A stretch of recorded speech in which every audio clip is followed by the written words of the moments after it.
national title at the PMWC, Turkey's very own Fireflux ESPORTS.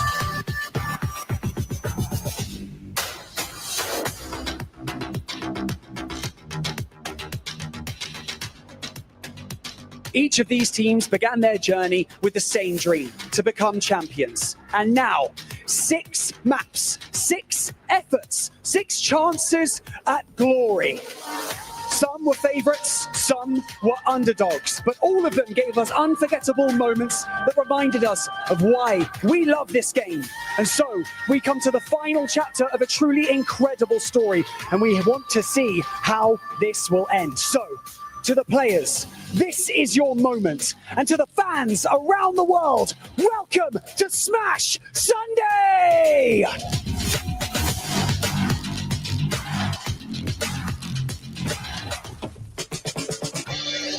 There were so many good teams entering the group stage here at PMWC 2025. We had 4 Thrives, Alpha Gaming, the side of Horror Esports. All of the CSA teams were looking so incredibly good at the start. And of course, Weibo with Order and Sogda had a lot of hope behind this team as to could they possibly make it into the finals. And to make it into the top 8 was always going to be incredibly rough at that stage. When it comes to team that impressed me during the group stage here at PMWC, one team instantly comes to mind, and that is going to be 4 Thrives. Every player performed exceptionally well. You're looking at T24P, Faluk, IQSD, IGL, but especially Noki stepped up big time, able to secure some really key chicken dinners in the group stage, and able to secure themselves the 2nd place to move on into the final. Well, my favorite moment in the group stage, I think it would have to be the almost 1v3 clutch from Noki on 4 Thrives against Alpha 7 and Miramar. That clutch would have just been absolutely historical for the Pakistani region as a whole. And it didn't quite work out for him, but it highlights again how good Noki is as a fragger and how he can clutch up in really key moments just like this. Survival stage was full of opportunities for teams that weren't able to qualify to grand finals via group stages, especially with the top dogs from group stages not being there. Opportunity. That's pretty much what it came down to.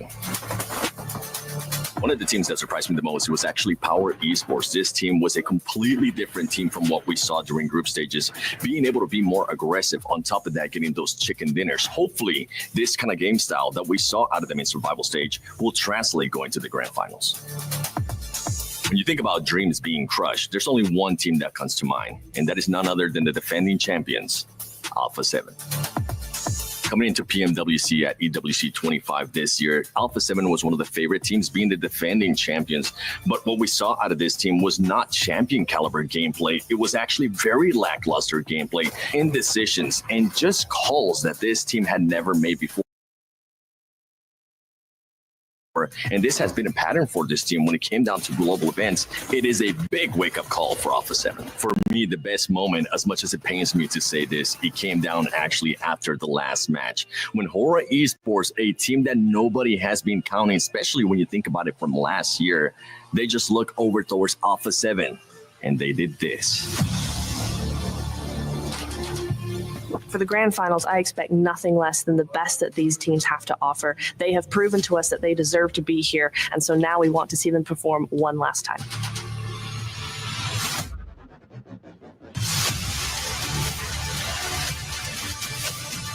The stakes have never been higher at PMWC. Not only do we have a $3 million prize pool, an epic trophy, and the all-important key, we also no longer have Alpha 7, which means we are guaranteed a new champion to both claim those prizes and crush every other team's key.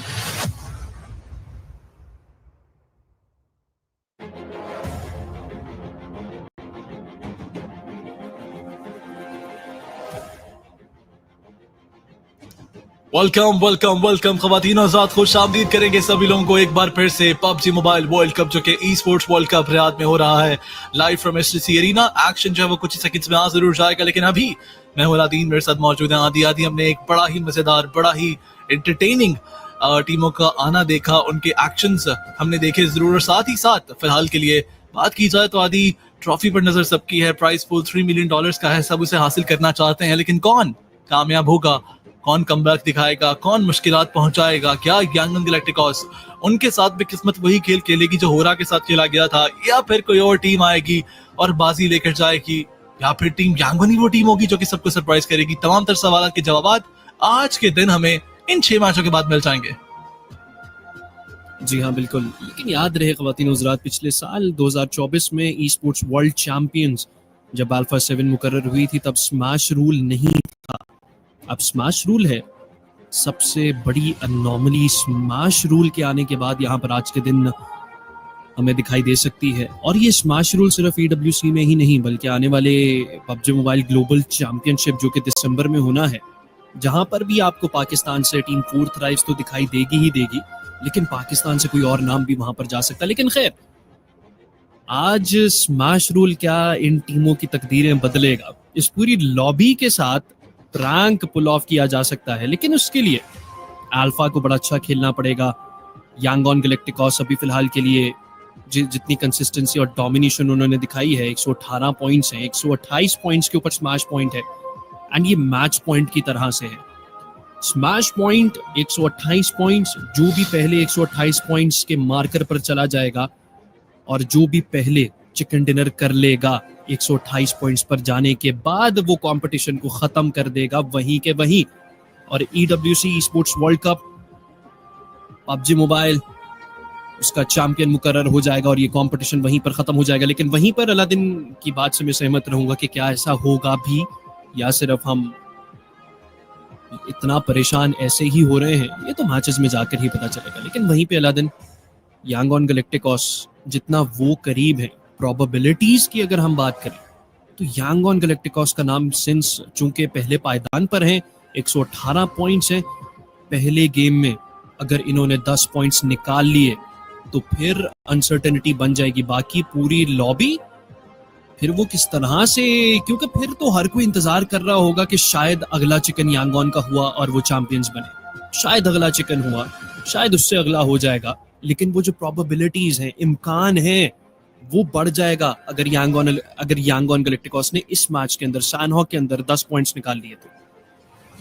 अगर ठीक कहा आपने, पहले ही match पे उनको restrict करना होगा, 10 points निकालने नहीं देने YG को, साथ ही साथ 11 पॉइंट्स निकालने नहीं देने अल्फा गेमिंग को। और अल्फा गेमिंग क्या उन्हें कोई रोक पाएगा? आदि क्या कोई टीम आज के दिन स्मैश रूल को ना होने देगी या रोक पाएगी? ये तमाम तर सवालात हैं, जवाब जानने जरूरी हैं। Vivo gaming, team TT, China region से ये टीम्स आई हैं जिसे इस वक्त PUBG मोबाइल की हिस्ट्री का सबसे ज्यादा कंपेटिटिव रीजन समझा जाता है। लेकिन पेल रीजन से आई हुई टीम, पेल डोमिनेटर, यहाँ आकर ढेर होती हुई नजर आती है। वीवो गेमिंग ऑल्दो अच्छा तो खेला, लेकिन आज के दिन वो खेल वापस से दिखाना होगा। कमबैक्स की वो स्टोरी लाइन क्या कोई टीम रचा पाएगी? क्या कोई टीम नीचे के पायदानों से ऊपर आ पाएगी? ये सवाल पूछना जरूरी तो है, लेकिन जवाब जानने के लिए जाएंगे सीधा सैनो का ये मैच हमारे सामने लाइव होता हुआ। आदि जी हाँ बिल्कुल ख्वातीन हज़रात, PUBG mobile e sports world cup 2025 अपने इख्तिताम को पहुंचने वाला है। आज का दिन आखिरी है, लेकिन आज के दिन कौन लिखकर जाएगा इस तारीख को 2025 में, और आने वाले वर्ल्ड कप तक के लिए चैंपियन कौन बनकर जाएगा, आज के 6 मैचेस में ही इसका फैसला होना है। अभी फिलहाल के लिए पहला गेम शुरू हो चुका है, और पहले गेम में आते साथ अगर हम जिक्र ना करें 4 थ्राइव्स और पावर ई स्पोर्ट्स के उस ड्रॉप फ्लैश के बारे में, तो ये ज्यादती जरूर है। एंड वो ड्रॉप फ्लैश क्या आज के दिन भी होता दिखाई देगा। अगर आप देखें ओवरऑल स्टैंडिंग्स में तो पावर ई स्पोर्ट्स उनके पास 66 पॉइंट्स हैं, 68 पॉइंट्स के ऊपर टीम 4 थ्राइव्स 8वें पायदान पर है। 2 पायदानों का फर्क है बीच में पावर ई स्पोर्ट्स और टीम 4 थ्राइव्स में। पॉइंट्स में डिफरेंस तो ना होने के बराबर है, लेकिन पावर ई स्पोर्ट्स और 4 थ्राइव्स वो दोनों वहीं हाथें जा रहे हैं। लेकिन पावर ई स्पोर्ट्स वो हाथें नहीं जा किया जाता है टीम 40 की तरफ से कि वो ड्रॉप फ्लैश को अबैंडन करें, एंड पावर ई स्पोर्ट्स वो रिस्पेक्ट उन्होंने टीम 4 थ्राइव्स को आज के दिन दी है। लेकिन अभी फिलहाल के लिए जो स्प्लिट है पावर ई स्पोर्ट्स का, 2 खिलाड़ी एक आइलैंड के ऊपर और 2 खिलाड़ी दूसरे आइलैंड के ऊपर, अगर आप देखें तो जी ये चीज क्या काम करेगी ये देखना बाकी। आदि आपको भी पता है कि स्प्लिट क्यों लिया गया है? पावर स्पोर्ट्स यहाँ गेट कीप करना चाहती है 4 थ्राइव्स का, वो उनकी रोटेशन रोकना चाहते हैं। अभी के लिए 4 थ्राइव जो उनके साथ हुआ था इससे पहले, वो उस चीज से बचने के लिए व्हीकल जरूर ले लेंगे। लेकिन यहाँ पर बड़ा सवाल यह है कि 4 थ्राइव जब रोटेशन गेट कीप करेगी तब किस तरह से इस चैलेंज से बचा जाएगा। लेकिन खैर, यांगॉन गैलेक्टिकॉस ये वो टीम है जिसने सरप्राइज किया सभी टीमों को आकर। मैच पॉइंट्स जो कि स्मैश रूल के हिसाब से बन रहा है वो 128 पॉइंट्स का है। जिन लोगों को अभी भी स्मैश रूल की समझ नहीं आई, यांगॉन गैलेक्टिकॉस ने डे 2 के अंदर जो टॉप पॉइंट्स निकाले डे 2 के मिलाकर, डे 1 और 2 के मिलाकर, वो 118 पॉइंट्स थे। स्मैश रूल ये कहता है कि अब 118 पॉइंट्स जो कि डे 2 के एंड पॉइंट्स हैं, उनमें 10 पॉइंट्स ऐड करके कोई टीम चिकन निकालती है तो उस टीम को हम विनर करार दे देंगे और कंपटीशन रुक जाएगा। यानी यांगन गैलेक्टिकॉस अगर इस मैच में 10 पॉइंट्स निकालती है और अगले मैच में चिकन कर लेती है तो 128 पॉइंट्स निकालने के बाद चिकन निकालने पर इनको स्मैश रूल से हम विनर करार दे देंगे और कंपटीशन वहीं रुक जाएगा। अब सवाल ये आता है कि यांगन ने अगर इसी मैच में चिकन निकाल लिया तो क्या वो स्मैश रूल से जीतेंगे? जवाब है नहीं, इस मैच में बिल्कुल नहीं। अगर टीम अल्फा वो भी इस मैच में चिकन निकाल लेती है और वो 128 पॉइंट से ऊपर पॉइंट ले जाते हैं तो उनको फिर भी अगले मैच में चिकन निकालना पड़ेगा। यानी जिस मैच में आप 128 पॉइंट से ऊपर पॉइंट्स निकालते हो उस मैच का चिकन काउंट नहीं होता, उससे अगले आने वाले मैच में अपने चिकन निकालना है। अब यांगोन, अल्फा गेमिंग, कोई भी टीम इन दोनों में से, क्योंकि ये दोनों टीमें करीब है, बाकी तो दूर हैं, 128 पॉइंट्स पर पहुंचती है तो उसको अगले मैच में, उस मैच में जिसमें इनके 128 पॉइंट्स होते हैं, उससे अगले मैच में उनको चिकन निकालना पड़ेगा।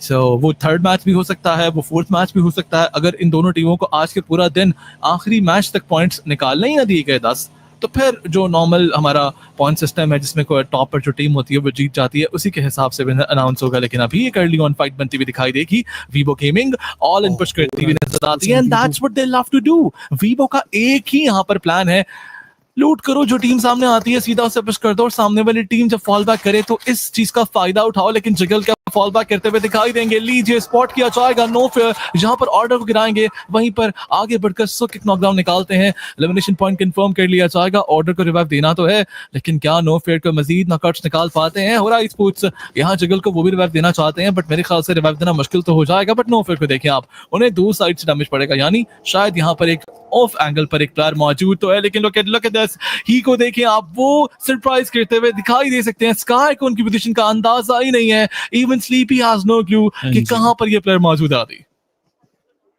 जी हाँ बिल्कुल। एंड वीवो गेमिंग वो तीसरे पायदान पर हैं ओवरऑल रैंकिंग्स में, 82 पॉइंट्स दे हैव। लेकिन अभी फिलहाल के लिए हो रहा है स्पोर्ट्स, स्काई सामने आ जाते हैं, गिरा दिया जाएगा और इंस्टेंट एलिमिनेशन भी लिख दिया जाएगा। लेकिन स्लीपी क्या गिरा पाएंगे? जी हाँ, पहले को गिराते हैं, आगे बढ़कर दूसरे पर अपने शॉटगन के क्रॉस से ताने जाएंगे। लेकिन अनफॉर्चुनेटली सामने से गिरा लिया जाएगा टीम वीवो गेमिंग, जहां पर एक खिलाड़ी उनका गिरा है सामने। वहां पर अगर हम देखें हो रहा स्पोर्ट्स के भी कुछ खिलाड़ी हमें गिरते दिखाई दिए हैं, लेकिन हो रहा स्पोर्ट्स उनके आखिरी खिलाड़ी रह चुके हैं। एंड वीवो की जिंदगी का इस मैच में सिर्फ और सिर्फ एक ही मकसद है कि जल्द से जल्द वो 128 के मैच पॉइंट के करीब पहुंच जाएं। एंड अभी फिलहाल के लिए आप कह सकते हैं कि 85 पॉइंट्स पर टीम वीवो गेमिंग आ चुकी है।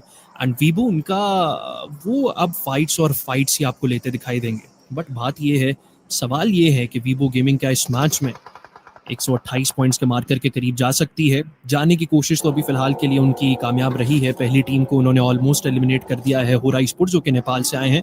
लेकिन वहीं पर South Asian dominators PMSL, PUBG mobile super league central and South Asia spring season के चैंपियंस आपकी स्क्रीन पर हैं। और ये सिर्फ चैंपियन स्प्रिंग सीजन के ही नहीं, ये कहीं ना कहीं आज के दिन के इख्तिताम पर आपको ये ट्रॉफी वर्ल्ड कप की भी उठाते दिखाई दे सकते हैं। अल्फा गेमिंग की मैं बात कर रहा हूँ, 117 पॉइंट्स पर हैं, चारों के चारों खिलाड़ी उनके इंटैक्ट हैं। लेकिन ये ड्रॉप क्लैश, असल कहानी तो यहाँ पर लिखी जा रही है अलादीन। या तो कहानियां लिखी जाएंगी या तो कहानी एक टीम की यहाँ से खत्म होगी। और अगर वो नाम यांगोन गैलेक्टिकॉस का हुआ जो कि पहले पायदान पर हैं, सिर्फ 10 पॉइंट्स उनको चाहिए मैच पॉइंट पर जाने के लिए, और फिर उनको आने वाले मैचेस में एक चिकन डिनर निकालना है और वो चैंपियंस बन जाएंगे। लेकिन यांगोन गैलेक्टिकॉस आज के दिन दिल तो घबरा रहा होगा इनका भी। जी हाँ बिल्कुल, दिल घबरा रहा होगा टीम अल्फा गेमिंग का भी आदि, क्योंकि यहाँ प्रेशर बढ़ता हुआ दिखाई दे रहा है। वो 10 पॉइंट्स निकालना चाहती हैं ये टीम, और इसके लिए उनको सिर्फ सर्वाइवल पॉइंट्स निकालने हैं। ऑल्दो एलिमिनेशन पॉइंट्स भी निकाल सकते हैं, लेकिन मेरा नहीं ख्याल कि कोई टीम अलाउ करेगी। जैसे ही किसी को पता लगा कि ये YG है, वैसे ही वो टीम आपको कह सकते हैं कि अपना 100% देती हुई नजर तो आएगी। मौका मिला लॉक्सी को, लेकिन लॉक्सी ये एक ब्लंडर था जो कि देखा जाता है इनकी जानिब से। एक अपॉर्चुनिटी थी नॉकडाउन निकालने की, कह सकते हैं आपके रग्नम कार्या यहाँ आई ही इसी वजह से है। वो जानते हैं कि यांगन गैलेक्टिकॉस यहाँ उतरते हैं रोटेशन में। हमने पहले भी ये बात की थी कि शायद ड्रॉप क्लैश ना लिया जाए डायरेक्ट, लेकिन हाँ रोटेशन गेट कीप की जाएगी और रग्नम कार्या यहाँ से तब तक फॉल बैक नहीं करेगी जब तक या तो वो YG को एलिमिनेट नहीं कर लेते या YG के हाथों एलिमिनेट नहीं हो जाते।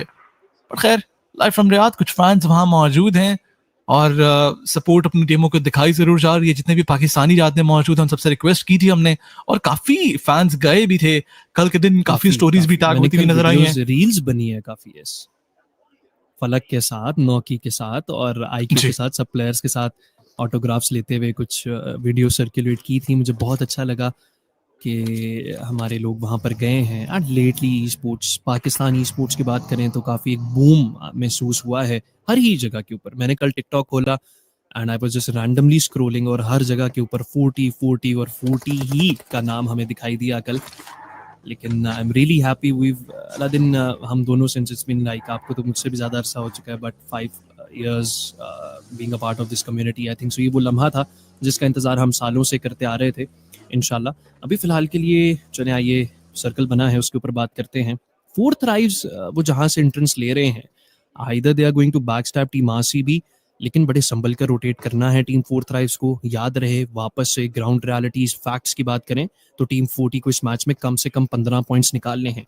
विनिंग सिनारियो हमने आपको मेंशन किया, वर्स्ट केस भी हमने डिस्कस किया। विनिंग सिनारियो ये है कि पहले 3 गेम्स में 15-15 पॉइंट्स टीम 4th राइव्स को निकालने हैं अगर वो ट्रॉफी जीतने की उस फहरिस्त में अपना नाम दर्ज करना चाहते हैं। लेकिन टॉप 3 के लिए वो आसान है, लेकिन उसके लिए आई वुड से प्रेशर जहां पर कम है, टॉप 3 के लिए आई वुड से आसान नहीं है, लेकिन प्रेशर विनिंग सिनारियो से कम है। सो टॉप 3 के लिए तो इस मैच के अंदर टीम 4th राइव्स को चिकन डिनर निकालना है और फिर आने वाले मैचेस के अंदर कंसिस्टेंट उनको खेलना है। आने वाले मैचेस में फिर उनके ऊपर इतना प्रेशर नहीं रहेगा, कंसिडरिंग के वो इस मैच के अंदर वो 15 से 20 पॉइंट्स निकाल लें।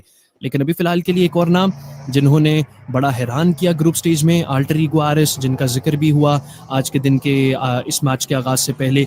अल्टर ईगो आरएस 78 पॉइंट्स हैं एंड ये वो नाम है जिसको उस तरह से कोई चैलेंज नहीं कर पाया, मतलब कि मोमेंटम अपना गवाया इन्होंने बीच में थोड़े मैचेस के लिए, लेकिन फिर उठ खड़े हुए और अब आप देखें कि चौथे पायदान पर मौजूद है। जी हाँ बिल्कुल, फिलहाल के लिए 4th स्पॉट पर ये टीम दिखाई दे रही है। और कल के दिन जिस तरह से वो चिकन डिनर निकाला गया मिरामर के मैच के अंदर, वो 1v4 in the last moment और साथ ही साथ 16 एलिमिनेशन पॉइंट्स, हर चीज आपको चीख कर बताती है कि अल्टर ईगो के पास किस तरह की कैपेबिलिटी मौजूद है। अगर लॉबी ने इनको अलाउ नहीं किया डोमिनेट करने का तो लॉबी को क्रेडिट जाता जरूर, लेकिन Vivo gaming after one successful fight they are indulging themselves into another. लेकिन इस बार उनके सामने एक ऐसी टीम मौजूद है जो कि इनको इतनी आसानी से एलिमिनेशन पॉइंट्स नहीं लेने देगी। लेकिन लीजिए, पहला ग्रेनेड जाता है ऑर्डर के ऊपर, वो हेवी ग्रेनेड्स आते हैं and human being was that player जो कि ना सिर्फ नॉकआउट निकालते हैं बल्कि साथ ही साथ एलिमिनेशन पॉइंट कंफर्म करके अपने टीममेट के खाते में डालते हुए दिखाई देंगे। लेकिन अब डीआरएक्स जब कमर तोड़ देगी वीवो गेमिंग की, किस तरह से सामना करेगी इनका। ऑल्दो स्टार्ट में वीवो गेमिंग ने फर्स्ट फाइट में आकर बताया जरूर कि हाँ वो चाइनीज रीजन के डोमिनेटर्स हैं, लेकिन DRX जिस तरह की ये टीम है, आप इनको काउंट आउट नहीं कर सकते कंपटीशन से। और अभी फिलहाल ऑल इन पुश किया जाएगा इनकी जानिब से, वीवो को मजबूर किया गया बैकफुट पर आने के लिए, लेकिन वहीं पर फलक वो कहीं दूर दराज से आ जाएंगे एंड फलक सुख को स्पॉट करेंगे। फलक और सुख को कह सकते हैं आपके एक रोमांस कल के दिन से उनका चल जरूर रहा है, जहां पर कल सुख ने भी काफी दफा फलक के ऊपर नॉकआउट निकाला। इवेंचुअली फलक ने आकर उनको फिनिश किया in the map of Miramar. अभी भी आप देखें ये एक फोर्सफुल राइवलरी में बनाने की कोशिश कर जरूर रहा हूं, लेकिन चलें वीवो गेमिंग के प्लेयर्स को 40 स्प्रे डाउन करती हुई दिखाई देगी, मल्टीपल साइड से स्प्रेस पड़ते हैं और आज आकर शायद ये अल्टर ईगो का शिकार होते हुए दिखाई तो दें। लेकिन अल्टर ईगो क्या उनको अंदाजा होगा, वीवो गेमिंग के प्लेयर्स अगर यहाँ प्रोन डाउन हो जाते हैं तो ये भी सरप्राइज दे सकते हैं, लेकिन अभी हील लगानी पड़ेगी और उसके बाद फाइट में आना पड़ेगा। लेकिन 40 शायद उनकी फाइट आगे बढ़कर अब डीआरएक्स से भी होती हुई नजर आए। जी हाँ बिल्कुल, टीम 4th राइव्स बिल्कुल एजेस पर से रोटेट करते चले आ रहे हैं, ईस्टर्न एज के ऊपर वो आ चुके हैं एंड जी हाँ बिल्कुल डीआरएक्स को वो बैक स्टैप कर सकते हैं एंड डीआरएक्स वो भी मसरूफ हैं, होरा स्पोर्ट्स के नो फेयर करीब में है एंड एक और नाम भी उनके बिल्कुल सामने है टीम सीक्रेट का। लेकिन सर्कल वो बड़ा दूर चला जाता है, पूरा का पूरा सर्कल वो अल्टर ईगो पर जा चुका है। टीम 4th राइव्स अब उनको फाइट लेकर के सर्कल के अंदर जगह मिलेगी एंड आप देखें कि एक फाइट नहीं, अगर वहां से टीम सीक्रेट उस एज को अबैंडन नहीं करते, टीम सीक्रेट अगर आगे नहीं बढ़ती तो टीम 4th राइव्स के लिए मजीद मुश्किलात बनेंगे। लेकिन सबसे पहले सामना टीम 4th राइव्स को करना है टीम डीआरएक्स का एंड डीआरएक्स वो वापस आ रहे हैं एंड शायद वो भी एजेस पर से रोटेट करना चाहते हैं। एक rotational clash team four thrives के साथ बनता हमें दिखाई दे रहा है, लेकिन लेट्स सी ये बहुत केओस के अंदर कन्वर्ट हो सकता है। मुझे दिखाई दिया डीआरएक्स के प्लेयर गिरते हैं, दूसरे प्लेयर को गिरा लिया जाएगा फलक की साइड से। डीआरएक्स क्या वो अपने आखिरी प्लेयर पर है? फलक को गिरा दिया जाएगा। बाकी के खिलाड़ी कहां पर है? टीम फोर थ्राइव्स वो बैक स्टैब करते हैं और डीआरएक्स का इस मैच से नामो निशान खत्म कर दिया जाएगा। 5 एलिमिनेशन पॉइंट्स तो उठाए जाते हैं, लेकिन अभी फिलहाल के लिए मजीद थर्ड पार्टीज यहां पर हो सकती है। फायरफ्लक्स के सोललेस वो अपनी गाड़ियां घुमा रहे हैं। टीम फोर थ्राइव्स उनके एक खिलाड़ी तो एलिमिनेट हो चुके हैं, लेकिन अभी भी 3 खिलाड़ियों को बचाया जा सकता है। एक प्लेयर नॉकड आउट जरूर है। रिवाइवल क्या वहां पर मुकम्मल हो पाएगा? लेकिन फायरफ्लक्स क्या उन्होंने स्पॉट डाउन किया है? अभी तक के लिए तो कोई भी फाइट वहां पर फोर थ्राइव्स की एफएफ के साथ बनती नहीं दिखाई दे रही है।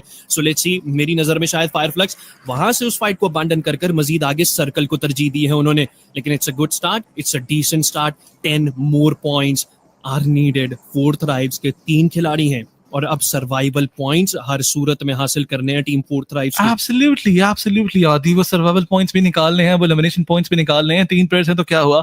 अभी एक फाइट अपने नाम करते हुए दिखाई देती है टीम, और डीआरएक्स को एलिमिनेट किया जिन्होंने वीवो गेमिंग को चैलेंज किया था, और वहीं पर वीवो के ऊपर एलिमिनेशन पॉइंट्स निकाले। ये जो पॉइंट्स हैं आदि इस तरह के निकाले गए इनकी जानिब से कि एक पॉइंट के इनको 2 पॉइंट्स मिलने चाहिए, लेकिन खैर हमारी ख्वाहिश से कुछ भी हो नहीं सकता। अब 40 का बड़ा चैलेंज जहाँ एरिना के प्लेयर्स भी हैं, होरा का वो सोलो भी है, और होरा का वो सोलो वो ज्यादा बड़ा खतरा बना सकता है। इवन वीवो गेमिंग के सोलो उनको भी देखना है कि वो कहां पे मौजूद हैं। बट चलें, फोर थ्राइव्स एरिना के जोकर शायद उन्हें सरप्राइज करें। यहाँ पर टीम अल्फा गेमिंग वो भी इस पर दिखाई देगी आदि, और वो भी सर्कल में आना चाहते हैं। अच्छी बात यह है कि अल्फा के सामने कोई टीम मौजूद नहीं है। देयर इज नोबडी जो कि नेगेट कीप करता हुआ दिखाई दे, लेकिन आदि अल्फा को एलिमिनेट करना उतना ही इंपॉर्टेंट है।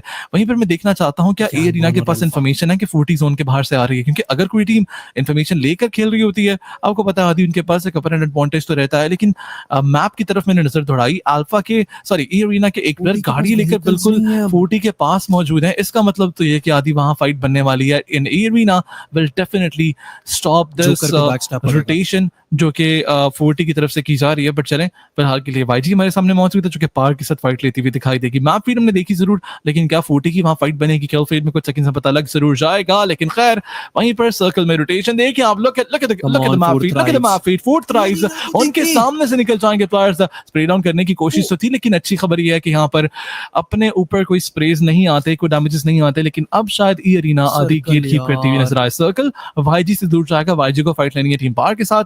अल्फा गेमिंग को शायद एरिना से अल्फा गेमिंग को शायद ऑल्टर ईगो से फाइट लेना पड़े आदि, बिकॉज ये टीम में भी काफी करीब है। लेकिन फिलहाल अल्फा गेमिंग कहाँ जाती है, कहाँ स्लैम इन दिया जाता है, तमाम तर सवालात तो हैं। बड़ी एरिना वर्सेस टीम 40 ये फाइट तो होती जरूर दिखाई देगी आदि। जी हाँ बिल्कुल, लेकिन फोर थ्राइव्स अलादीन आप उनके HP not a good move, उनका डैमेज पड़ रहा है। लेकिन यहाँ पर देखिए अल्फा गेमिंग ये क्या कर दिया, ये ब्लंडर है। सर्कल के अंदर उन्होंने स्लैम इन दिया है और एक टीम पूरी जो कि घात लगाए बैठे हैं सर्कल के अंदर गेट कीप करना चाहती है। आप ऐसे कैसे बगैर स्काउट के आ सकते हैं? लेकिन अभी फिलहाल के लिए बात बिगड़ी नहीं है।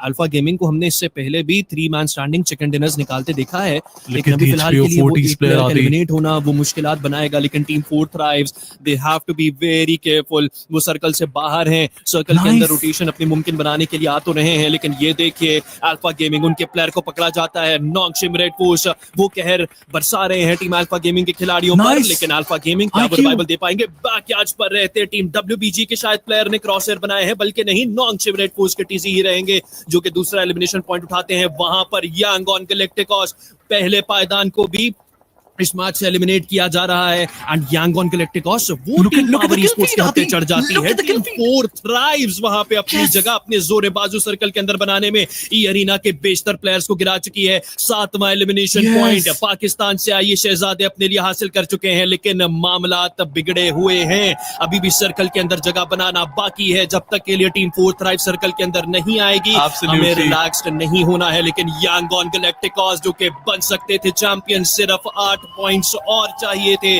उनको इस मैच से बाहर कर दिया जाता है अलादीन।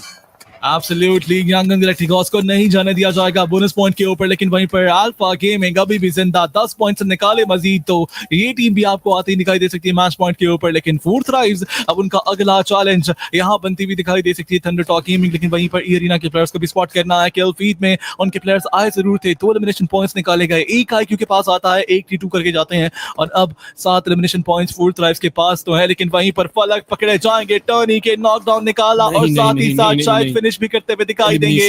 लेकिन नॉन्गचिम रेड फोर्स उनको देखना है, वो फाइट्स का इस वक्त हमारे सामने एक सिलसिला चलाएंगे जहां पर अल्फा गेमिंग के रीफर्स को गिराया जाता है। लेकिन जोन अपना अगला शिफ्ट कहां लेकर जाएगा, फोर्थ राइव्स का जोन में आ पाएगा या नहीं, एक बड़ा सवाल तो है। लेकिन ऑल्टर ईगो वो नॉन्गचिम रेड फोर्स पे थर्ड पार्टी करेगी, थोड़ा सा ब्रीदिंग स्पेस अल्फा गेमिंग को मिलेगा। लेकिन जोन टीम सीक्रेट के पास चला जाएगा, आदि पूरा जोन सीक्रेट के सामने है और थंडर टॉक गेमिंग अब वो रैप अराउंड करके 40 को बैकस्टैप करना चाहेगी। लेकिन ये रिप्लेस हमारे सामने जहां पर पार स्पोर्ट्स को देखा हमने, यंग गैलेक्टिकॉस उनको लॉबी भेजा जाता है टीम पार स्पोर्ट्स के डुओ की जानिब से आदि। लेकिन अब जोन के अंदर जाना जरूरी है, टीम फोर्थ राइव्स उनको ध्यान देना है, बैकस्टैप हो सकता है। लेकिन वहीं पर look at the kill feed, it's getting late 5 लक्स जहां पर एलिमिनेशन पॉइंट्स निकालती हुई दिखाई देगी टीम सीक्रेट के साथ। वहीं पर ध्यान देना है, पॉइंट ऑफ कंटेंशन सदन साइड बनती हुई दिखाई देगी जहां पर कोई के एरिया में ईडा है, टीटी है, एरिना है, सबको जोन में जाना है। लेकिन पार वो रुकने का नाम नहीं लेगी। Nongshim red force on the other side,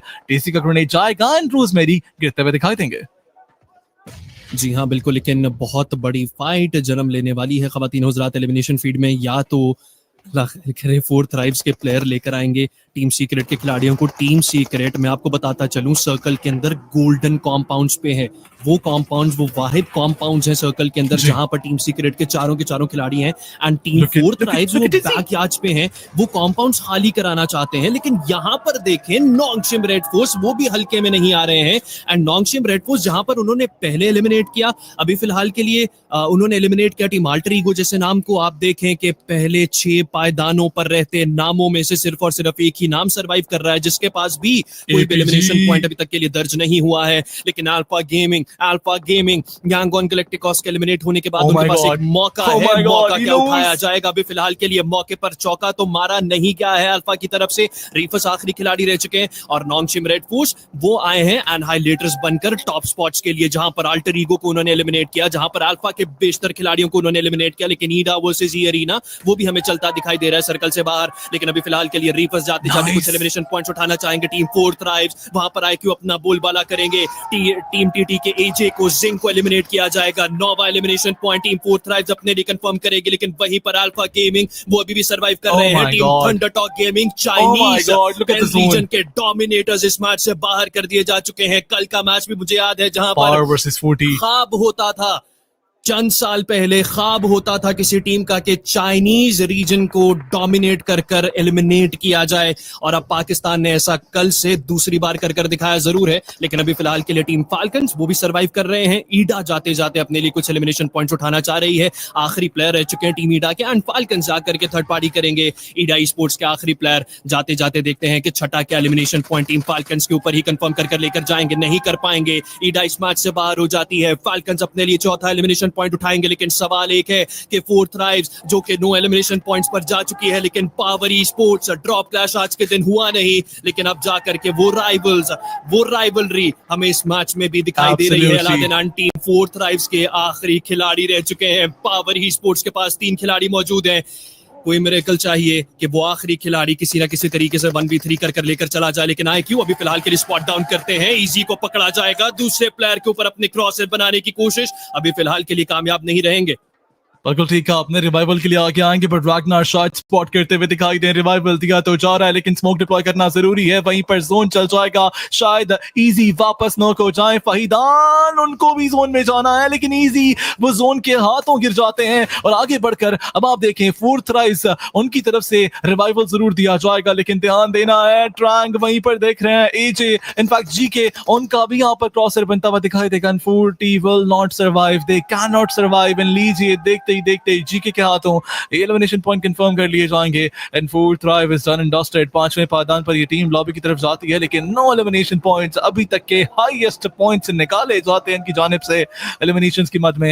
लेकिन अब वहीं पर टीम पार स्पोर्ट्स की बात करेंगे, उनको देखें आबादी कमाल अंदाज में टीम खेलती हुई दिखाई दे रही है। 12 पॉइंट्स निकाले जाते हैं और अगर थोड़ी देर मजीद सर्वाइवल निकाल लिया जाता तो शायद पॉइंट्स बढ़कर 15 हो सकते थे, टॉप 3 में आया जा सकता था। लेकिन अभी भी एक कमाल अंदाज में आगाज किया जाता है। बट चले, नॉन्गचिम रेड फोर्स वर्सेस फाल्कन आदि, ये दोनों टीमें आमने सामने तो आई हैं। फाल्कन को बहुत जरूरत है इस मैच की, नॉन्गचिम रेड फोर्स को बहुत जरूरत है, टीम पार को जरूरत है, सीक्रेट को जरूरत है, सभी वो टीमें आदि जो कि बॉटम पे मौजूद है। लेकिन फाल्कन वर्सेस नॉन्गचिम, ये फाइट तो होना जरूरी है। लीजिए, नॉन्गचिम रेड फोर्स के प्लेयर आगे बढ़ेंगे, पुश किया जाएगा, ट्रेड नॉक निकलता है, XCY उन्हें फिनिश करने की कोशिश करते हुए नजर तो आते हैं Code7, लेकिन फिलहाल बचेंगे जरूर प्लेयर। लेकिन आगे जाना है, जोन में जगह बनानी है, एक साइड से ग्रेनेड आएगा टीम सीक्रेट का and Falcons are done and dusted पर काट दिए जाएंगे उनके।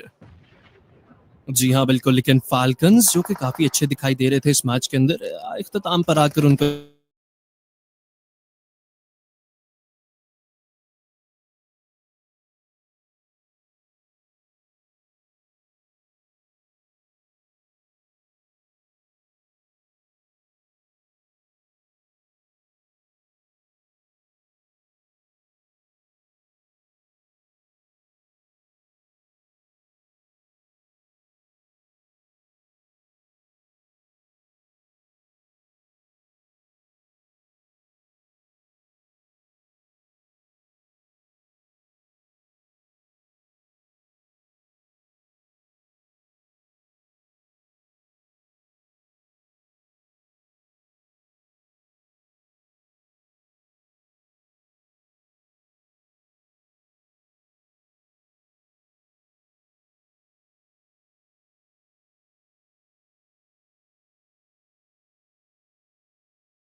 जिनकी डोमिनेशन हमने खुद देखी है सारे वर्ल्ड कप में, नॉन्गचिम रेड फोर्स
वेलकम बैक ख़वातीन व हज़रात, खुशामदीद। पहला मैच अपने पाए तकमील को पहुंचता है। पीछे रह चुके हैं सिर्फ और सिर्फ 5 मैचेस ख़वातीन व हज़रात, और ई स्पोर्ट्स वर्ल्ड कप जो कि पहली अपीयरेंस पाकिस्तान की तरफ से इस साल के वर्ल्ड कप के अंदर की जाती है।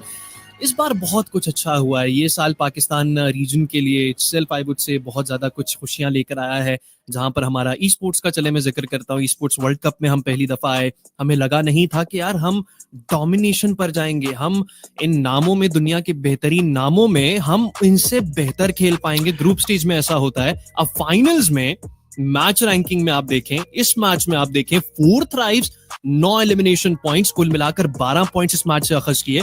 लेकिन वहीं पर 4 थ्राइव से बढ़कर Nongshim red force 11 elimination points, 21 points निकाल पाए इस मैच से। टीम सीक्रेट 13 पॉइंट्स उन्होंने भी निकाले। लेकिन ये चिकन डिनर अभी भी मेरा मानना है कि टीम सीक्रेट का हो सकता था, जो कि उन्होंने थ्रू किया है टीम नोंगशिम रेड फोर्स को। वहीं पर पावर ई स्पोर्ट्स और 4 थ्राइव्स दोनों राइवल्स, 11 पॉइंट्स के ऊपर टीम पावर है, 12 पॉइंट्स के ऊपर टीम 4 थ्राइव्स है। जी,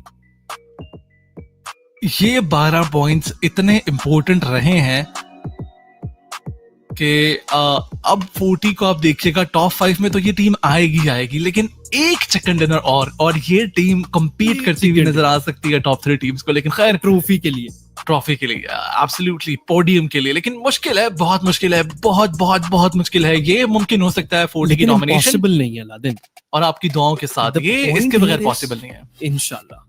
आई थिंक सो, जितने लोग देख रहे हैं, आई नो वॉच पार्टीज भी हो रही हैं अरीना में, तो चलें वो तो हमारी आवाज नहीं सुन रहे होंगे, वो वहां पर जो अरीना में हो रही है कमेंट्री उसकी आवाज सुन रहे होंगे। लेकिन जो आप लोग देख रहे हैं और जो लोग वॉच पार्टीज में देख रहे हैं, आई वुड से कि दुआएं बहुत चाहिए, क्योंकि इम्पॉसिबल होता है, लग रहा होता है, बट एनीथिंग कैन हैपन।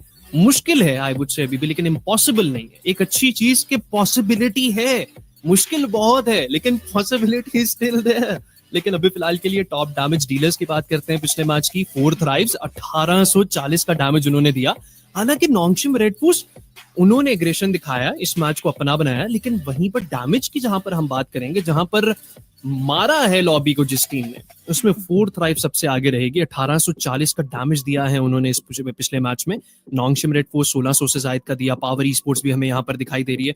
आप ये चीज नोटिस करेंगे कि नोंगशिम रेड फोर्स और 4 थ्राइव्स, इन्हीं का ये मैच अच्छा रहा है। पावर ने भी कुछ एलिमिनेशन पॉइंट्स निकाले, लेकिन ज्यादा जो टीमें हाईलाइट हुई हैं इस पिछले मैच में, जिन्होंने आउट ऑफ द बॉक्स जाकर फाइट्स ली हैं, उसमें 4 थ्राइव्स और नोंगशिम रेड फोर्स का ही नाम आएगा। एब्सोल्युटली, एनएसआर इस मैच में अच्छा खेलने के बाद अब टॉप 5 में ये टीम भी आ जाएगी, डायरेक्ट कंपटीटर है ये भी। लेकिन ये वो मोमेंट था जहां पर 40 को एलिमिनेट किया जाता है जीके की जानिब से।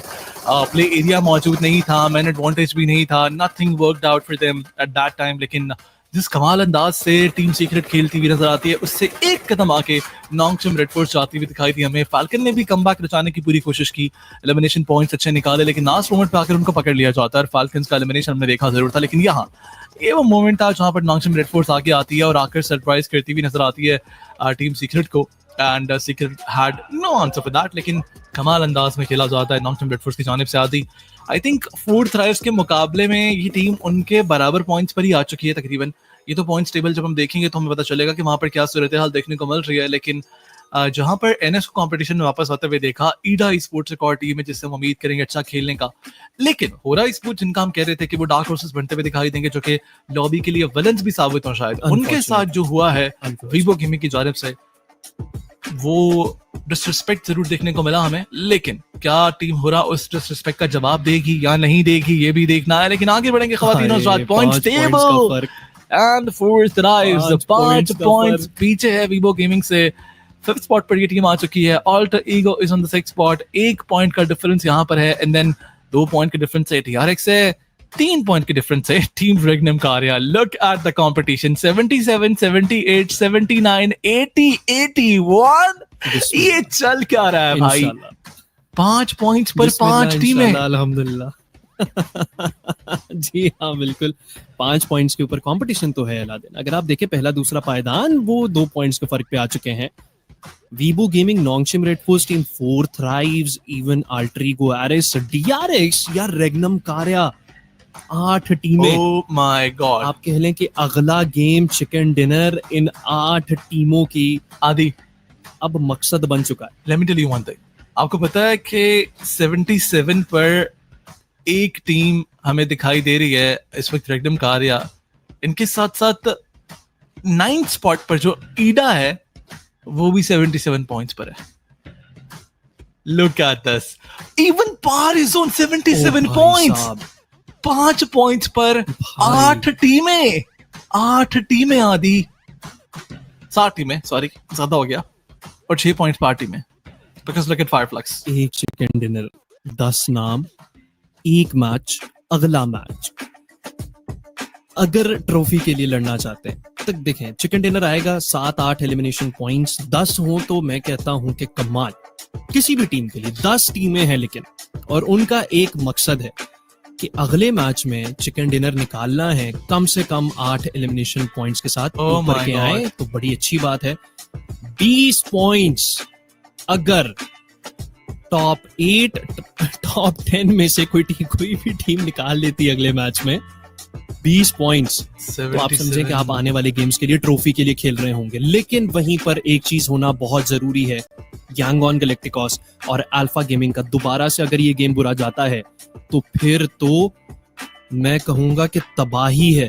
ये कंपटीशन, ये स्मैश रूल, ये बहुत आगे चला जाएगा, बहुत ज्यादा मुश्किल हो जाएगा फिर ये चीज प्रेडिक्ट करना कि चैंपियन आखिरकार बनेगा कौन. लेकिन खवातीन हुज़रात, अपने दिलों को थाम लीजिए. पाकिस्तान से आए वो 4 शहजादे जिन्होंने लाज रखी है हमारे ई स्पोर्ट्स की इस बार. Absolutely. चाहिए सिर्फ. जी. इतना आसान नहीं है. वीवो गेमिंग लास्ट मैच अच्छा नहीं था, बिल्कुल भी अच्छा नहीं था. प्रेशर उतारना है. फूड थ्राइव्स लास्ट मैच अच्छा था, लेकिन कन्वर्ट किया जा सकता था उसे एक और बड़े मैच में अगर नॉकी जिंदा रह जाते. टीआरएक्स ने वहां पर नॉकआउट के साथ जो फिनिश निकाला है, ये बहुत बुरी तरह हर्ट करेगा इस टीम को. और अब आप देखिए, मुश्किलात बनेगी जरूर, लेकिन खैर आदि नेक्स्ट मैचेस. जी हाँ, बिल्कुल अगला मैच बिल्कुल तैयार हो चुका है खवातीन हुज़रात. देखिए, मैं एक बारी फिर से ये चीज़ रिपीट करना चाहूँगा कि आगे ग्लोबल चैंपियनशिप भी है. जो नए नाजरीन हैं, मैं उनको बताता चलूँ कि वर्ल्ड कप सिर्फ एक आखिरी स्टेज नहीं है. इसके बाद एक इस इवेंट को, वर्ल्ड कप हो, ग्लोबल चैंपियनशिप हो, इनको एस टियर इवेंट कहा जाता है. कि ये वो जो हिरार्की है पबजी मोबाइल या ई स्पोर्ट्स की हिरार्की है, उसमें टॉप के इवेंट्स हैं. और ये सिर्फ इवेंट्स ही नहीं, ये सिर्फ ई स्पोर्ट्स की हद तक नहीं होते. ये इवेंट्स होते हैं अपने रीजन का, अपने झंडे का, अपने मुल्क का नाम रोशन करने के लिए ई स्पोर्ट्स की दुनिया में. इसके बाद ग्लोबल चैंपियनशिप भी आना है, उसमें भी 4 थ्राइव्स खेलेगी. इस इवेंट के फौरन बाद आपको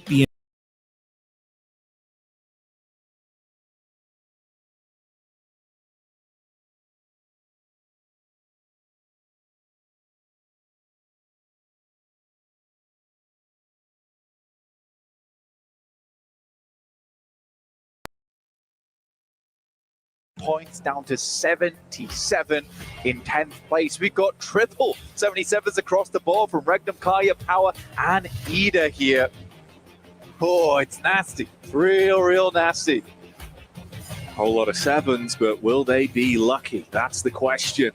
Or will it be the wrath of some of our top players back out, proving that the top dogs in the lobby again today? Doc has been living up to the name. It has been surgically clean. 3 players that we talked about a lot here, Doc, Rosemary, Falak, all putting on a performance of a lifetime in this one. Davot with a 405 meters. I think that's breaking the record. Crazy stuff coming through.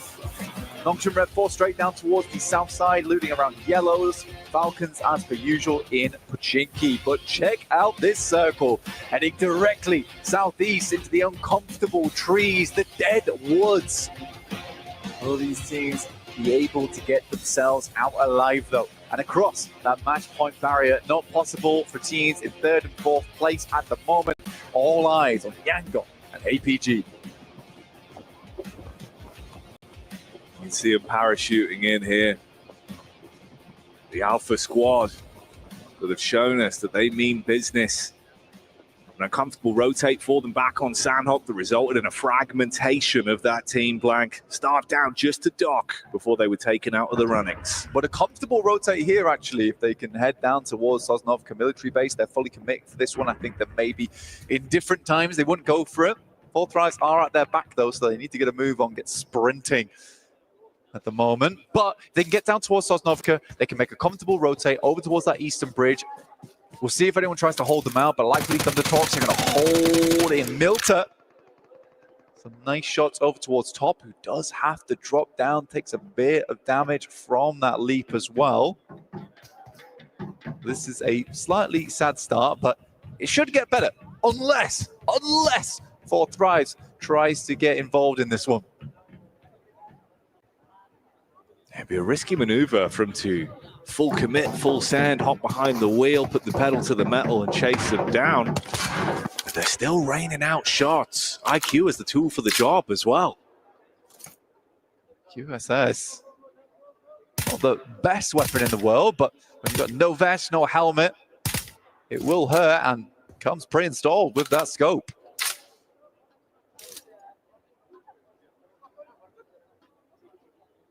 Just like acrobatics on display right now from XPG. The outlines. Parkour in the entire time. Oh, it's good. Leaping over railings, getting through the girders. Bit of a terrifying, man. Yeah, a bit of a jungle gym for them. Just constantly trying to get out of there, keep their noses clean, but already some obscene plays thrown into the mix. Nonshin Red Force up against Fireflux there. Matcat being able to find one of those for free. I'll tell you what, as much as some of the plays from Nongshim Red Force have very much frustrated me in the past, I do respect that no matter what, they're just going to keep giving it. They're going to keep being aggressive. They're not changing anything. And I think that's a mindset that can really affect you going into the finals, where you want to play passive, you want to get those points, you want to get placements on board. But for Nongshim Red Force, fair enough. Some of these engagements, some of these fights, you're going to mess up. You're going to do something a little insane. But here in the playoffs, I welcome a bit of insanity. Now's the time to pull it out. This was the opening knock onto Doc C. From distance, Matcat being able to spot onto that one and restrict him. Alter Ego as well. A little establishing shot of that rotate round from Regnum Karia, but one man's trapped amongst it. Oh, Loxy, you have been left hung out to dry as the rest of the team realized they had to commit to the getaway, so they find that one for free. Origo started off pretty quickly on that last game, looking to do it again here. They get themselves down into a nice position on that southeast side. Sadly, Regnum Kaya will lose a player off the back of that. But they're no strangers. These types of circles usually do have a fair amount of success on them. Losing a player at this stage of the game does hurt them, though. Power versus Thunder Talks. Okay, Power. Let's see if the energy levels are still carrying on from the prior game. They were forming a fist and punching their way through this lobby pretty convincingly. They find Jin getting knocked down immediately. No one else really around to assist as well.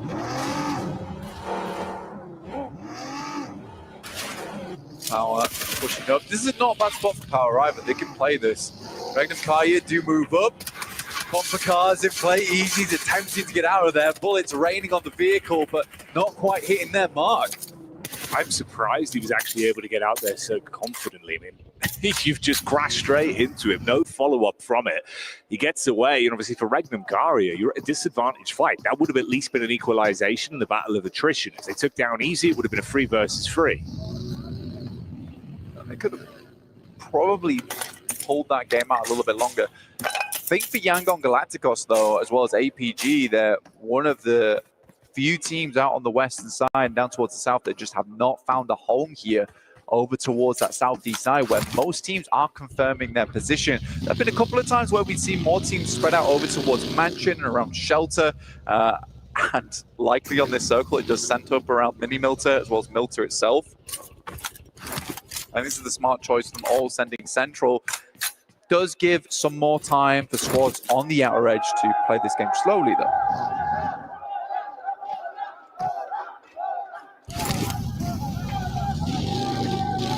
DRX back on screen here as well. DRX, again, another team that's looking relatively impressive. Whenever we've seen them in terms of those later circles, the communication's been really good. Hyunbin's had some huge pop-off plays as well. It's always fun to watch. On this one, they get a lot of time to ponder and think.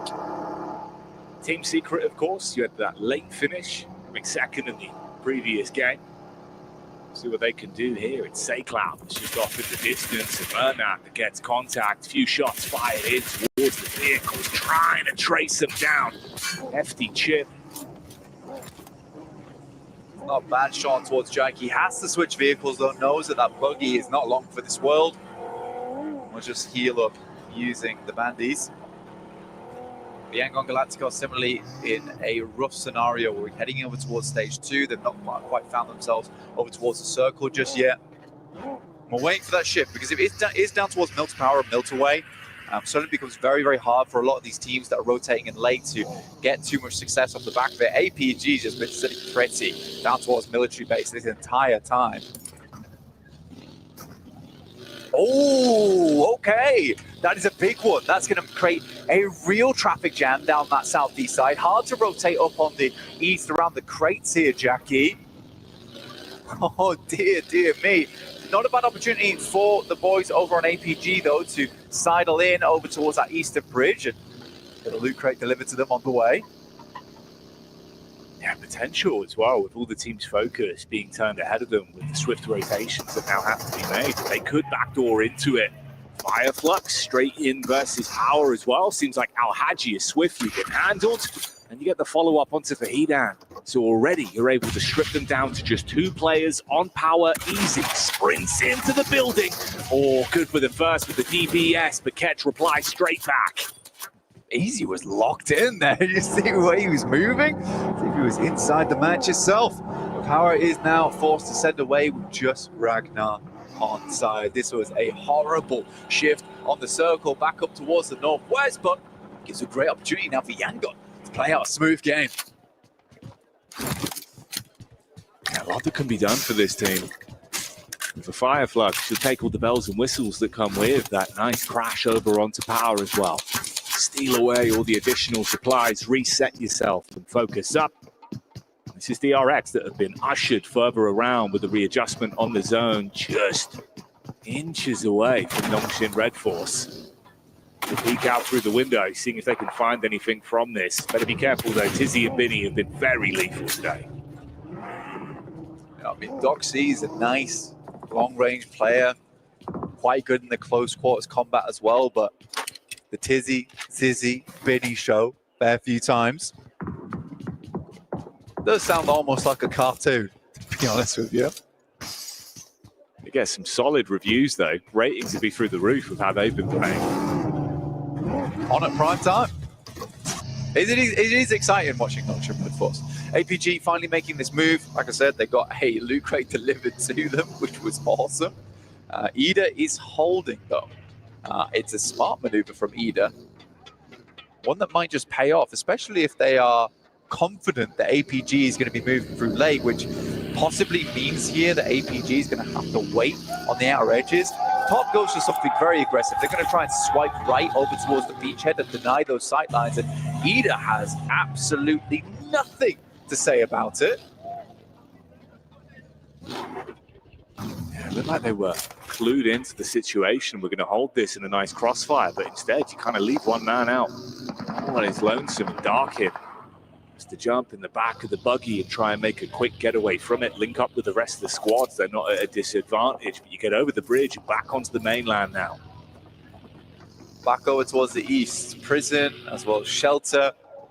Limited cover in some of these areas. Prison does set yourself up nicely up towards the rocky outcrops and the high ground, but no one's really sending into Prison unless it's a absolute desperate maneuver. So that cuts out a little bit of playing space. I can't imagine we're going to have 16 teams going into Zone 4 though. Something will start to change soon. Top. offering up a short back and sides to Ida, trying to trim them down from a distance on the coastline. Meanwhile, DRX thrown into a third-person fight as well there versus Fireflux. Yeah, and got Galacticos going for a wide wrap up towards prison side. I think it's a smart maneuver as well, Jackie, all things considered, because they know a lot of teams must have shifted back up over towards the northwest and might have left those areas a little bit more dry in terms of players. It's a bit of a bold maneuver, but with the information you have, it's probably the best informational play you can go for at this stage of the game, especially if you're just trying to stay quiet and get over that 128-point mark. How is he not down? Damn. Tries to get the quick connection off. Rapid peek in. Great follow-up. And that's how Thunder Talks get removed. So that's that first squad falling now. We get our answer. Thunder Talks out. I mean, they've just not had the greatest of playoffs, really. In 36 points, at the bottom of the tables. DRX, though, comfortably will hold on to that one around Milter, but they've got further to go. And here's APG, in fact, looking to get the toothpick out and clean out the remainder of DRX inside of Milter. If they can do that, they will control nicely down towards the south edge, and they know that DRX has been forced in an uncomfortable spot now. Ooh, this is problematic, though. Top further ahead. They're able to find that angle into the building and get the knock on him. That's from way back up on the hillside with Fireflux. Doc, why are we taking that? that's a crazy maneuver. I get that, you know, he has teammates that can come in, but what we're going to do, another teammate comes through, get peaks, almost goes down. Potentially might have had 3 players going down there, losing durability on helmets and vests. Just get your boy up, all right? Todd's probably shouting at him, like, just res me. Like, that's all I need right now. Rufus on the drive-by inside of that hovercraft. All the bullets smashing into it. He's getting torn to shreds as well. So many squads having vision onto him. Very, very overzealous maneuver. I don't quite know what was going on in his head at that moment in time. I know they want to get into the circle, but you've got bare information going into it. There's plenty of players that can sit around those hilltops as well. I suppose he thought he could get further in the hovercraft, but there was some serious team shots onto that vehicle. And I know that a lot of players hate how that hovercraft can get players and teams into pretty notable areas of the map. So as soon as they see it, they see red. And this to me is starting to look a little bit like Alpha coming into this one, maybe quite antsy today. Some of the decision making, the way they're jittering a little bit. Feels like the nerves might be there, the pressure that could potentially be put on them and from the environment we're in here on Smash Sunday. It's always so uncomfortable not hitting match point game 1 because then it sends you in a bit of a spiral where every single game, therefore, you're like, well,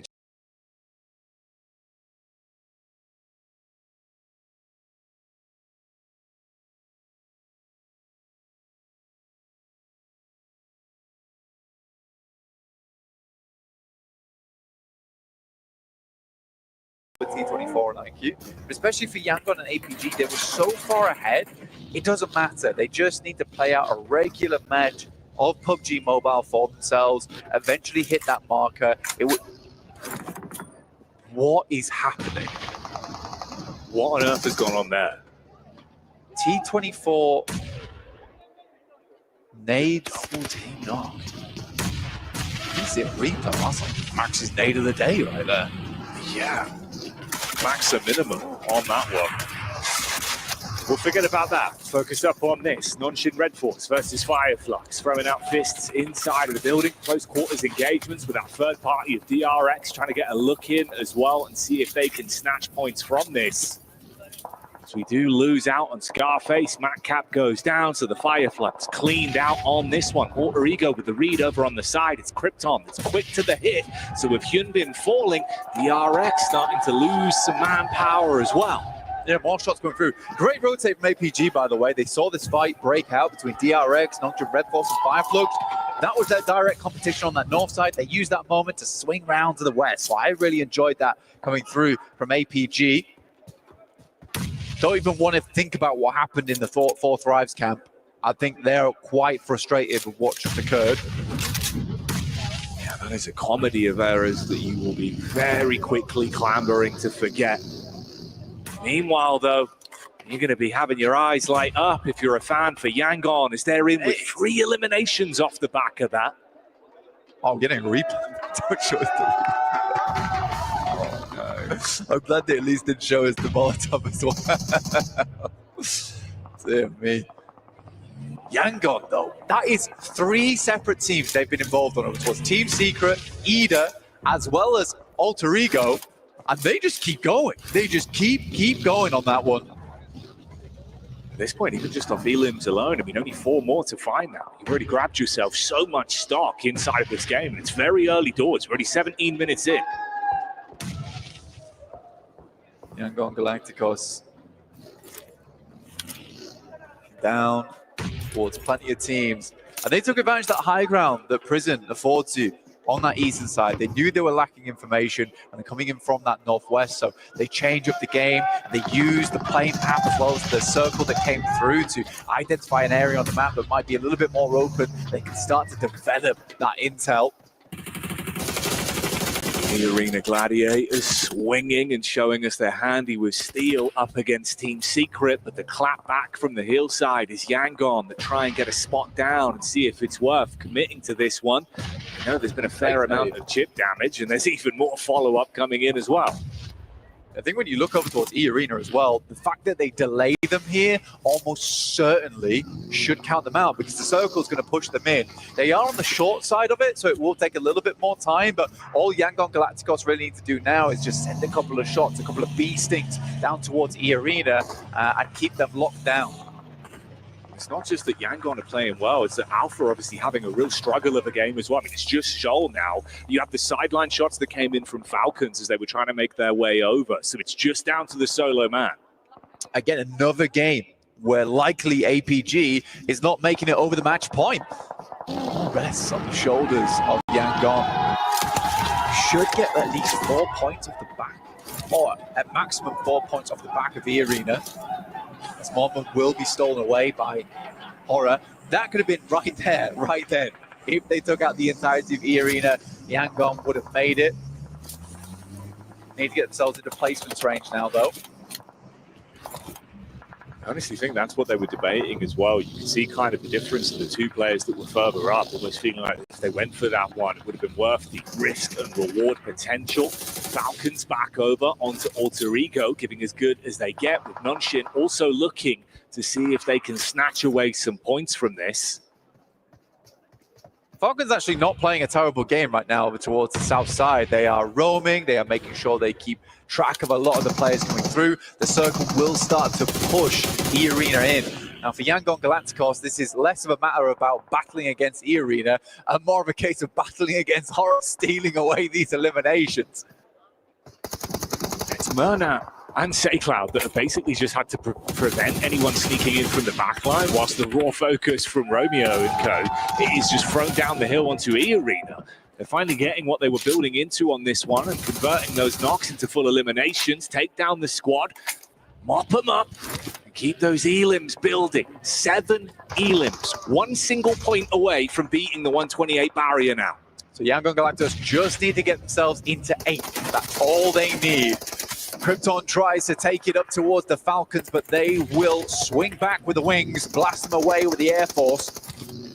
Now just Regnum Kaya up top side. Can Falcons make a push through 2 teams? It will be a good result for them and something we've not seen for quite some time.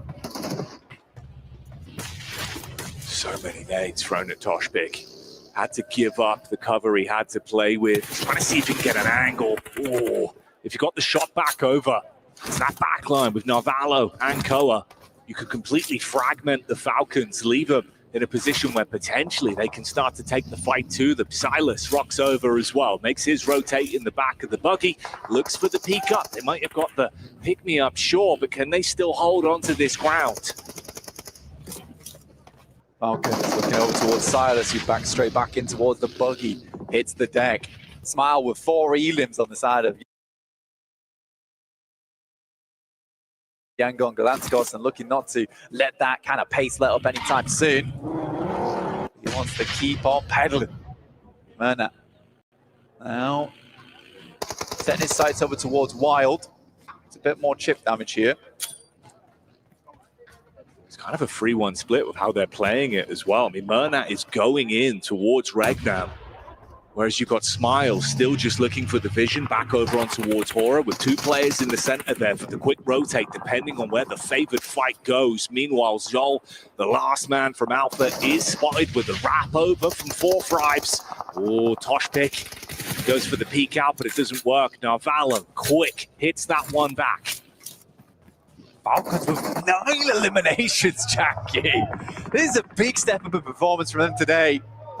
Weibo as well, getting some good results in over towards 4 Thrives, who have not been thriving on that southwest side. The Falcons, they see weakness, and they'll send in. Now Valo unloads. The Hailstorm hits onto Falak T24. Trying to scrap back, but not much that can be done as Koa will restrict and remove the potential for any comeback for T24 and Koa on that one. So goodbye 4 Thrives. Unfortunately, the Falcons might have finally come unstuck. Shots down on the 3 of the players. Only 1 man remains alive. Meanwhile, Jiggle looking for the head-to-head versus Yangon. Gigantic game for Falcons, honestly. 11 elims, very, very nice. They won't go any further than that. Weibo Gaming looking to catch up to the Titans at the top of the lobby. Another nade sent through in the Molotov, as well as a nade towards the back, but Romeo will at least hit Jiggle with that molly. Burns him out. In the meantime, Murnat will pick up Silas. Sleepy gets lucky there on that bounce, didn't he? For Yangon, the job is done of all they wanted to establish on this one, pushing past that 128 barrier and making it to the match point for the smash rule. They're focused now on how far can they go in this game. Strike fear into the other squads with how they've been playing. Yangon, Romeo's down, and they're going to send in with SayCloud. No fear will be taken out. But they need another game after this one with a chicken dinner. Sky, though, from Horror, putting in the work, and Weibo still holding on that south side, Jackie. Good shot from Sky, didn't he? Really crisp stuff. Yangon have finally met their match in Horror with how they've been able to play. Wide open angles and quick shots from Sky. Murnat, though, frustrated, wants to grab even more points for them, push further up the standings, and leaves these squads knowing that if you come to the best, you better be able to strike them down. Weibo needs to get moving, though. Like, this is a fight that they could capitalize off the back of.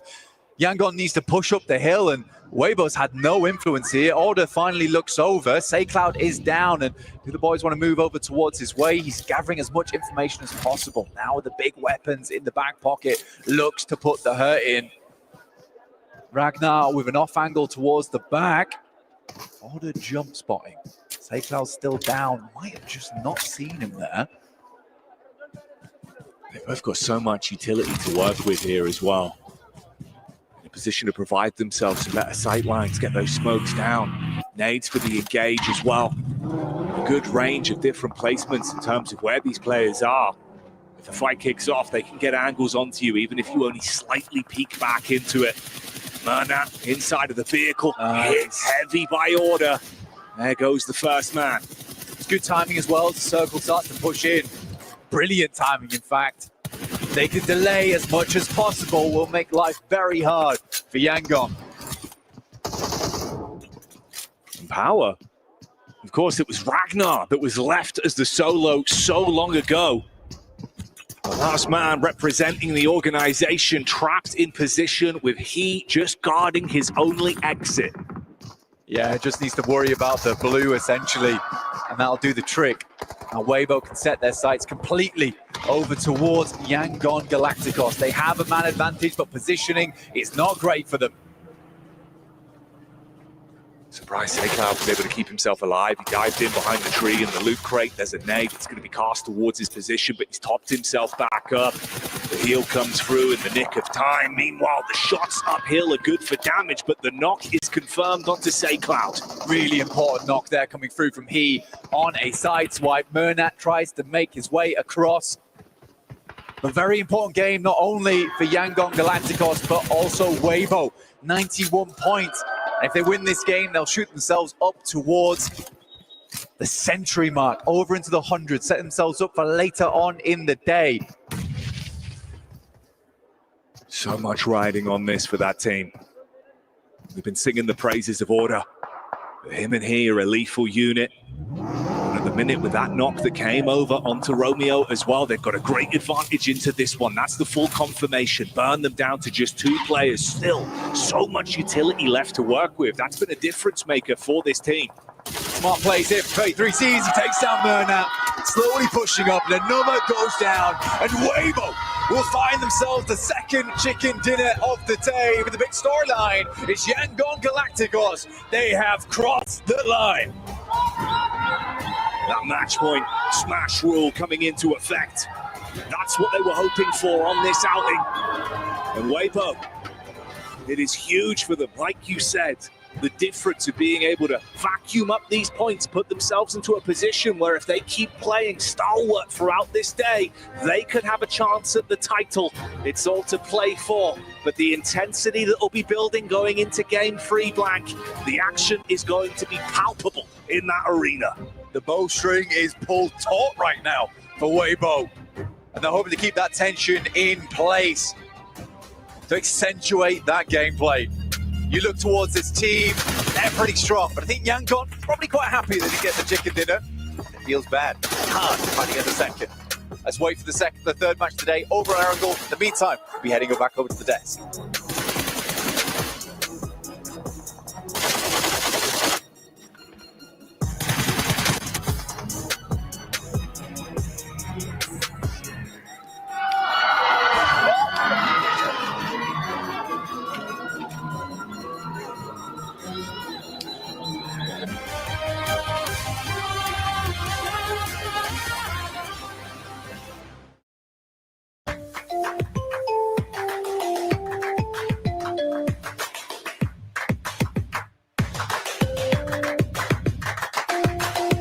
Level up your gaming experience with over 8 billion playlists, only on Spotify, the official audio streaming partner for the 2025 ESPORTS World Cup.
One of the only teams that could potentially challenge the top two coming into day number 3 here of our grand finals. Weibo is able to get themselves even more points to try and make that catch-up a reality here for the grand final. Joining me to talk about this one, Seven as well. So not Seven, he's backstage. Go away, Seven. We got him on the brain. Max, he's behind the couch. Maxman as well as Neptura to talk about this one. Neptura, good to see this team be able to step up here on Erangel to try and make that catch-up happen. This game was so classic WBG. I feel like they go center, they go mid, and then as the zone pushes them to the edge, they end up starting to sweep teams. They kind of wait for other teams actually to sweep each other before coming in the final few moments, and that's exactly what we saw them do here, right? Landing, or not landing, but going to shelter, rotating to shelter, being able to get elim after elim, and now 10 points. That's going to be a 20-point game, and when we look at that leaderboard, Max, we are looking at being basically halfway to that smash point. I mean, yeah, but okay, Yangon Galacticos, they breached the threshold. We saw it this match. That's the issue now. They are the only team that could smash next game. That's going to be, of course, bringing up the question. Big target on their back. Are any teams going to want to do anything about it? But 17 points here.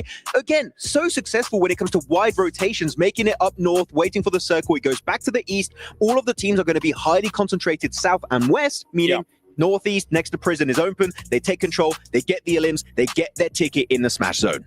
So we got to focus on that a little bit more, because now there is a world where if they win the next game or any subsequent game with no other team in that smash zone here, Neptura, Galacticos, Yangon Galacticos will be our champions here. And after putting up 17 points, as soon as they realize, I think, that they're over the hurdle, they know that that game is just, well, let's just get a limb here or there. Let's just try and set ourselves apart from APG even a little bit more. So big stuff here for the tournament. So far it's working, right? APG just not able to get the points that they need to make sure that they're closer to Yangon than they are. So for Yangon, they're like, hey, we're actually sitting really, really pretty. I do want to say they got a second place, not a win. They didn't get the win curse before the smash point coming in. So they didn't win this one. Maybe they'll win the next one.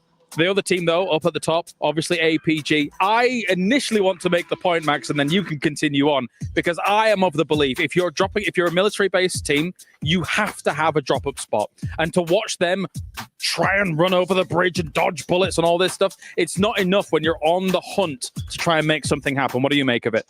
It's like talking to a wall, Kalaris. We've been doing it during PMSL CSA. You drop in a military base, you should have a secondary drop, but they've never done it now over the course of a year and a half since I've known this team, and especially since the brand new iteration of this team for Alpha Gaming. They're just so committed, and they almost lost players against 4 Thrives with a VSS from IQ across the bridge. It was rough, but here, as we can see on this graphic, they only jump up 1 point per game. 119, they started off with 117. Alpha Gaming, you still need 8 points. It is achievable, but the way they're playing, they might take 2, maybe 3 matches before they even get there. I think with Weibo getting this win, it couldn't have happened in a more perfect way here, Neptura, because now we came into today thinking 2-horse race, absolutely. However, if Weibo suddenly just pops off once again, we're right there. 3-horse race here for day number 3.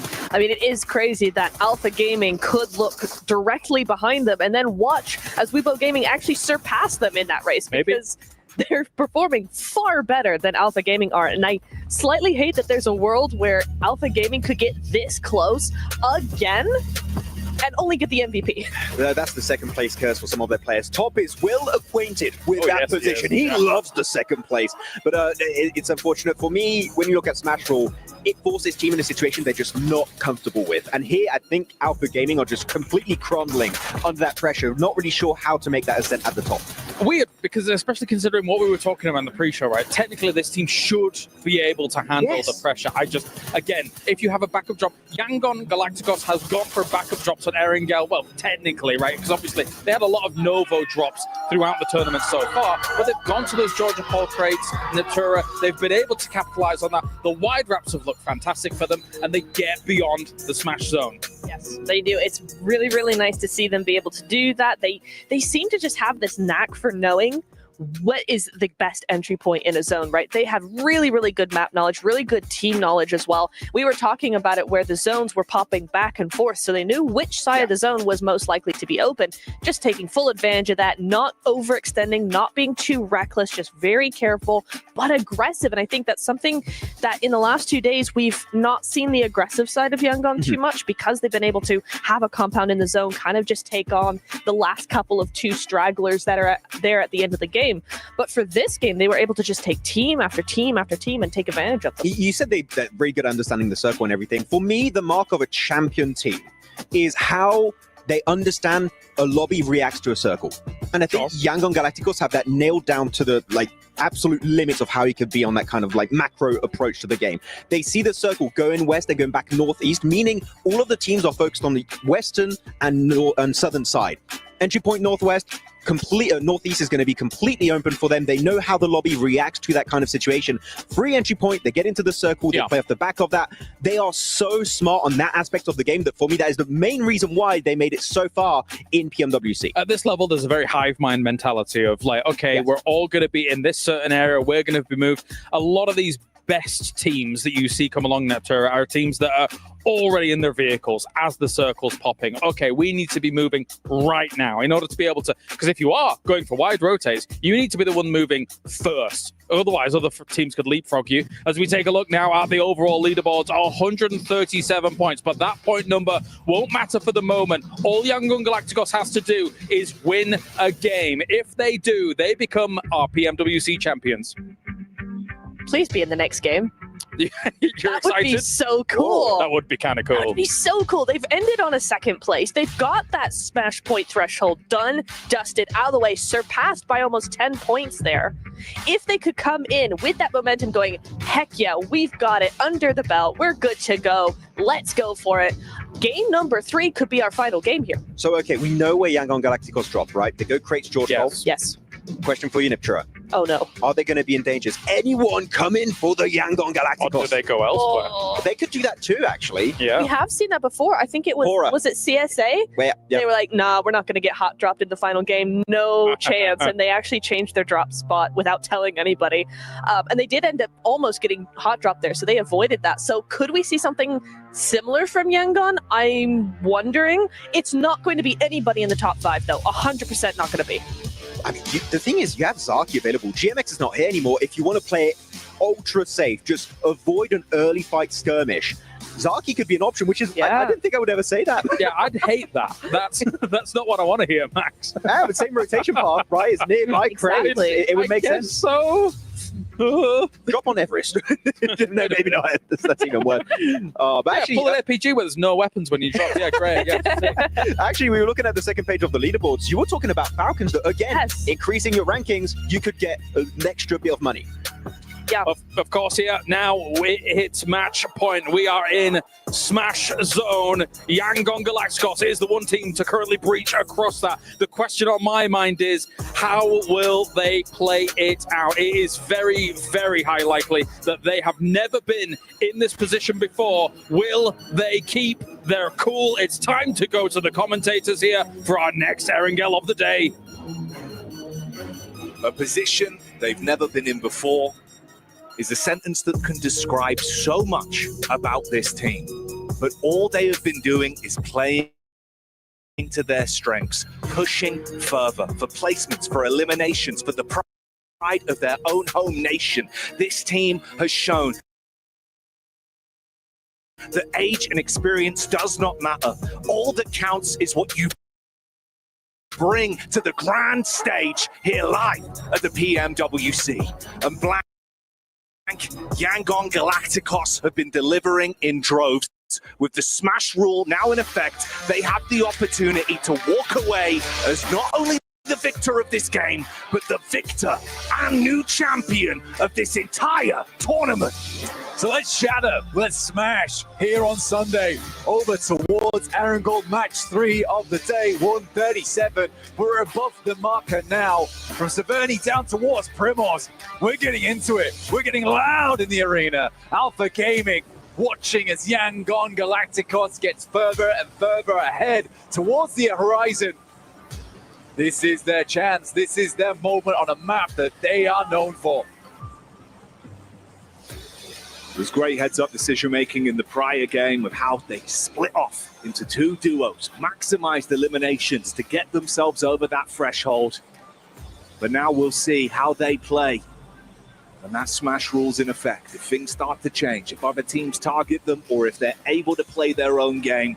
And of course, if some of our other squads can take them down early, build for themselves, as there is a few challengers nipping at their heels.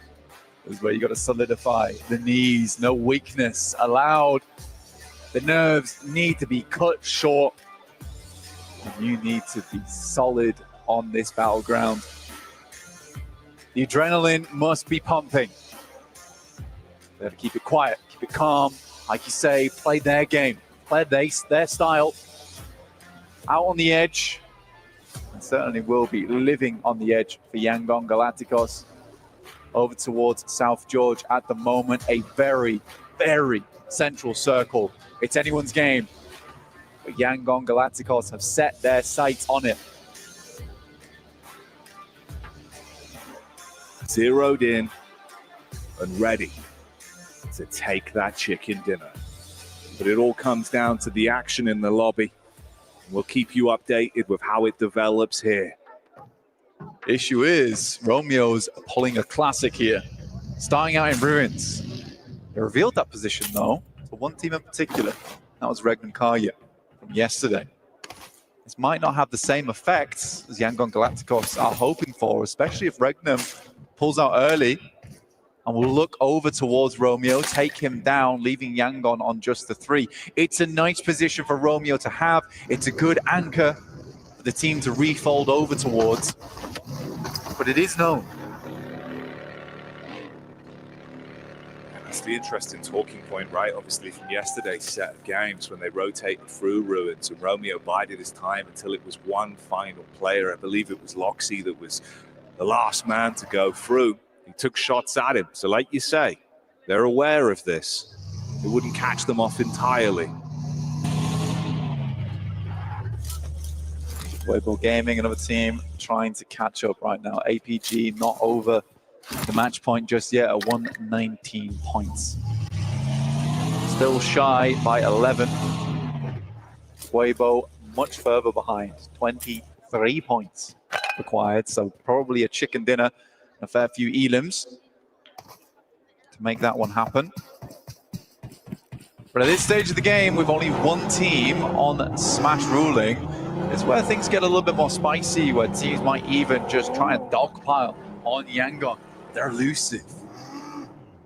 They're in the night, in the shadows. They're hard to find a lot of times. Great team when it comes to hide and seek. And a lot of teams will be seeking. And we just got the countdown down to 0 here on our match 3.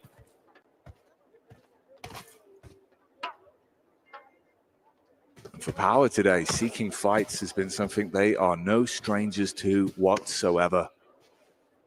Feels like they have been throwing carnage at so many teams and causing issues for some of our top squads. That very central position right now up against some other teams that love an early scrap. We'll see if they can find an opportunity. For Joker, maybe there's an opportunity just over this ridge, down on his belly right now, looking for the sight line with the Org to play with. 6x as well, so he's got the distance, he's got the range. Cloud sends out, leaving just one player behind. Smile already rotated back across to Romeo. Bernat's still looting, but might just be a casualty for Yangon. Finally gets in the buggy, and by the time Joker is moving out, he may just be long Yangon.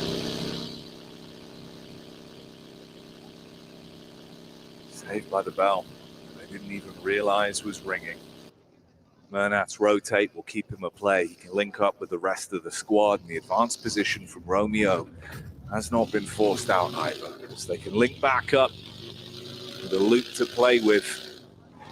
Look at how many teams are bustling towards one another as well. A lot of squads that love those fights. Alter Ego, no strangers as well, to throw in their hat into the middle.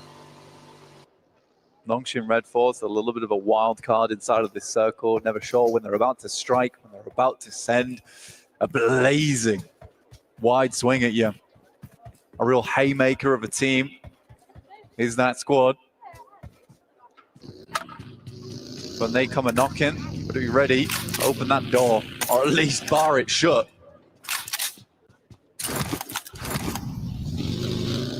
And the barricade would be preferable. How Nonshin have been playing. I'll throw the C4 on the door. Anyone in the building won't be breathing no more if you give an opportunity to Doxy. Vinny and Tizzy as well have been a very lethal duo. And lethality is shown here from Hora. The first punch is thrown out. Hyunbin gets an opportunity to strike back versus the Falcons again as well. An aggressive rollout here from DRX over towards Pachinki early, and I don't think the Falcons were quite prepped for it. A lot of times people just leave them alone inside of Pachinki, but with points being so close to one another and big jumps meaning big money, you'll take the advantage from wherever you can, especially on the last day where this is the penultimate Erangel match that we have for ourselves. You're going to pull out all the stops going forward. See Yangon on our screens, the picture in picture. You can see how focused these players are.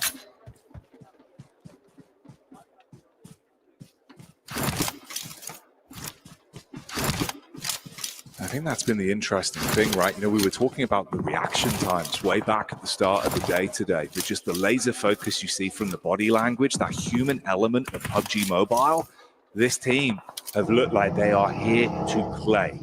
They've been limiting mistakes, focused up mechanically and with communication. That's what's setting them further away. That's what's bringing that skill ceiling higher and higher. Slightly weird one because the way the circle sits at the moment, it does force Yangon into a different style of gameplay where usually they would be out on the edge here, but the circle favors them. So they have to play something a little bit more different, hold their angles on the side. They know E-Arena plays over towards the western area of crates, so they'll have to be prepared for when that team starts to push on in, and they're not in the most defensible positions, playing out in the fields. No compound found as of yet. Heading over towards Zone 2 in just 30 seconds now, which will define the main playing area of the game.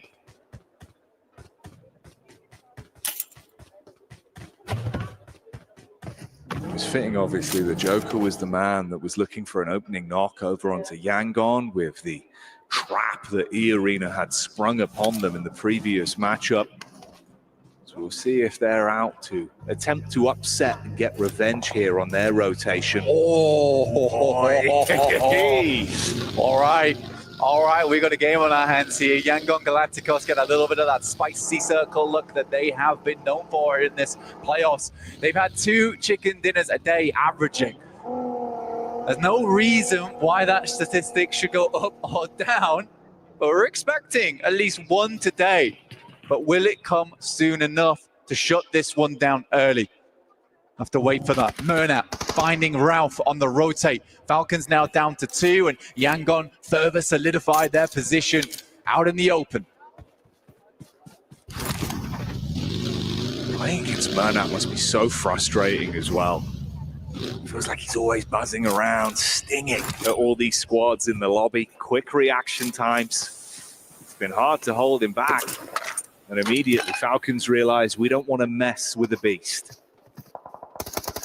The boys on Yangon obviously playing out here. There's been no opportunity for more loot, so absolutely dropping that smoke to secure some more of that utility on side. Here's APG down towards the southern edge around the hay bales, chasing over towards Nongshim Red Force. APG probably one of the only other aggressive teams to match Nongshim Red Force. T24 finding Koa, and Falcons again down to just one. A topsy-turvy day for 4-Thrives. And a couple of uncontested eliminations there will at least get them perked up into this game. Weibo on screens. Sook, a human explosive bow that has been ripping and tearing. This is again another talented squad that we've got here. Obviously third place right now, 105 points to play with for them. Weibo went fairly central on this one, almost immediately. Was not really stopped at all on this push either. A lot of other teams concerned with their placement, with their points. It's a hidden blessing, really, where most teams are just looking to get towards that end game because they know that even 3 or 4 placement points could be the difference between tens of thousands of dollars here at the PMWC.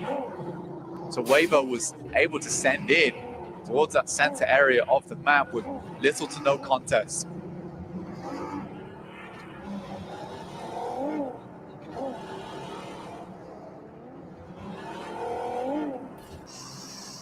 Potential for that might change, though, with teams looking to steal away some of these superior positions.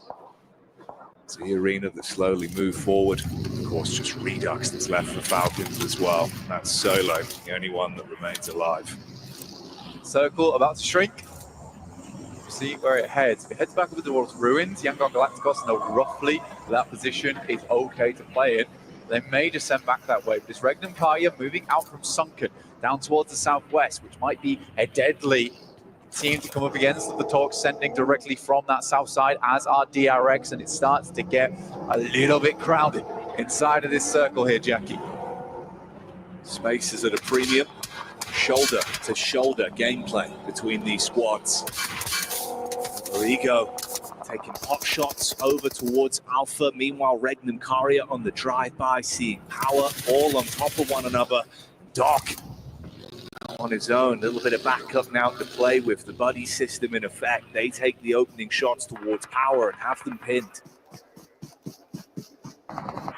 Team Secret able to get across from the rivers on that north side down towards Ruins. A bad play there. APG taking down Krypton from Alter Ego. Not quite flushed out just yet, though. And this is a freeway engagement between teams that are not out of the circle yet. There's a shot from Redox over towards Wild, in fact. And Frankie will happily pick up that elimination, dropping Regnum Karya down to 3 on a rollout from Sunken, which, to be honest, they had a lot of real estate to work with. I didn't expect Falcons to still be flapping their wings on this one. They knock Regnum Karya off kilter.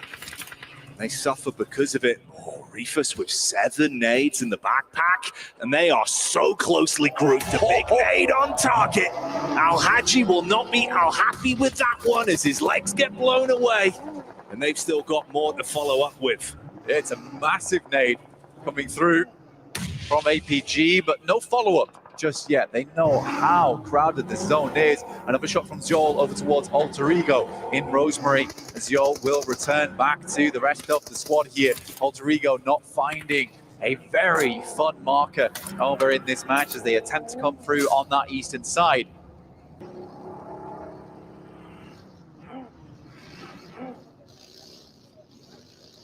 Longshin Red Force down towards the southwest side of Gatka at the moment in the fields. Yangon Galacticos currently holding a, let's say, a 2-2 split at the moment. Players down towards the south side watching the roads.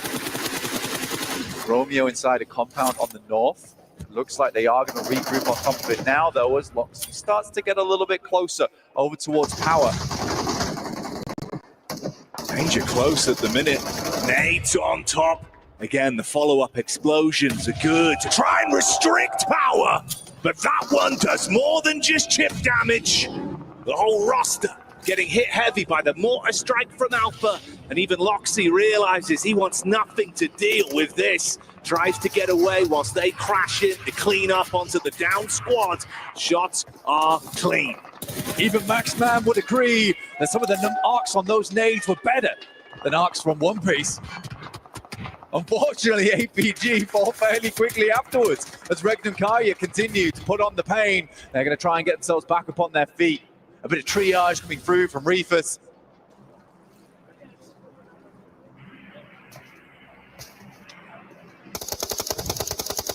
Mernat that had the quick intuition to make the backstab here as well. It's a good tag, bit of an opening knock to give them some room to play with. But do they want to run the risk of over-egging the pudding on this one? Letting the infighting continue between Regnum Karya and Alpha. It only benefits them at the minute. Yangon Galacticos can cleanly clear out both teams in Regnum Karya and APG. It's a massive result for them. Moana even getting involved alongside with Alva from Alter Ego, who are still up and kicking, and a massive long-range shot over towards Loxy makes Regnum Karya all the more uncomfortable, and another nade over the top will do the justice from APG.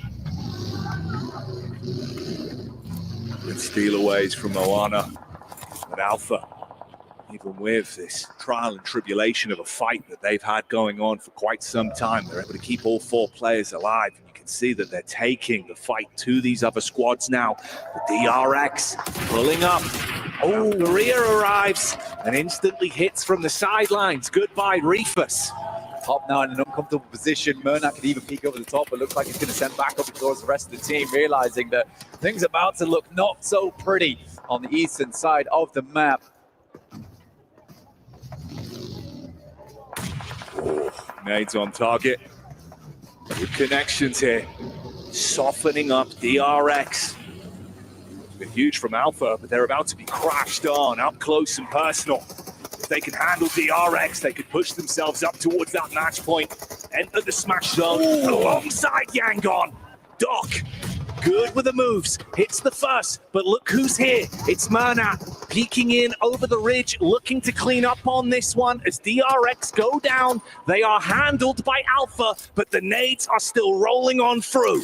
And APG will hit match point on this game, prepping themselves for the next. If Yangon cannot finish this one out, nades over the top. It's a long one over towards top, and it hits pretty. Mernat is looking magical with these nades, making Alpha disappear before his eyes, and now he wants to split them in half like a bad magician. Pushes up with Big Papa Pump, unloads, but it's a miss. Uncomfortable as they lose a player. One goes down. Mernat removed, but Yangon live on. Mernat, who had been such a force in this game, to lose him off what felt like a botched engagement. Not able even to pull the trigger. We saw the reticle over the top of top. Dear, dear me.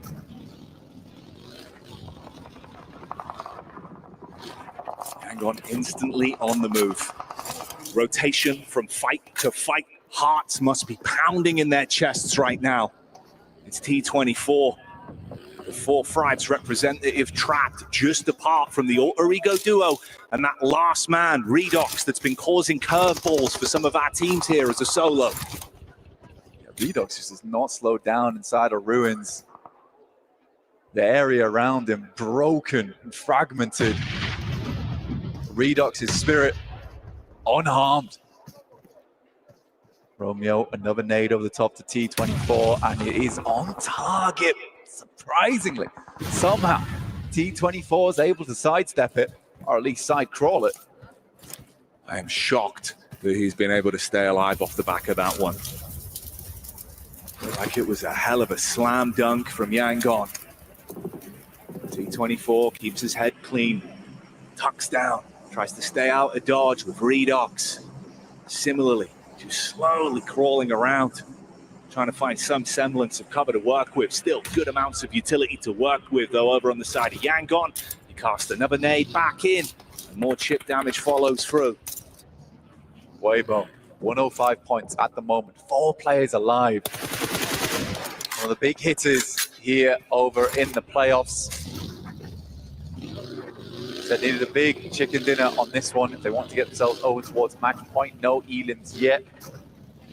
Means it might be quite difficult. It's 13 eliminations, I believe, that they'd need on this game.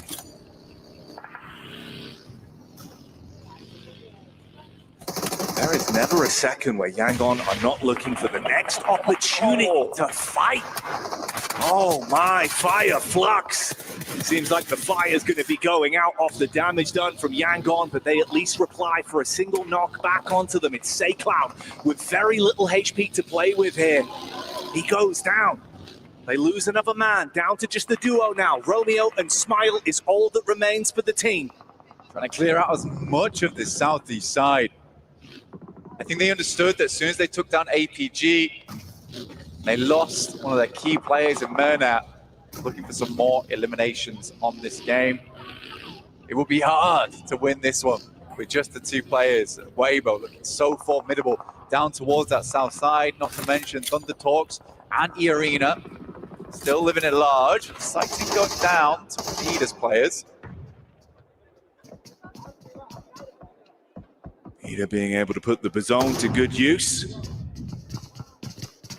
A bit of a push-up on the reshuffle round here, still looking to confirm onto T24. Obviously, his position was compromised quite some time ago. Smile could lose his teeth off the back of that, and there's other squads that could dive onto you the second they see weakness here. Smile's got to move forward, man. Drops the smokes. The Blues pushing him in. Shots coming through, I imagine, from Alter Ego. Currently still in ruins. Keeping Yangon on just the one. Will finally take down Redox. Just one man alive now in Romeo. Not a love story on this game. There's been plenty of bouts between these teams. Zyol, 6 elims on this match. I mean, Alpha Gaming, what a real result here.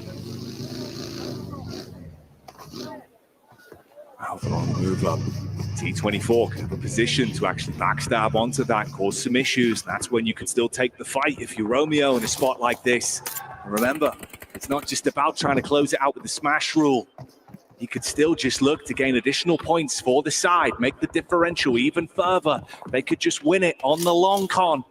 Even if it goes all the way to game 6, as long as they're in that top spot, they're going to be happy and walk away crowned. Yeah, the big thing here is that Yangon just really hasn't changed up their play style, and Yangon will go out. No chance at a chicken dinner, a surprise one at that with a one player as we play on. For Weibo, they're looking for as many points as possible. A truly gigantic game needed, but they're in good position to make it happen. You saw the frustration as well, how focused Romeo was. The slam of the fist down onto the desk. But the brawl in the lobby continues. Alva could not withstand the might of T24. 4 thrives. Even when it's just a solo, they cause issues. Ida being hit heavy as well. Thinning the herd now.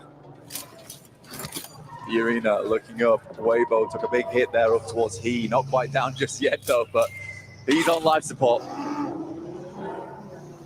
Trying to control this ridge side. E-Arena do not have to move as of yet though, but it's Weibo who would love to control this round.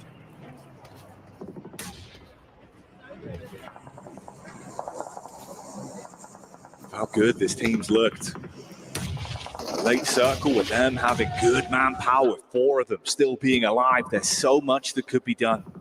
Get the replay here of the takedown onto Romeo. It was a nice nade from Moana that blew him out of the runnings of ending it right here, right now. So the fight continues. And on our very screens, it's Horror that are being pushed in by Thunder Talks. Quick peeks, more damage done. Jiggle out of commission. Sleepy hit from the side of the Arena. Sky looking to handle it all on his lonesome now. Sky hitting some good shots, but it's E-Arena looking down this way. 18 bullets in the M4. Not a lot of ammunition to take this game further for E-Arena. A nade goes through. Sky's not done yet. But AJ finally put him down there. 4 Thunder Talks down to 2 players. 1 player could be Reds back up again, but E-Arena keep peeking. I know there's chances. Seeing if they can grab onto this. Quick peeks in, trying to keep their focus on either side though, with the rotation in for the back line of Weibo. We got Suk scouting out in the vehicle to get a read on the lay of the land as well, but not overextending too far. He can still get back to the squad. Unfortunately, For Weibo now, there is just not enough players in the lobby to even get the eliminations that they need to hit a match point. So good game from Weibo to catch up, but you're still opening the door now for APG and Yangon in that next game. But I respect that Weibo was more looking here for a strong game. They didn't over-egg the pudding. They didn't push too far out. They're just trying to catch up. And this is a difficult scenario a lot of teams get themselves into, is to play scared, to play under pressure and make mistakes in these final moments. But Weibo's playing it calm. They know that even a podium finish is fantastic for them here in the playoffs. It's no guarantee, even with those two teams being in the smash zone, that they will just end it early. So for Weibo, walking away with another chicken dinner and getting as close to the margin as possible, it would be unreal to set them up for an opportunity to be another horse in that race. It's absolutely time for this team. Tony K continuing to send shots, ringing down towards E-Arena's position. Get further towards this end game. Team Secret been very quiet over towards the castle. They'll have to leave those ramparts soon. Undertalks in the arena, that's been what's taking so much of the attention. But for Weibo, is it finally time to go? They've got the vehicles to work with. Focus back over from Joker. He's a man that's done so much time and time again for this team. He's got backup and the nades are raining over. Chip damage in from Order, looking for the prime on the follow-ups as well. Mormon got to cast further back, find any kind of cover to play with here, top himself up. Order taking a bit of chip damage of his own though. Low at the minute, hops in the vehicle, playing with his mates. Team Secret send the soldiers out the drawbridge. But let's see if Weibo can draw this fight to an end, or will it be E-Arena standing tall over the top? A lot of damage going through. 33Z has to back this off. Sakura just trying to give that information back, but Team Secret gets ever closer to Weibo. Sook's able to run down T24. Sakura's directly in the sidelines. What is this? Oh, Sakura, he saw the opportunity to crash with the bonnet and shut down Order, but the damage is coming back from Sook up close and personal. They go for the commit, but it doesn't work how they wanted it to. It's fragmented either squad, yes, but no one's walked away the winner yet. Weibo needs to quickly get back up on their feet. They're healing right now. Order being dropped back up into position. Sook makes a quick swing by, a drift, but it is Tony K to stay alive. Two nades that could be dastardly, and Team Secret yet to make a mark on this engagement. So closely grouped, the difference of that nade being on target could be incredibly influential for him. One left to play with. They're starting to spread themselves out. Good decision making, pulls out the primary, bullets down range, connections are clean, but 33Z tries to zip back in from the side. The fight on two fronts, but now Team Secret has to take the fight over towards Thunder Talks, who have stormed the castle. And the siege looks good so far. But the problem is, Secret clash back, the thunder is gone, and Weibo is here, trying to keep this intensity going whilst they know that Secret are weakened, and they are finding what they need. Inside the church, the bars on the window, a prison cell for Team Secret as more bullets rain through. Tony K, the final player now here for E-Arena, but Weibo looking to finish strong. Inches away from another chicken dinner, and Order looks to command respect, runs in with the DBS, fires out the shots, the paranoia kicking in, and E-Arena are going down as Weibo stands strong. In the lobby and in the arena, this team is back for blood and proving that they've still got the fight in them. Weibo, once again, what a win from them. They are not giving up today. It has been a gigantic performance from them, and they are catching up. These teams in the front better breathe heavy right now because they need to get a move on. The eruption from this team. The knock-on effect of the crowd going wild. The support is here in droves. The fans at home will be ecstatic with this result, but it is the first step. More to be done for them, Blank. They are close, but there are teams that are even closer. The intensity keeps on building. Do not go anywhere as the action reaches its climax.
This land is calling.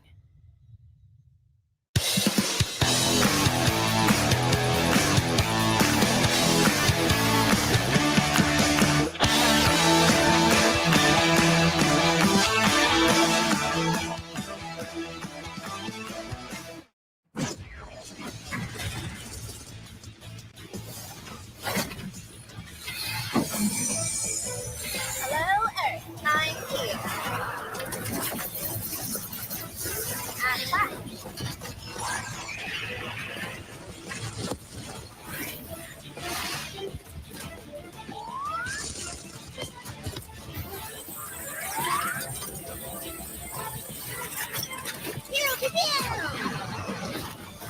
New Pulsar Legionnaire available now. First outfit with special head animations and voice lines. The Pulsar Legionnaire set comes with its own super cute voice lines that can be toggled on or off. What happened? Bye, friend. Hello, Earth. I'm here.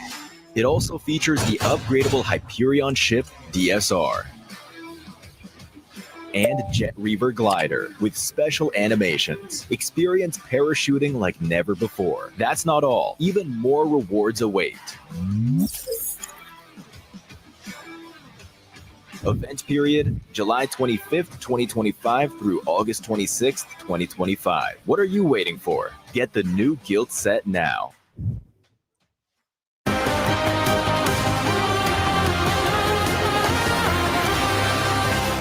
쪽으로 뛸게 나는. 나 오른쪽 위로 같이 해줄게. 준비다. 천천히 해. 피킹 안 해도 돼. 앞에 라인 기는 거 조심. 야, 둘이야 둘 바위랑 이거. 받아먹으면 돼. 앞에 받아먹으면 돼. 바위 안 내려도 돼. 형만 내밀지 마. 삼각바위 하나. 이제 나온다. 삼각바위 하나. 삼각바위 하나 더. 나이스. 야, 나이스 준호야. 아, 나이스 준호야.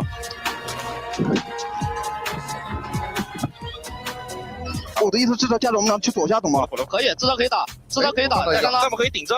我打这个知道。别急别急别急。OK。有个人要死，我看到一个。我看到一个。打，你们别着急。他叫我，他叫我，你们说，他只叫我。牛逼！还就一个，翻上来，就在眼里边。两边，带他。牛逼！牛逼！牛逼！丢。哎。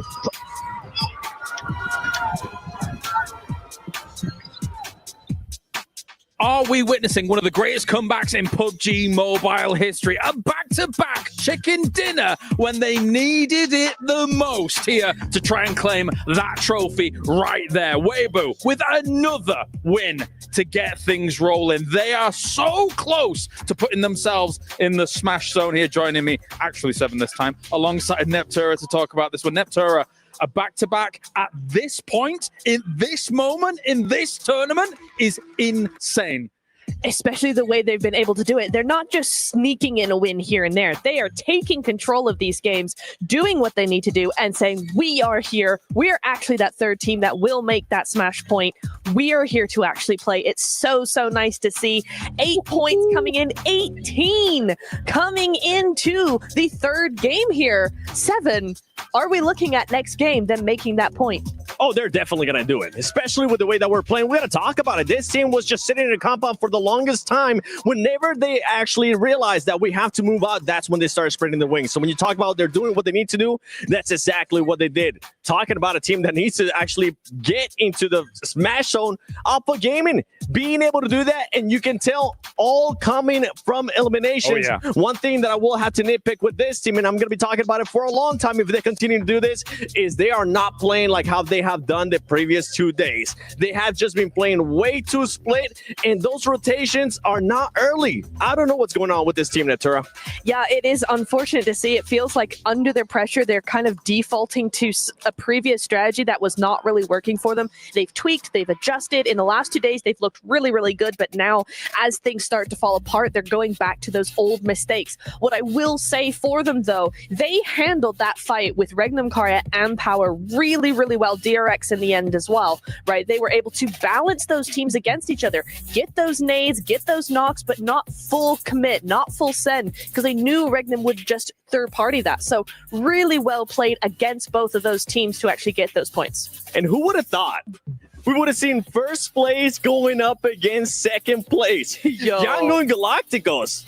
Let me talk a little bit about you because Mermat was scouting APG for the longest time, especially as soon as they saw DRX go towards them. Great scouting and great time to pounce on APG when they were down. You can see Weibo here. They know that there is an opportunity that has arisen off of them being excellent in the last 2 games. You could see the elation on their faces as well, Neptura, as they realize once again, another win under the belt. Yes, just inches away from that smash zone. So they're going to have to do something in this next game. But as Seven said, with the way that they're playing, I think it's a likelihood. Yeah, I haven't seen Order smile like that in a very long time. He was very pleased with how the team's been performing. And with a back-to-back on Erangel, it's really nice that we have another Erangel coming up. So that is really boding well for them as well. I will say zones have been kind to them, not necessarily given, but a little bit kinder to them versus an APG, which have struggled to be on that edge constantly, always having to rotate. But in these last zones, that's where it's really matters. That's where that strategy comes into play. And WBG have just been able to have that patience, that control, and most importantly, the decision-making. If they want to go for something, they do it wholeheartedly. If they decide, actually, this is not a good idea, we need to go back, they do that wholeheartedly and quickly as well. You talk about decision-making. One decision that was kind of scratching my head there early on was Yangon Galacticos. We're saying this team might not end up crumbling under the pressure. I think they're starting to feel that pressure because we saw something a little bit different out of them. Max and I, when you two were discussing behind the scenes while we're watching the game, we never see this team go to the center of the circle early on. They've been playing the edge for the longest time. For me to be able to see this squad go towards center in a situation where they're more than likely trying to win the game, yes, that might have ended up working out, but that's going away from what they've been doing for the previous 2 days. Do you think that they should fall back on what they've been doing? It's been successful, Neptura. Do you think the adjustments here is really not worth it? I think especially in that last zone, it might not have been the play because in the center of where it ended up, it's very low ground, very open, where the edges where everybody else was playing had a little bit more cover. There was a little bit more of that high ground, that scopeability as well there. So I think in that case, yeah, Seven's right. They should have stuck to the edge, but I do understand what they were trying to go for because for very good reason, the center was very open and no one was there where the edges were very busy. Overall rankings time. All right, with potentially 3 more games remaining here. Yangon Galacticos and Alpha Gaming are currently in the smash zone. However, if Weibo Gaming gets themselves 5 points in this one, they will join them as well. And after rolling a chicken dinner into chicken dinner, who can potentially stop them? I am very concerned here, Seven. Either we get one of those 2 kings that coming in from the previous 2 days, being able to take a victory, but it very clearly seems like both of them are either feeling the pressure or adjusting their strategies to the point where they're not exactly comfortable where they need to be to win PMWC. I'm going to be looking at Alpha Gaming. I got to call them out real quick. I feel like if they want to get a chance at actually winning via Smash Roll, this next Erangel would be the one. We've seen Yangon Galacticos win in Miramar. Weibo, I mean, we know what they showcase, especially in PMHI, getting the championship there, wanting to continue on a trend here. But I'm also looking at some of the other teams. I'm looking at some of the other teams trying to stop their squads from getting the points. We saw Turning K from E-Arena stealing those elimination points towards the end. And I mean, these are teams that even though they are towards the bottom, they are fighting for that prize pool. Yeah, it's really nice to see them because even though they're not in contention for those top 3 spots, right, at this point, they're just not. But they're able to take those placement points away from a team. They're able to push those teams further down in that game, and they're able to steal elimination points, as you said. So they are still making a massive game for themselves. All right, and you guys at home, of course, can be involved in everything that's also going on around the game here, or for also PMWC. Starting from August the 1st, which was 2 days ago, the PDP Global Fashion Icon Contest officially has kicked off and is currently ongoing. This competition accepts both in-game outfit design submissions and participating by showcasing real-life outfits for you to wear. Use your sense of fashion to influence the world, and the total prize pool reaches up to $120,000. And with that, we are going over to the commentators. One final Erangel. Let's see who can take it. One final Erangel, one final chance potentially to play during PMWC 2025. 2 eligible teams currently on Smash Point. Of course, we're talking APG, who just makes it off the back of that game number 3, Erangel, and over the other top dog, Yangon Galacticus, who's been here now for a couple of maps, but they haven't been able to seal the deal. But now is their opportunity. If you want to stay up to date with everything that's happening on the map, go ahead and check us out on YouTube. Have that up so you can follow each and every route of our potential championship match. I'm Taylor Reflections Noble, joined by John. We'll be calling the action over the next 3. It's going to be a lot of fun. John, things are getting serious, and Weibo is looking to also be on Smash Point after this very map. I mean, you say we're covering the next 3. We just don't know how many we're covering. That's right. It could end at any moment, although it will have to be the end of a match. But Weibo, with a back-to-back, have made a monumental ascent up the tables to be in the contest. They are just on the doorstep right now of getting into that Smash zone to potentially take it away from Yangon Galacticos, who have been cruising at the top of the tables. You know, I said earlier on for one of my hot takes, and I'm going to keep bragging about this one, is that I felt like a Smash ruling was going to come through, but it wouldn't be from the point leader. It is not out of the question that that is occurring here. If we get to a match 5, if Weibo are able to get past that boundary, they could really take this one away and not be on top of those tables when it comes to those points, because it's all about that Smash. And an APG going to let that happen either. Ooh, I don't know. We'll see. The thing about Yangon Galacticus is they've been getting blessed by zones. And they also have been playing very aggressively, which has been pretty much their undoing. You know, the question is, why aren't they parking the bus? Why don't they slow things down, start playing in the methodical way that led them to this very moment? Now, points still matter. If we do go to game number 6, of course, if a team is on Smash Point, they win game 6, they then take the championship. But let's say a team outside of the running of Smash Point takes it, well, then it would default to the points winner. In this case, right now as it stands, it would be Yangon Galacticus. So points still matter, but if I'm Yangon Galacticus, if I'm APG, I'm going for it all. I'm trying to win this right here and now and shut everybody down, because the reality is, John, the longer these games go, there's more chances for other teams to be on Smash Point themselves and potentially for them to steal the championship away despite them not having the point lead. It is, of course, that outside chance, that title, and not to mention the cash that goes along with it. It's going to be looming overhead, a bit of a threat here. $500,000 for first place is up for grabs. You drop down to second place, you will allow that to sneak.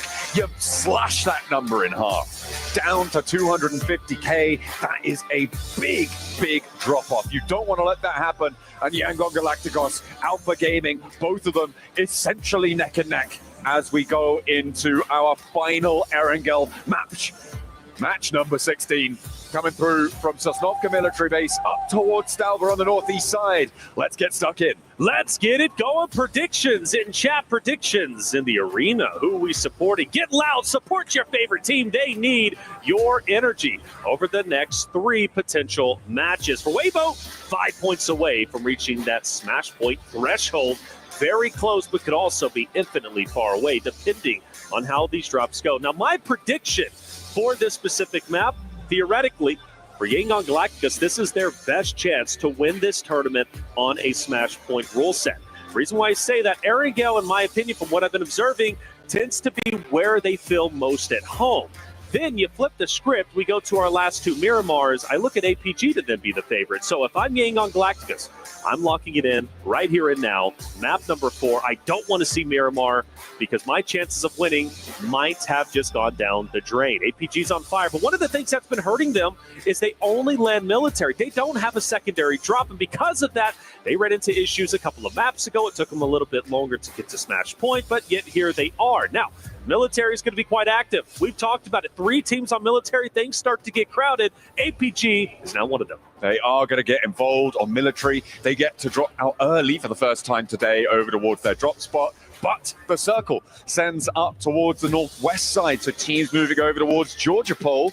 That's normally Yangon Galacticos, going to have potentially a little bit of a better time. But on that north side, you've got those vehicle drops that could potentially get a little bit messy and get involved with other teams. But it seems like they're extricating themselves effectively for the time being. No one getting too close to one another. And no knocks being seen just yet. Of course, we're looking at Weibo as well. Down in Primorsk, going to split up towards Quarry as well. Nobody really contesting on that spot. again, early on that plane path, they should be looted nice and quickly. And that west side rotate, very available for them. Very available indeed. And well, for Yangon Galacticos, they land a little bit short. Normally, they're up towards Georgia Pole, which would be phenomenal for them, being dead center. This time around, they will land a bit more to the eastern side of things. For Arena, already running into some issues. What a Sky getting the knife, and one is down. But Sky needs to get out of here, stay alive as long as possible. Good news for Ora towards the bottom of these tables. Arena trying to defend. But to be honest, no one's really paying attention to these teams down low. And it is 4 players to a vehicle for Yangon Galacticos, which we hate. But it does mean that they are going to have to grab a couple more vehicles on the road. And the buggy we first picked up by Smile. Besides the monster truck there as well, but they don't want to go for that. They're just going to draw up into those buildings. This is a great opportunity for Yangon Galacticos to play for in-game. Not get too antsy. Let's not try to overexpose ourselves and go for eliminations. Let's tone back the aggressiveness. Again, I feel like they got way too aggressive in that last game. Would they still have won? I don't know. It would have been tough, but they were getting blessed by zones. Here, they have the best chance. This is quite literally the most perfect opportunity as it currently stands for Yangon Galacticos to hold it down, center zone, play for late game, and just stay quiet. That's my game plan if I'm them. Now, you do have teams moving in. Team Secret's going to be on the other side of the river towards Georgia Pole, and then, of course, E-Arena starts to come in as well. Maybe tempting fate to go into where Yangon Galacticos is currently at. They might go where Team Secret is. But we also shift our attention to APG. Once again, center of military. And they've got to make a decision. Eastern Bridge, Western Bridge. Where do they decide to go? Well, they've got 4 Thrives or Ida potentially to deal with them. Could be problematic as time goes on. Team Secret have a position now against Joker, who's actually taking the fight fairly effectively here. Went down very, very low fast, but Frankie wasn't quite able to connect those final rounds. And now Frankie is in danger with Tony K and Sakura on the bottom floor. They will need to call for reinforcement, and in they come. Team Secret rallying around their high ground player. Sakura on the windowsill, looking for the shots, pre-fires the angle, and actually catches Cirrus on the crossing. Beautifully found. And now Tony K has a turn up the staircase. He's going to go ahead and camp up here, Frankie. Holding it down, nades cooking. Don't think it's going to have any impact. I'd like him to pull it back if I was him. Sakura, though, very limited health. Ooh. And finally taken down. Team Secret taking this fight in stride, and an opportunity to get their down player is here, and they will be successful. Tony K will fall. E-Arena starts to run on fumes. Joker last alive. And I just don't know if he's going to have what it takes to take down the 4-man units of Team Secret. This is an important fight to have concluded early. With the circle as it sits, teams are going to start to move towards the northern shore. E-Arena not being there opens the door for teams like Yangon Galacticos, like Power at the moment, to potentially try and sweep on through. It also leaves a little bit of an opening for Weibo on the west flank to maybe move over that long Georgia Pole bridge. This Ida starts to move across the Western Bridge. APG to follow suit. Thundertalk most likely going to go across Eastern. They won't have anybody there. APG's going to have to fight really hard to continue their way to center zone. That's why Yangon Galacticos are in such a great spot. Although Smile, I do feel he's a bit spread out from his roster, and that gives me a little bit of concern. I understand you want to lock down these bridges, and that's great for eliminations. That's great for points, but stay with your boys. Stay together. There's no reason to get too antsy here. Taking a shot on the stairs. I mean, that kind of feels antsy to me. I would say so. A little bit of a pop there. Maybe a signal of things to come. They weren't able to close down, getting a little bit too over-aggressive. They're taking some damage, but they're establishing control on both sides of the river now for Yangon Galacticos. So a lot of overlooked positions, and that's the danger that you play into crates, right? It's so open around the edge. Getting out of there, if you overcommit early, is really, really difficult once teams start to move in. We're on board with APG, though, now, and they are being careful on their bridge crossing, but they needn't be. Oh, maybe. Okay, no, he's fine. He's around the edge of that blockade. They're zigzagging, they're going left, they're going right, and they are fighting ghosts right now. Correct me if I'm wrong. We had, I know you would, we have a situation with Yangon Galacticos who were in this very spot when they won a game on Erangel. What, a couple days back, right? It was Team Secret who ended up crashing in on a roster on the ridgeline, or maybe was it Yangon Galacticos who? Yes, and then remember, then they crashed in, and they ended up taking a victory, and it was very, very close to where they currently are. So they won, and so they've won a game in this very spot, basically, or at least close to it. So familiar territory. They've already got a W here. maybe they can replicate it. Oh, well, they'll definitely be trying to, that's for certain. They would love to take home that chicken dinner and that title. The $500,000 in prize money. It's weighing heavily on the mind. And Weibo trying to weigh up to them. 5 points short of the match point boundary right now. They do need to earn 5 more. You can see that posted up right now close to the West Bridge on Georgia Pole. A long rotate across that bridge. It can get pretty dangerous, but at the moment there's only one team on the northern shore. That is Team Secret. That will change pretty quickly, though. We've got teams starting to move in from the north. You've got Alter Ego, you've got Aura. Yangon Galacticos unlikely to go to North George, but potential for this area to get a little bit more packed. For Alter Egos, maybe even fourth rise, but focused on Alter Egos, who I feel have been doing decently well today. They can have a good game here. There is a big chance potentially they can start to do what Weibo's been doing, right? Rallying back, breaking in to smash point. This game is critical to get close to that narrative. And then the next Miramar, maybe they surpass it. Game 6, they can steal the whole tournament away, which would be insane, right, from Alter Egos and how well they've been playing. You look at Krypton yesterday, his clutch against Regnum Karia was incredible. So that would cap off a wonderful storyline we've been developing for this Alter Ego roster. Now, let's see where this next zone ends up going. And it's going to go straight towards Alter Ego up top. And Yangon Galacticos, who do make the audible, they follow Smile up ahead. Seems to have paid off because they're now well within the next zone. That is a crazy hard shift up towards the north side. Yangon Galacticos immediately go to the northern shore. Power under pressure. Weibo on the western side, moving over that West Georgia Pole bridge. APG, I wouldn't be too surprised to see them following Thunder Talk all the way out to the east, play that Roshok Bridge, insert over to the eastern side of this next circle. But it's all on what Yangon Galacticos can do with the control that they've got over this river crossing. Pushing Falcons back. Narvalo saying, okay, let me go ahead and scout out and see if that house is available. Well, it's simply not. He doubles back in, takes a couple more shots. And Bernat says, look, you got to stay away, brother. I'm not playing around with you. Falcons getting testing the waters just a little bit, but Yangon Galacticos hold it down. Regnum Karia also in the area, and we're still moving. Yangon Galacticos going forward, potentially challenging that of Falcons. Oh, Mernat looking to try and clock Koa as he spins out the buggy or tries to connect on the tire. Maybe Ralph in danger, but he's pushed back. Yangon Galacticos have allowed about 4 teams through their position now for no benefit. They've got such a blockade that now sits to their north that was all southwards of them before. They retreat and they fold back. This is interesting. And now APG getting relatively close over at Roshok. There is a chance maybe they clash depending on the route APG decides to take. I assume they're going to go more east and then go up north towards where Thunder Talk is currently at. But I agree with you. Yangon Galacticos letting Falcons get through along with a multitude of other rosters now puts them in a tough spot because you guarantee, well, I can't guarantee, but I at least think they're going to have to go north. This is the thing, right? They didn't do either of the things that position was good for. One, hold teams out towards the south. Take aggressive fights, force a blockade, force a traffic jam on that south side, and choke those rotations out. 2, head north before everyone else. You already have that advantage in terms of the pacing, and they've done neither. They took a little peek here and there, and they played it timid. They folded back into their compound, and now they're on the edge of the circle. They can still do something from here, right? There is still that opportunity, but I feel like they may have made a mistake in this situation. We'll have to wait and see if it's going to pan out that way. I also spotted Weibo tilting teams towards the top, right? They rotated up that West Georgia Pole Bridge. They've gone now wrapped around up towards the shooting range hill on the north side. They have a nice spread on the west side of this circle. Yes. I like what Weibo has done on this match, a lot more certainly than Yangon Galacticos. Yeah, Weibo, Alter Egos, I think, are in prime positions to have a deep run in this game. And 2 rosters, you know, Weibo obviously 5 points away. I mean, they could get that replacement points depending on how they play this.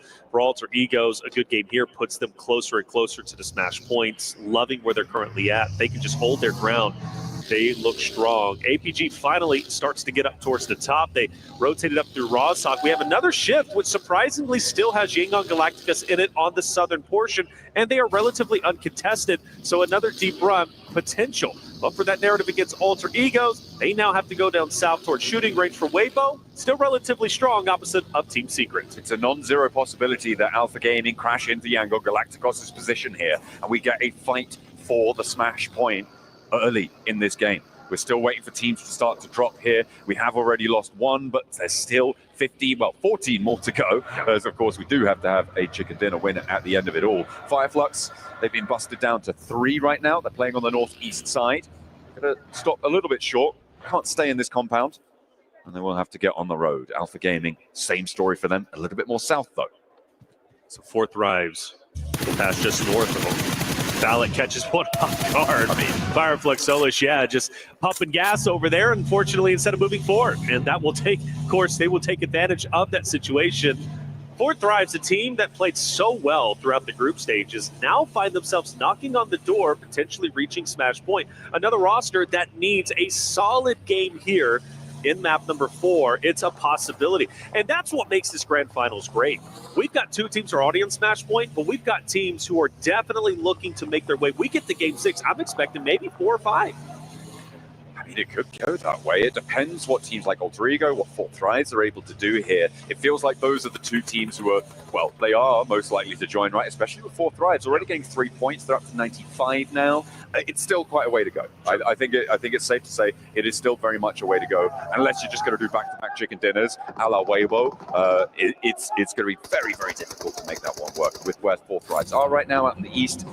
It's going to be pretty tricky for them to enact that. So before Yangon Galacticus had Smile go as a solo across the bridge, this time around 3 go up. Team Secret gets close, but they leave Renat down low on the shoreline, potentially closing that in if they do need to rotate back depending on where the zone ends up shifting. But I get so nervous when I see those solos out in the open like that. I really hope Renat does not get caught off guard with the third party.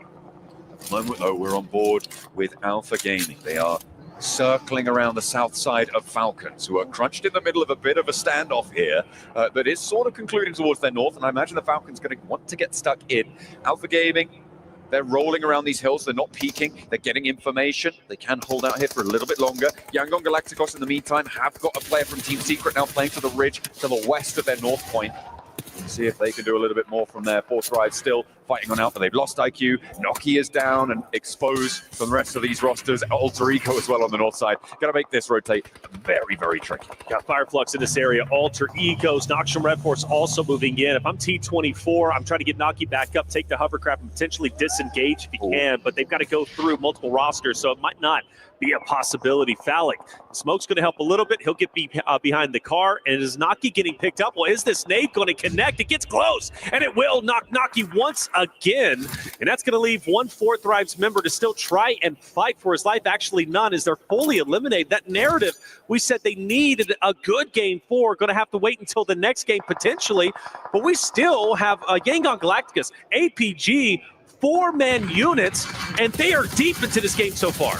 It's going to take at least 2 matches for 4th Thrives to get up into the Smash Point boundary, which means match 6, their only hope to maybe sneak in and get a chicken dinner there. But again, it's on back-to-back chicken dinners at this point.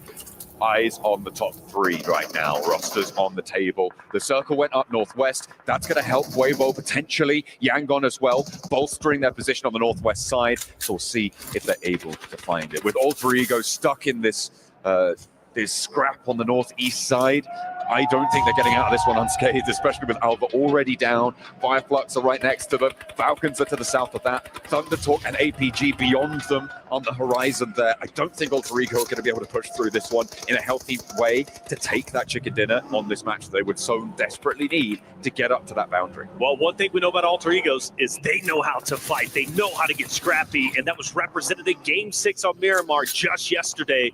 With all 4 still up, well, maybe 1 down at least currently. I think Alter Egos might have a chance, but you're right. It's not going to be easy. And with Koa knocking down Rosemary, John, I'm starting to believe in what you're saying. This fight on the eastern side has been taking place for quite some time now, and it's still going to be probably another minute or 2 minutes before it's concluded. Falcons picking up a few points there, picking up their teammate too, as they take the fight and they draw it away. Fireflux will fall in their face, but Yangon Galacticos versus APG. This is the fight for the top side of the tables. Hang on a minute. On the ridgeline, Yangon Galacticos have position, but Alpha Gaming rock on up. They swing from the east side, and they're pushing in. First player to go down is Myrna from Yangon Galacticos. Nades over it, and there's no equalizer. Smile starts to back away, reposition. Top's going to try and get his teammate back up into the play. Smile, though, he's not going to relinquish that pressure. He's going to continue to push up. Doc does have a great angle if Smile overexposes himself. This is a critical fight. You have two Smash Point teams facing off against each other, and arguably, you could say whoever wins this, and especially if they win it in dominating fashion, most likely could, in fact, win this game and win the tournament. Doc gets clocked from the sidelines there, and it's Regnum Kaya to try and take him down. The SLR finds the angle. Doc potentially resible behind this tree. Regnum Kaya will come under fire from teams like Horror, from teams like Team Secret as well. And Zjol has an answer. Over towards Wild, he'll get that knock, and Regnum Kaya's sightlines will start to get diminished here. Playing that forward position towards that north side hold. It's going to work out well. And Regnum Kaya now playing only as two.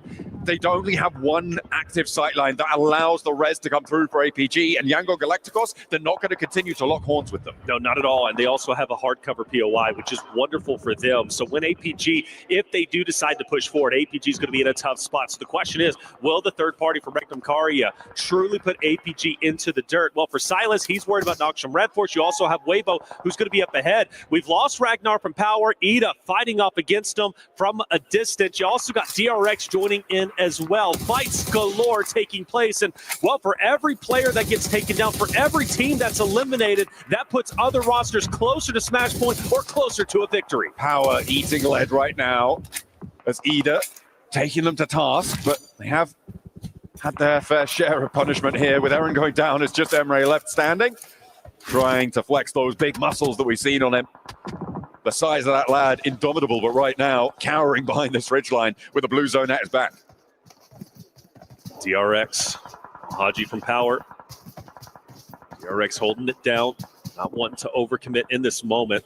By the way, the Alter Egos Horde fight still underway. That eastern side has yet to slow down. Nice shot from Yudbin up ahead. That's on Smile. That is a critical down. And for YG, they have to make a big decision. Leave their hard cover and go get the pickup. They're going to commit for it. The difficulty here is that Yangon Galacticos have to leave their hard cover. Al-Haji giving a good attempt at holding against DRX, but you've got to imagine his number is up. Will go down as they cut through him. DRX managed that one cleanly. Ida going down as well, leaves 9 teams remaining. Placement points coming in soon, which remember is important for Weibo. They need 5 points this match to find that one. Smile did get res for Yangon Galacticos, but they still have to move north, and APG have 4 players alive. Moving north is so tricky against where Regnum Kaya are playing, and it might get even harder with DRX trying to backfill. Here they go, and YG was firing a couple of shots. Sides is going to go up top and try and challenge the YG boys. This is going to get tense. Smile back on his feet. Nade cooking. It's thrown. Hyunbin manages to dodge. Another one thrown on Soez, but he dodges it as well. DRX continues to progress. Smile, he is dropped off for the second time in just a short amount of time. APG grinning ear to ear right now. The main threat from the south side taken down, but DRX may just sidle in to take their place. Usurp that position on the south edge and play as 4 rather than the 3 that Yangon Galacticos were playing around with before. Hyunbin nade over the top play cloud, sidesteps another. A Smile finally bleeds out. He's staying alive on a sliver of HP, and Scissors cut along from the sidelines. Romeo steps into the fight. The nade finally takes him down, but Romeo now pressured out by the blue zone. Romeo, like you said, he's got to move, he's got to go, and he's pretty much the last hope and chance for the opportunity of Yangon Galacticos to close this out in Smash Point. But Reefus from APG guns him down, and APG now staying alive. A 4-man unit have a real chance to close the tournament out. 4 players alive, but look at the open field that sits before them.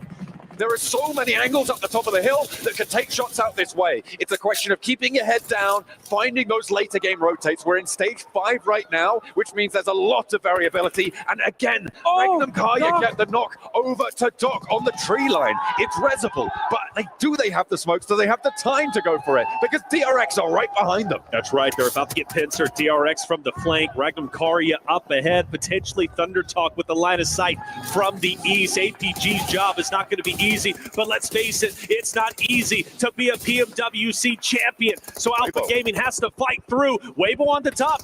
They're fighting. It's getting scrappy, but they're losing forces quickly. The question is, were they even able to get 5 points? I don't think so. I don't know if they've managed to break that boundary. They are just short of it.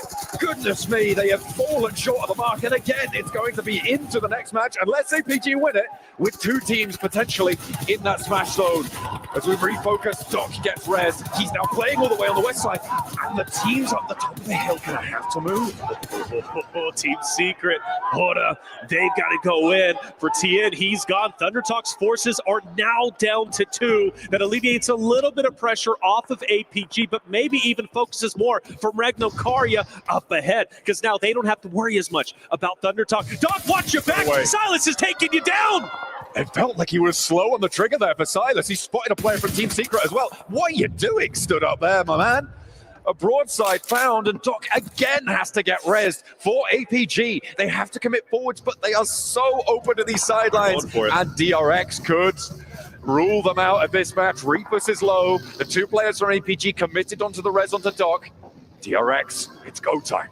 This is the time for Regnum Karya to up the pressure, to up the ante onto APG. This is a beautiful opportunity to take them out and continue this tournament. When DRX starts to push up, you have a real opportunity. A nice shot. Kunbin will drop 1. That's going to be Reapus fully finished off. But Doc fights back. Doc gets a knock onto 1. He needs to give something back to his team here. He's been picked up plenty. Now he needs to pick up the slack where his backline is starting to fall. They're playing as 3, and DRX have 3 players bearing down upon them, and he's down again. It's now all up to 2 players for APG to maybe take this one home. They'll get points, but I don't think they're getting the chicken dinner here with top falling. It's only Ziol left. Ziol, the last hope and chance. Will the tournament end now? Will the solo make a heroic run? Well, he's surrounded.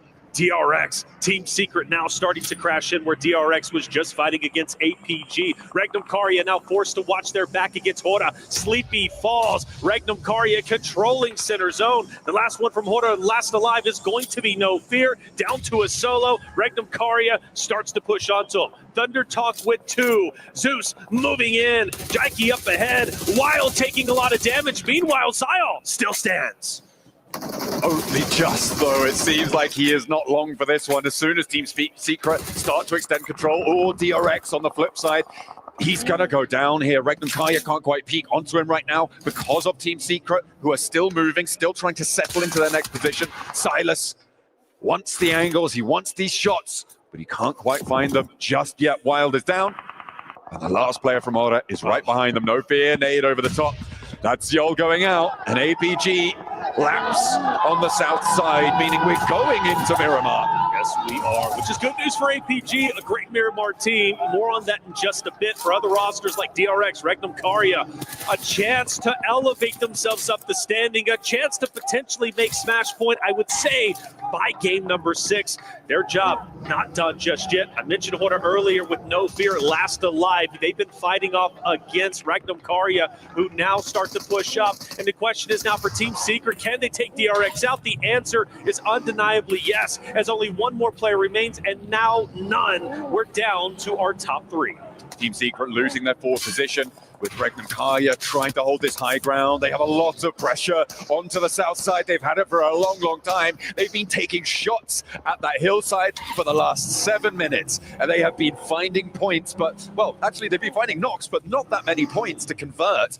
They've been snuck away from the other teams playing on that hillside. But now, 3 players alive for Regnum Karya. They need to move south and potentially down the hill. ThunderTalk with 2 playing on the east side of this circle. They've got a couple of sporadic pieces of cover that sit before them. I think the hardest time here is Team Secret with 2. They have to make a mad dash. The thing about Team Secret, they've had some deep runs today as it stands, but they have yet to be able to finally get over the hump, finally close out a game. Is this their opportunity? Well, I love the line of sight from sitting up from a distance. ThunderTalk, most likely going to mow down Xerath, but you do have Regnum Karya starting to get active, starting to move just a little bit, and they're pushing where ThunderTalk is currently at, and they have the high ground. They've moved into this one. They know that Team Secret unlikely to push super far into this and backfill them on the high ground. ThunderTalk would cut across them, which means that they do have the freedom to move laterally on this. Unfortunately, Team Secret up on these rocks do have an angle or 2 onto this high ground.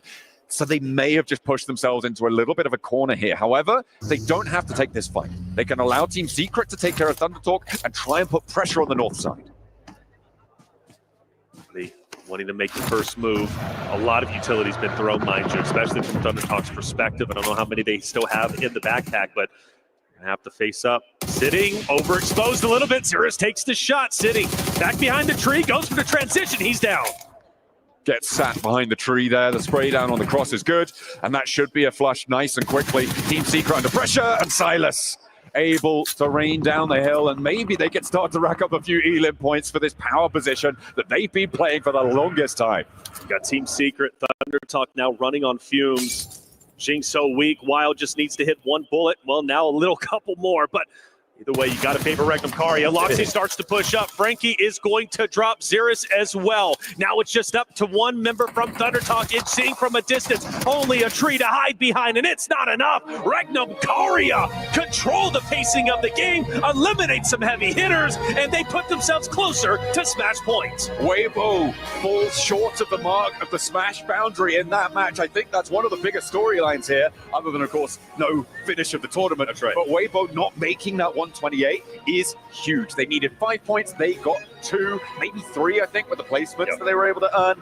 That is not going to be enough. So they can only get a smash victory in match number 6. That's right. Moving into match number 5, only 2 teams can win it before we would end our tournament anyway. However, it could upset the point standings. If the team is able to sneak in match number 5 into that boundary, things can get messy towards the top.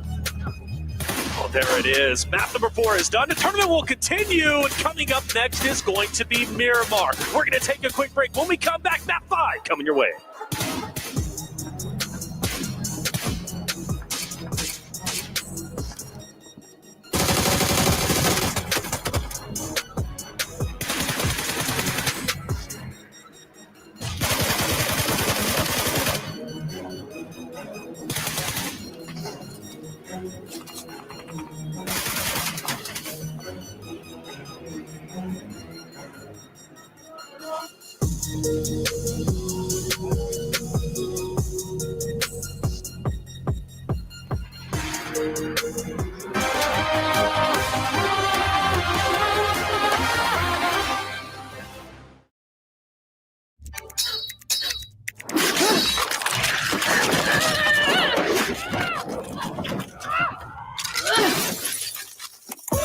Reach your impossible. Lenovo Legion.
The highly anticipated addition to the Mummy series outfits is here.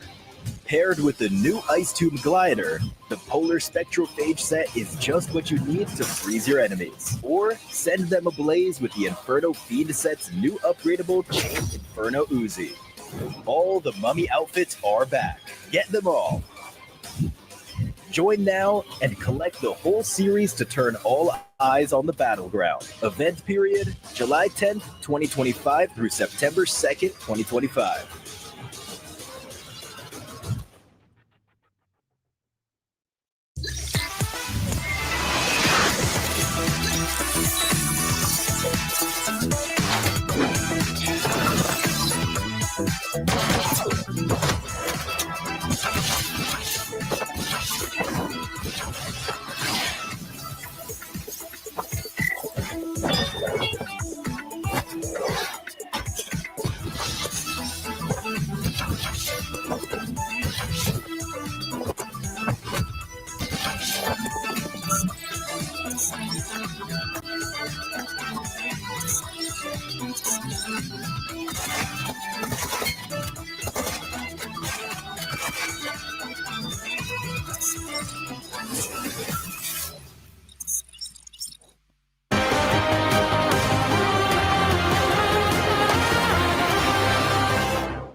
Well, that's Erangel all done and dusted. Regnum Carrier here towards the very end, looking strong. But for all of these teams here, they are just fighting for a little bit more prize pool because this game went off the rails. We saw those northern shifts. Joining me, we have Seven, Neptura, as well as Maxman to talk about this.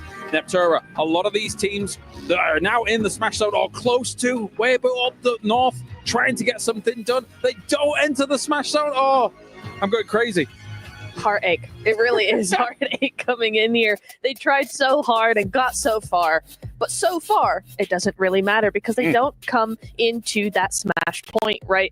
Just a couple of points away, and they tried so hard. I already said that, but they did try so hard. They got a lot of points coming in there. They tried to get a lot of those teams waiting for the right time, trying to recreate what happened in the third game of the day, but it just didn't work out. That zone was just not going to be going their way, and we go over the match ranking. We see 7 elimination points coming in for Regnum, stealing a lot of those points away from other teams. For Weibo, just way too passive. You can't play the same way that you were able to play it in the past. You're going to have to make sure you attack those teams, especially if you're trying to get there within this match. So it's not going to be enough. And I mean, it wasn't even enough to get into the first page. I do got to give some props, though, to Alpha Gaming. There's somehow they were able to find a way into those circles. I will get a chance to talk about them a little bit later. But yeah, for Weibo, more aggression, Max. They had literally the perfect setup because Alpha Gaming were fighting against Yangon Galacticos. That was like the perfect setup for them to enter the Smash Zone. And those two main teams you're going up against, not being able to actually convert that chicken dinner was so important. Unfortunately, not quite able to get as many eliminations as you just said, Seth.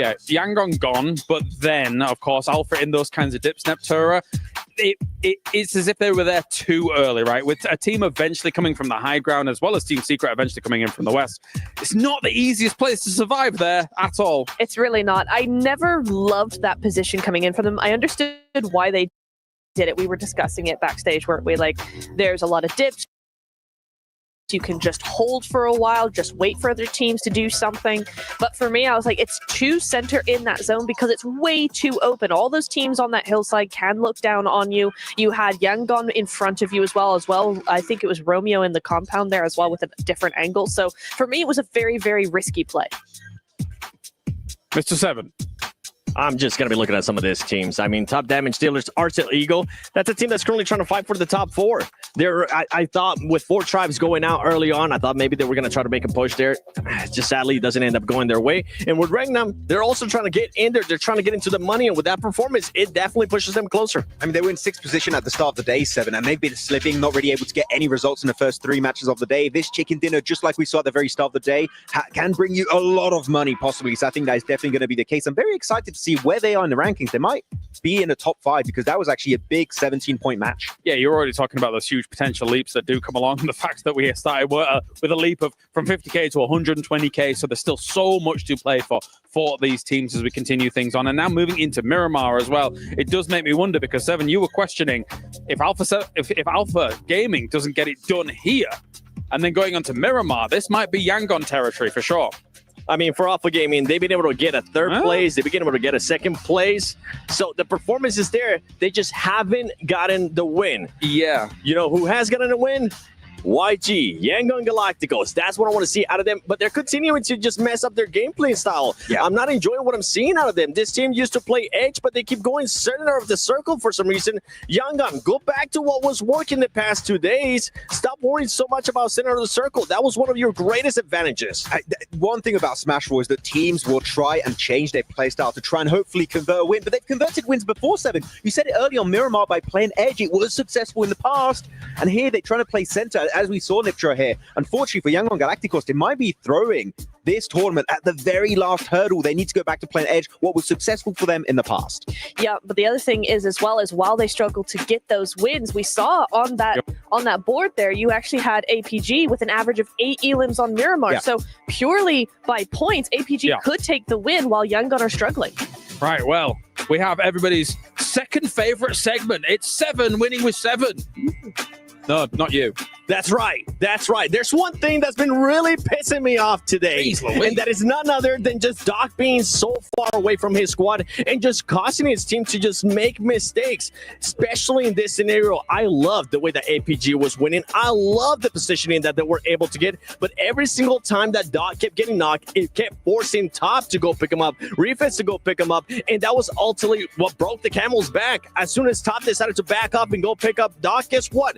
The next team was moving up, and he gave the disadvantage to them. If they would have just been able to manage themselves, stay more compact, like they have done in the past 2 days, I think we would have had a new champion by now. Maybe it is tough stuff here. Let's take a look at those overalls and see what's going on so far, because we still have only 2 teams in the Smash Zone. Weibo was just 2 points away, Max, from joining. If they win their fight versus Horror Esports, they'd be in the Smash Zone. They could try and convert the win now, despite being so far behind at the start of the day. Weibo, I think they're going to look back on this game and just that is the worst possible time for them to possibly miss out on the Smash Zone. But Alpha Gaming, Yangon Galacticos still going up there. Currently a 10-point difference. So even if we don't end on a Smash, any of those 2 top teams could be the ones to take the trophy. The other thing as well is you've got a lot of other teams actually catching up to them now. Regnan with 100, Alter Ego with 96, DRX with 96, Fourth Rise with 95. I mean, all of a sudden, not only are they no longer, or they are close to that Smash point, they don't get it, but they've now got 4 other teams nipping at their heels. Imagine if someone like Regnum Carrier then suddenly joins the Smash Zone as well. I would lose my mind, which would be kind of crazy stuff. But of course, you guys at home can get involved in everything that's going on as well, because the airdrop Carnival, you've only got 1 day left, I believe, on it overall. You can go log in and summon a surprise airdrop, collect 2025 airdrop vouchers for your chance to win official merch, smartphones, BD partner rewards, permanent in-game items, and more. Every participant is guaranteed to win. So make sure you get all that going on here, as we are now ready for our half-time as a whole, because we're heading over to Barney and Veracity, who are on the stage before our next game. Kadia Esports Arena, are we ready for some more PUBG Mobile? That's what I like to hear now, Barney. Let me tell you now, Weibo Gaming, they can smell it. They can smell it in the air. They can smell the chicken dinners getting ready to cook. Yes, they can, but they're only a few points off that threshold of getting into Smash points. So unfortunately, it won't happen in this game. But we still have 2 teams currently in the Smash Zone. So it could all end right here, right now, Veracity. I'll tell you what I've been loving, though. The Weibo Gaming fans are here in full force. They've been showing their support. And just before we went live, I saw Regnum Carrier giving us a little bit of energy as well. I'm loving this. I'm loving the energy. They did indeed. Right, we'll test it a little bit. Weibo Gaming, how you feeling? No. I think you guys can do better than that. Weibo Gaming, are you here? Okay, things are starting to heat up here. We are about to go into our Miramar matches. Like we've already said, it could end right here, right now, or we could go the distance. It's going to get spicy. So make sure you stay locked in and get comfortable, because we are heading in to Miramar. Woo! Thank you very much, Barney and Veracity, hyping up the Weibo fans, because they need a little bit of a pick-me-up after that last match. That fight on the north side did not go their way, and they are going to not quite make it to that Smash boundary to join Alpha Gaming and Yangon Galacticos. with a chance to take it all here and to take it all now. There it is, and now things start to get scary for the Yangon Galacticus roster, which they don't look too scared as they're waving to the camera. They actually look quite happy and content where they're currently at. But for APG, this is a real opportunity for them to take this tournament. They are phenomenal when it comes to Miramar. We looked at the stats just before heading into this game, and, well, they were the #1 team, averaging the most eliminations, but also placings as well. I think it could end here, but you did bring up a good potential narrative for the team of Weibo before we went live. Let's discuss it. So, I'm thinking, do Weibo go in and try and hot drop one of these two teams? So the two teams being Yangon Galacticos and Alpha Gaming. Okay. Do they want to try and sit on a single player, target, focus just one of those players? They get 1 point towards it.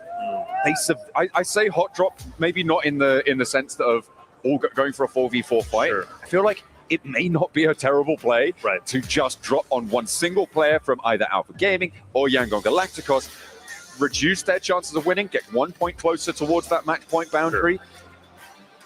I think it might be an option. I think it's fairly unlikely. I think it's more likely that we see them just try and play by the book, play for the later game. But it's not out of the question, and so I'll be looking out for that. At the moment, though, it doesn't look like we're going to see that coming on through because both Yangon Galacticos and APG are out early. That's interesting. Yangon Galacticus typically go up towards the El Pozo side of things up north. This time they're going south, maybe to throw off the scent of Hora and Falcons, who they have typically been trying to avoid.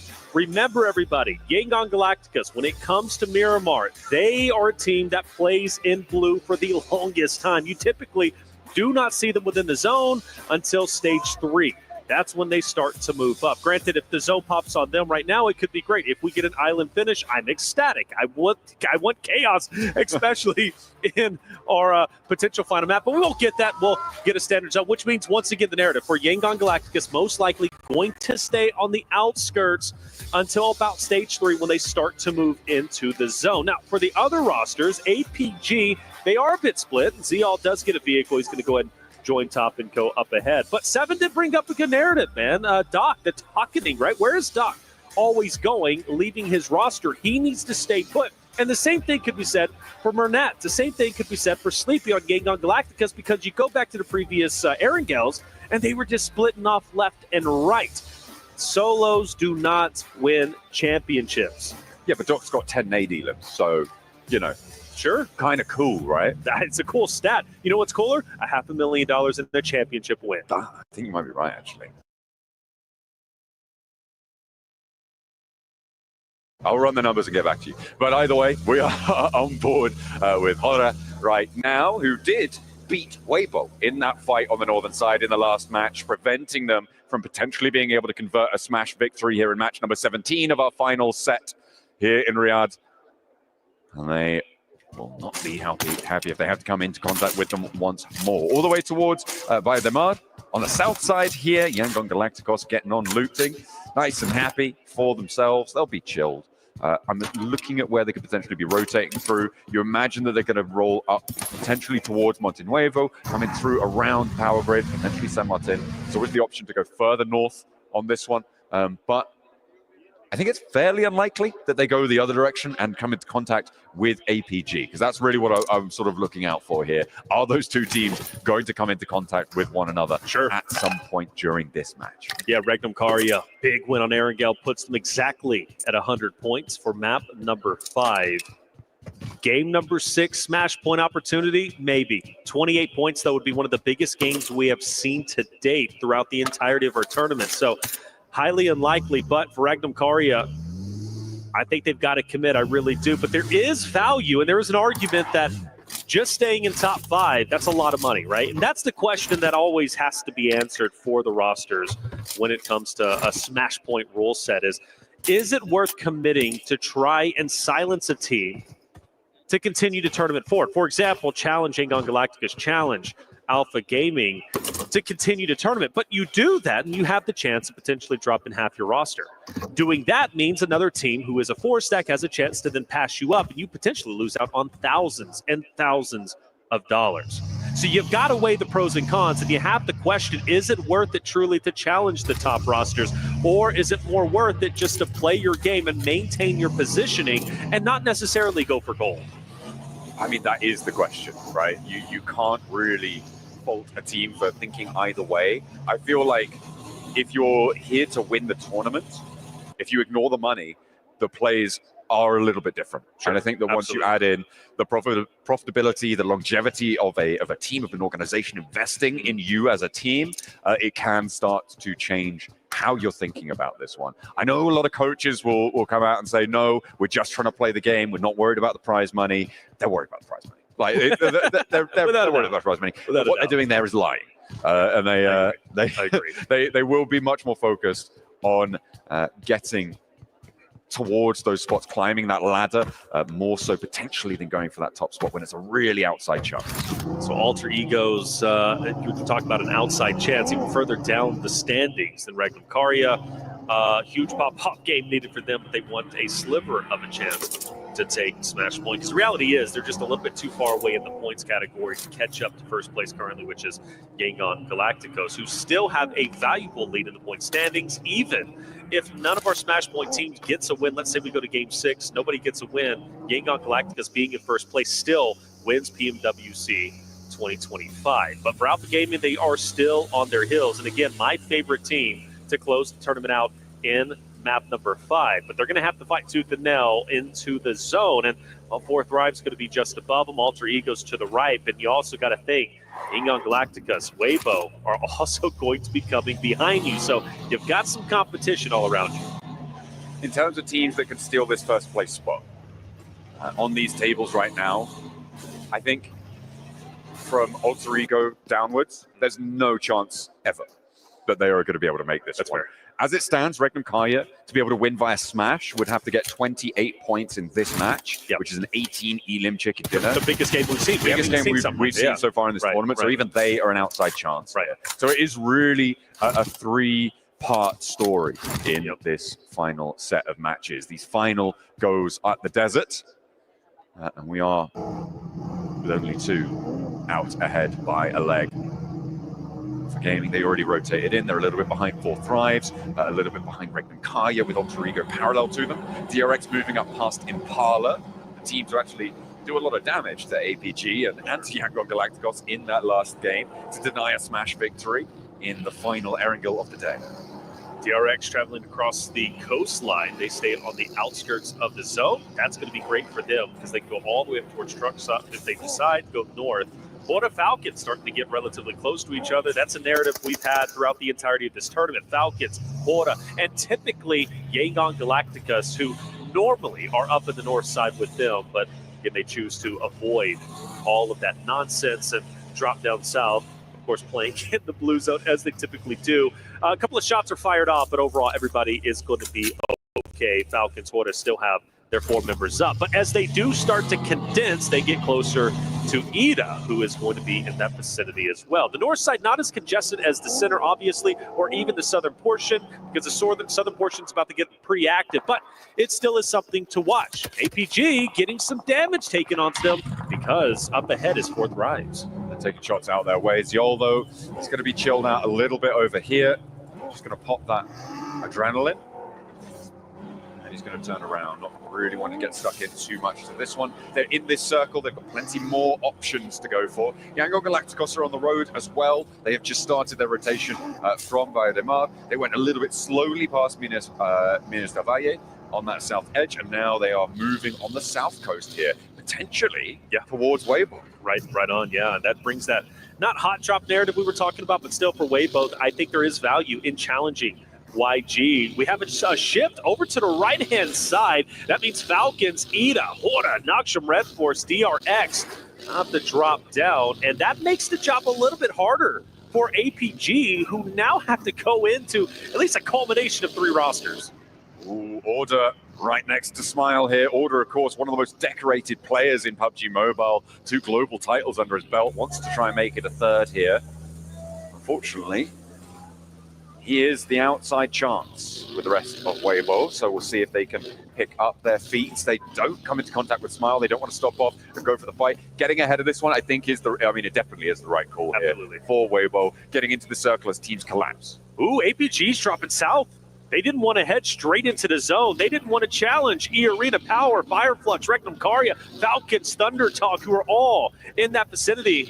They dropped down, and we might see a back-to-back map repeat of YG versus APG. Weibo also there, 2 points away. Surely they reach the threshold this game. I would be shocked if they don't, but you've got three, literally our top three about to converge in the same location. On the south side of the circle to the east of Los Leones. Weibo get the mountains first, and that may be the difference maker. We get a replay of the first elim in this game. Oh no, maybe it was a later one on actually, because that was clocked over towards Fireflux. So a scrap between Ida and Ora on the northern side. Weibo continues, so they don't stop off at the cliffs to try and hold the teams behind them. Well, I don't know. He starts to back up. I think they are going to decide to park the bus and potentially gatekeep Yangon Galactica. So APG not far behind. They go a little bit deeper in towards Alter Egos, Power fighting for center control. They've got Fireflux, Falcons, and Regnum Karya all around them. But for Power, they have a great spot where they currently are at. Even if they do get dropped down, I don't expect anybody to crash in on them. So most likely they're going to be just fine. Still, my eyes on Yangon Galacticus now starting to get to the southern portion of Weibo, where they're currently at. For APG, they veer off to the left-hand side. They're going in where E-Arena is currently at. They have diverged from Yangon Galacticos' rotation. The east side of Los Leones a little bit too treacherous for them to fully commit. They're still at the blue zone, stage 2, so it's okay for now. Yangon Galacticos, they are behind Weibo still, who've committed down to a compound that is surrounded by hillsides. I'm not sure about this one from Weibo. It's right on the edge. You imagine that they're trying to get further up towards the Impala Hills in this scenario, but I feel like holding in this location is certainly an interesting choice. He, from Weibo, has been kind of the tip of the spear. He's been stopping right before Yangon Galacticus, and where he currently stands, if he hops out, he might be able to get some shots. Bernat has, in fact, hopped out, potentially firing on Order, firing on He, who now goes up. We have a northern shift. Weibo will continue forward. DRX most likely to crash into them on their rotate, since they're getting a little bit active themselves. APG still keeping their distance from E-Arena. And for YG, well, now getting pincered in between Weibo and potentially Alter Egos to the left. Weibo leading the charge. Yangon right behind them. Murnat hopping out, trying to take those shots. E-Arena losing another there on the southwest side. Now the rest of them close up. Fairly central, well, comparatively to a lot of teams here, fairly central on this circle. Weibo get a longhouse on the south side of it, and the Falcons actually have lots of control over the road that splits the center of this circle. Oh yeah, they can play spoiler without question. Team Falcons roster that could jump up potentially to top 5 off these next 2 maps if we continue to tournaments. E-Arena stuck in a bowl, and that's not good for them. Already have lost a player. The question is, will they lose more? Falcons in a very familiar spot. Remember, Falcons was in this very house trying to rotate out before they got gate kept by Yangon Galacticus, as well as a couple of other rosters just the previous day. If Regnum Karya want to make magic happen, they do need to start to rack up these points. They've got the first, so they're out of the gates, and they've got APG to guard on the western side. And what better team to do it against, right? Against a team that could potentially smash if you're hoping to get a match 6 smash here.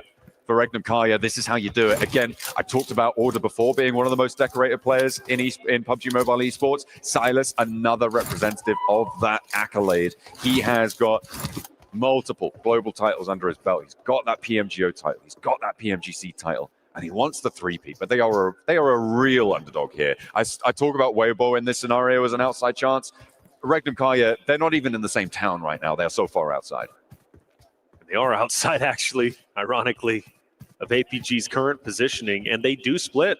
They've got a 2-2 split. Regnum Karya could take distinct advantage of this because they've got 4 players who are split themselves. However, they can move in onto top and Zeal if they decide to. Regnum Karya, a team that was putting the pressure on APG once we lost Yangon Galacticus in the previous map on Erangel. Regnum Karya ended that. And in fact, they're getting dangerously close to each other. For APG, they've been hovering around rosters, but they've stayed relatively quiet up until now. Oh, Doc with the nades. We know how dangerous he is with those, but we know how dangerous he is to himself as well. If he gets overexposed, he's in a 1v2 right now. Sure, he's got top just over the way, but it looks like he's rotating back up towards the north. More nades being cooked.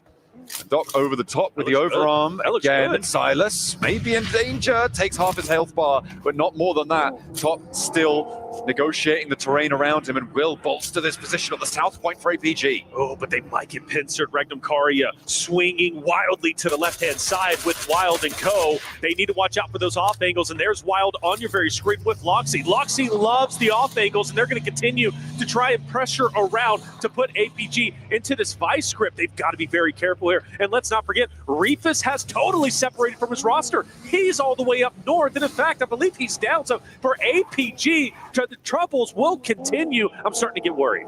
This is looking dangerous. Scarface from Fireflux as well. Now with a chance to take Ziol out here. Close range with the auto shotty. The SK-12, no match for Ziol with the pump action. Takes Scarface down at a distance. Matcap can't do anything about it. But Top falls in the meantime. And he's going to go down to Wild from Regnum Karya.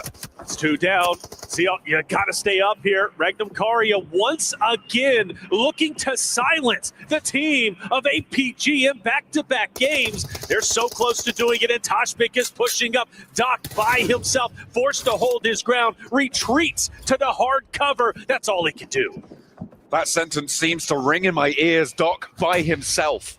And he is now facing against Toshpik on this ridge line. Doesn't quite have the backup close enough, and the damage is starting to pour on through. 3 players survive for Regnum Karya. The Molotov to slow down a retreat. Doc is trapped up on this building. Ziol marching forwards to get the assist here, but Matcap has other ideas. More damage sent over towards Toshpik, and APG still going to be fighting for this one. CR thinks in trouble though, Matcap. Cooking the nade, go ahead and throw it, pull out your weapon and take the shot. He's right in front of you, right for the picking. But as he does pull the weapon out, Seal backs him up with the damage. He has no choice but to continue to push up. Doc has finally joined into the mix. They've left the hard cover because of the blue zone. Regnum Karya, I don't think know where Alpha Gaming has gone as of yet. But again, the story on Matcap up ahead for Fireflux. Oh, it's starting to get dicey for Alpha Gaming. Then they are down to 2. They're going to push up towards Matcap for solo, and Fireflux's ridgeline is getting suppressed by power across the way, and Ziol's down as well, leaving a solo for Alpha Gaming. Now, I'm going to reframe this one over towards Yangon Galacticos because Alpha are out of the running. They went for a wide sweep out the east side of Impala. They rotated up. Then it was a hard west shift on the circle in the previous circle. It's been that long that Alpha Gaming have been fighting. They're now up on the north side, near to Nongshim Red Force, near to Team Secret on the east edge, and they're going to crash down south towards Team Secret. They've got to. This is a perfect opportunity. If they can win this fight in sensational fashion, it would put them in such a distinct advantage, and it is looking good, at least off the rip. Cloud's going to drop one. Smile's going to get the finish on the drop player. You've got a couple more to deal with up ahead. If Yangon Galacticus could win this spot, they can gatekeep Aura, they can gatekeep DRX, but it is imperative they do not lose a single player. Trang moves back. Team Secret giving ground again in the face of Yangon Galacticos. A nade as they fade away, but they will not find the knock, and Trang goes down. Now they're looking for Frankie. Team Secret on 2 players standing. Trying to keep things going, but the nades pour on in, and Yangon Galacticos lose 2. They have to slow down, but Team Secret will not be able to take this fight. In the meantime, though, DRX looking to put pressure on.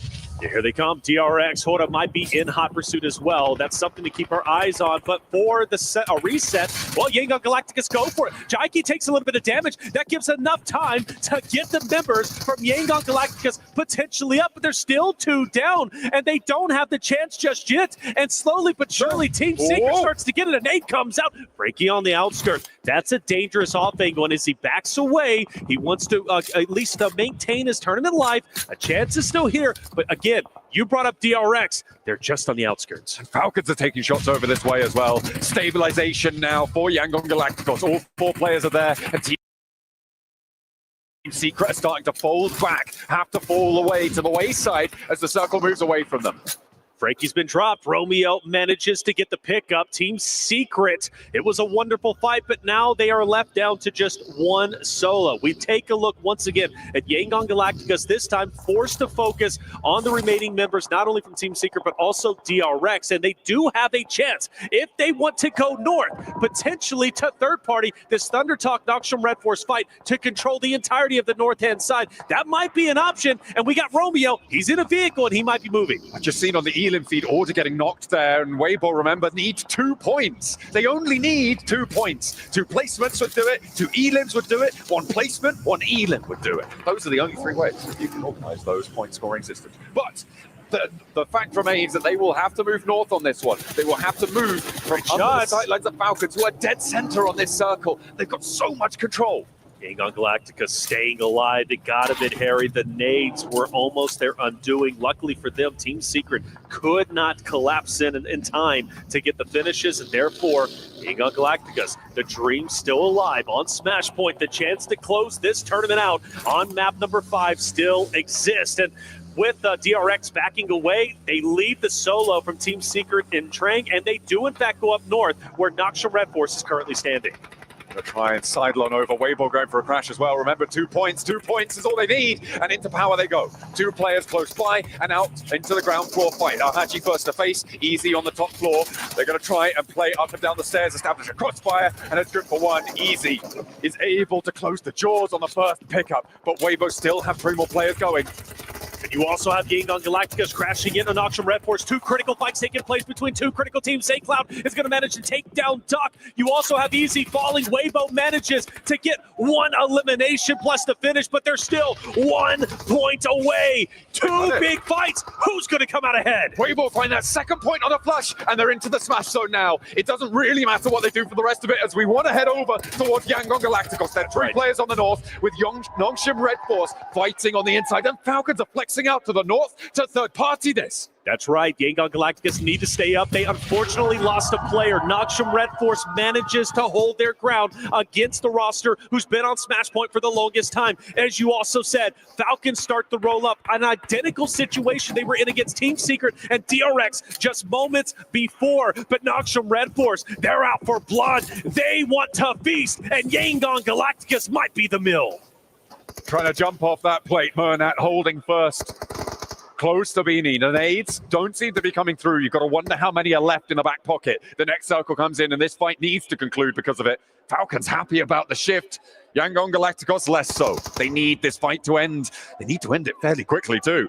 Yes, they do. And then you have to deal with Falcons right after that. So the task is not going to be easy. Cloud falls out of nowhere. Ida, Aaron, the solo, managed to hit a shot from I don't know how many meters away. And this only helps Noxium Red Force as they start to push up. Murnat will also fall. And now it's up to a solo unless they can get back up to a duo, which they manage to finally do.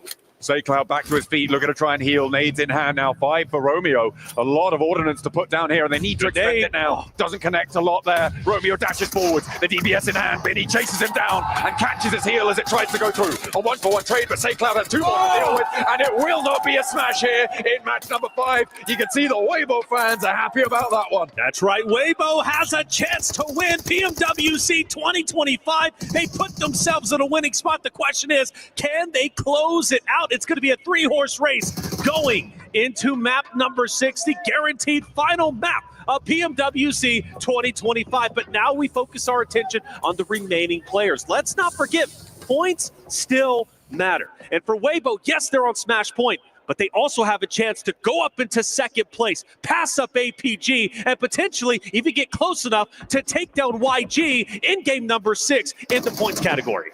There are still technically enough points left in the lobby for Regnum Kaya to join them as well. That's towards the top side, but that's not really very likely at all, especially with Noxium going down here. I think if these 3 points don't go to Regnum Kaya, then it's impossible for them to ladder up and get into that Smash Point boundary.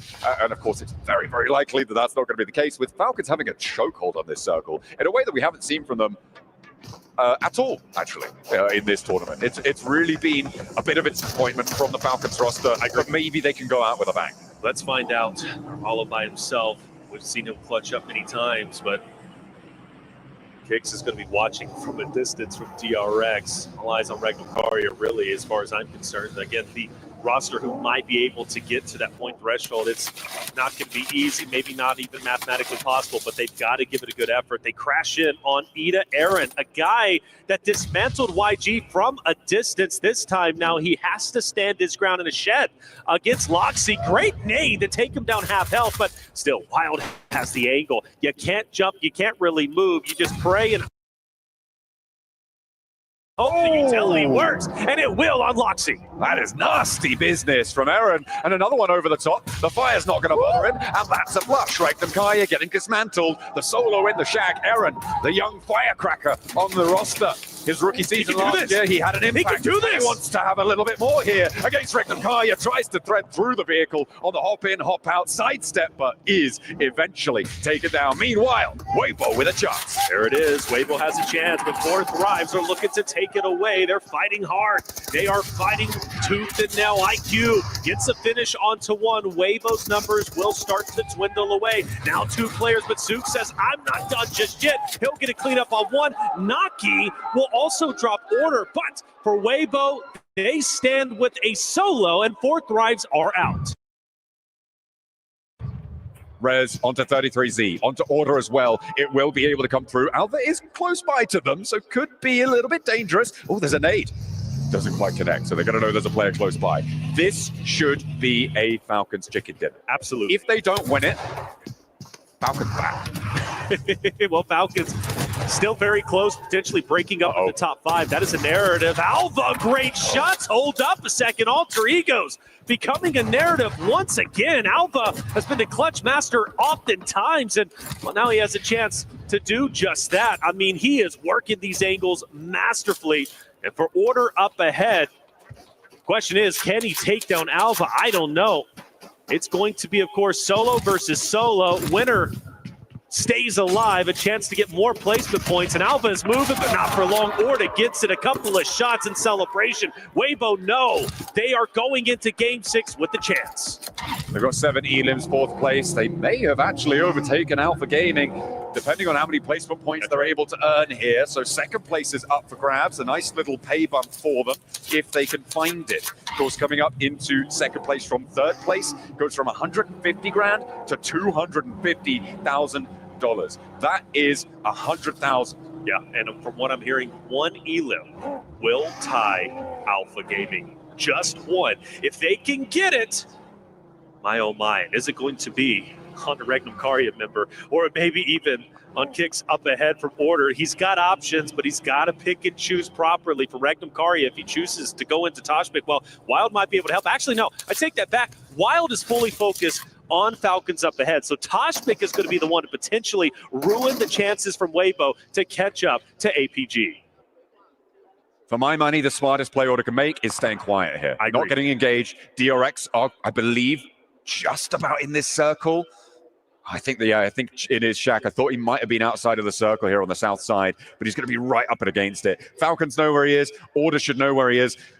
He's going to be locked into this one, especially with the circle shifting out as it does. DRX is going to have to go out first. But Order hops back into the vehicle. He's repositioning. He wants to get a little bit of a different angle on this one as Falcons start to extend their influence over this circle. Yes, they do. But one of the things that's done Falcons in previous games is getting overly aggressive. This time, I think it is going to be the off angles from the solo. Now, Kix dropping here would be wonderful for Falcons. They get him off of that side angle, and they can focus on everybody up just to the north-hand side. But I do not want to discredit the power of where Order is currently at. He truly could be instrumental once he finally does get active, especially when all these fights end up taking place.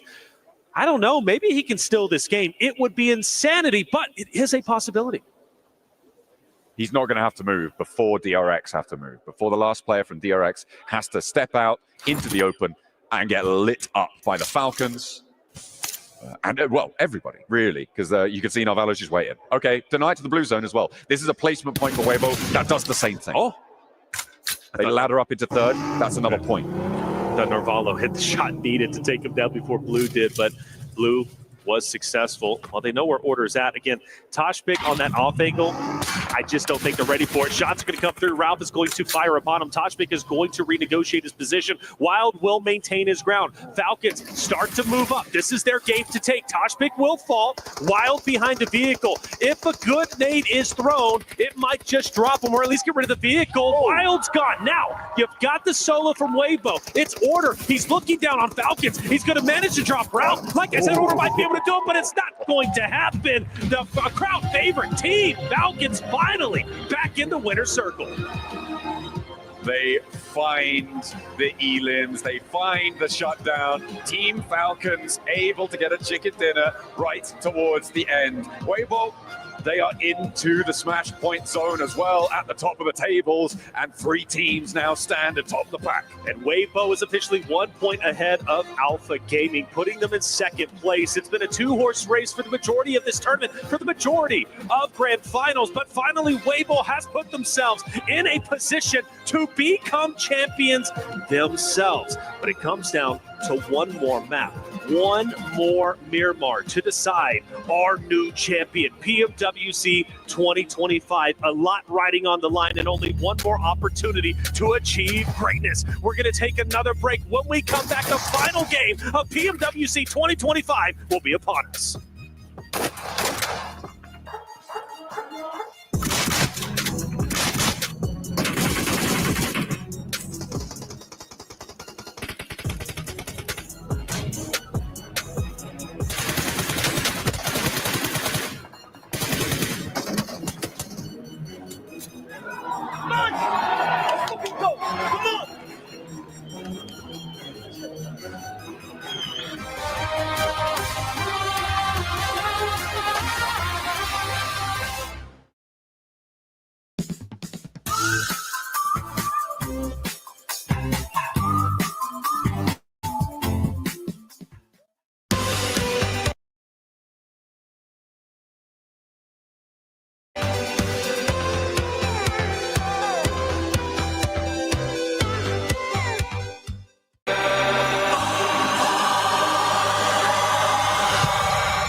Dear PUBG Mobile fans, we are delighted to invite you to the 2025 PUBG Mobile World Cup at the Esports World Cup in Riyadh, KSA.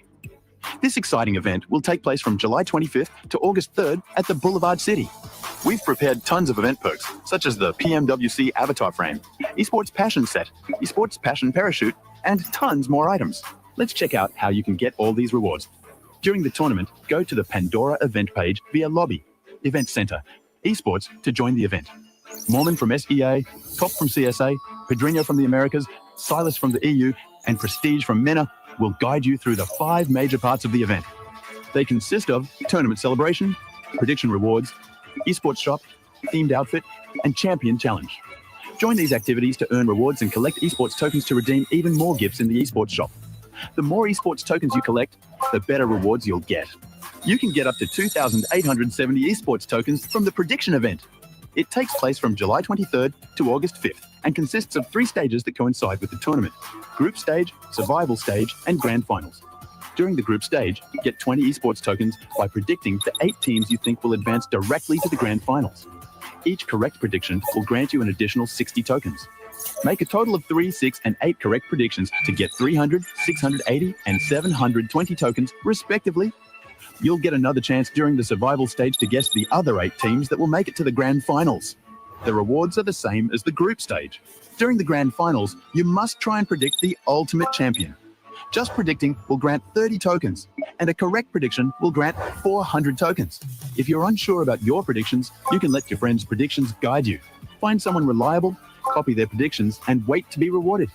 The 3 prediction rounds take place on July 27th, July 30th, and August 3rd at 10:45 UTC 0.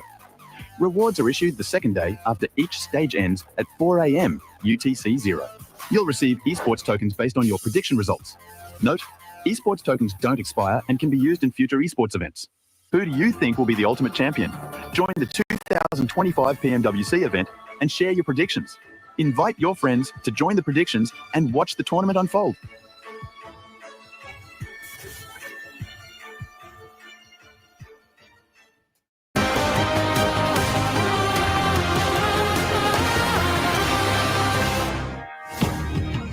Falcons holds down the road west of Impala and is able to get themselves a very important victory to try and push themselves up the leaderboard, up for a more prize pool here at PMWC. But at the same time as well, whilst you're watching these games go on, you can also check out the EWC app, which is obviously over on their app stores, and keep up with everything that's going on here for EWC as a whole. Not only this tournament, but the other tournaments that are going on throughout all of the festivities here. Now, let's talk about Falcons, of course, here. 7, Neptura, Maxman joining me. 7, an important win for Falcons to try and push themselves into those higher prize pool brackets. Once again, a team that just really haven't done much the past 3 days. They ended up getting the win. I felt like this one was kind of gifted as well. They were having some 2-2 splits, but overall, it's Team Falcons pretty much getting themselves into more money, Neptura. Yeah, and it's really well played from them as well. They had that, 2-2 split, I think it was, in the middle of that ravine where the road goes down. That position is really, really good, particularly in that zone. However, you need to use splits if you want to use it effectively, if you don't want to get taken out. So they actually played that really, really well with those splits and then transferred over into a more of a 1-1-1-1 spread across the end of zone to actually take a lot more control. So for them, it was actually very, very well played, and they got the win for a reason. Yeah, I mean, we just went on the second page. We have to talk about Weibo Gaming, right? They just entered the Smash in that game. They just got in Order, clutching it up at the end. I was thinking, actually, if they maybe got a few more points earlier, maybe Order can clutch it. Unfortunately, they don't get the entirety of that match. They do lose at the end to Falcons, but that fight versus Power, I was not sure how that was going to go down because that was a risky push, but luckily enough, they get the full reset, allowing them to then take a fight against 4 Thrives, against the side of even Alvov or Trigo. Yeah. It was a risky one, but now they're in the Smash Zone, meaning they could snatch it away in this very last upcoming game. Right, that's an important thing to actually talk about here, right? Because we are down to the last game now. That technically, if one of these 3 teams could smash and be able to get themselves the victory here. However, if that doesn't happen, 7, the one with the most points will be the champion here at PMWC. Yeah, with the way the Yangon has been playing throughout the whole day, we got to wait and see what the overall is going to be looking like, because this team has been consistent. They just haven't been able to get the win. Remember what happened yesterday, though. This was a team that did end up getting a win with 12 eliminations, so it could have happened here. And they went back to playing how they usually play. They went back to playing edge and also hunting down teams. That is the YG I want to see going into this last game. I mean, we're getting so hype here, 7 if during that game. It's like, actually, they're going back to playing the edge instead of the center. Yes. This is what rewarded you with so many wins in these finals at PMWC. They're going back to the basics that were so successful in the past. Yangon Galacticos here on Miramar, they had a really good rotate. Unfortunately, I think you mentioned it, Kalaris, a little bit earlier. Lack of scouting. Maybe they could have a little bit of a better entry point on the eastern side of the circle, maybe go entirely up north, but here didn't quite work out, and Nongshim Red Force were able to actually put an end to the reign of dominance here of Yangon Galacticos. I actually also like their push onto Nongshim for a different reason, Max, is because Nongshim and Thundertalk were fighting it out, and actually Nongshim is the more dangerous team to win out of that situation. If Thundertalk had won over Nongshim, historically speaking, over the last 2 days, 3 days nearly now, we haven't seen anything else from them. So for the rest of the lobby, they're not really looking like a very dangerous team to go up against. Nongshim, on the other hand, particularly today, have been doing really, really well. So if a team like Yangon want a chance at actually winning the game, they had to take out Nongshim. So for them, going up to that north side was a great play.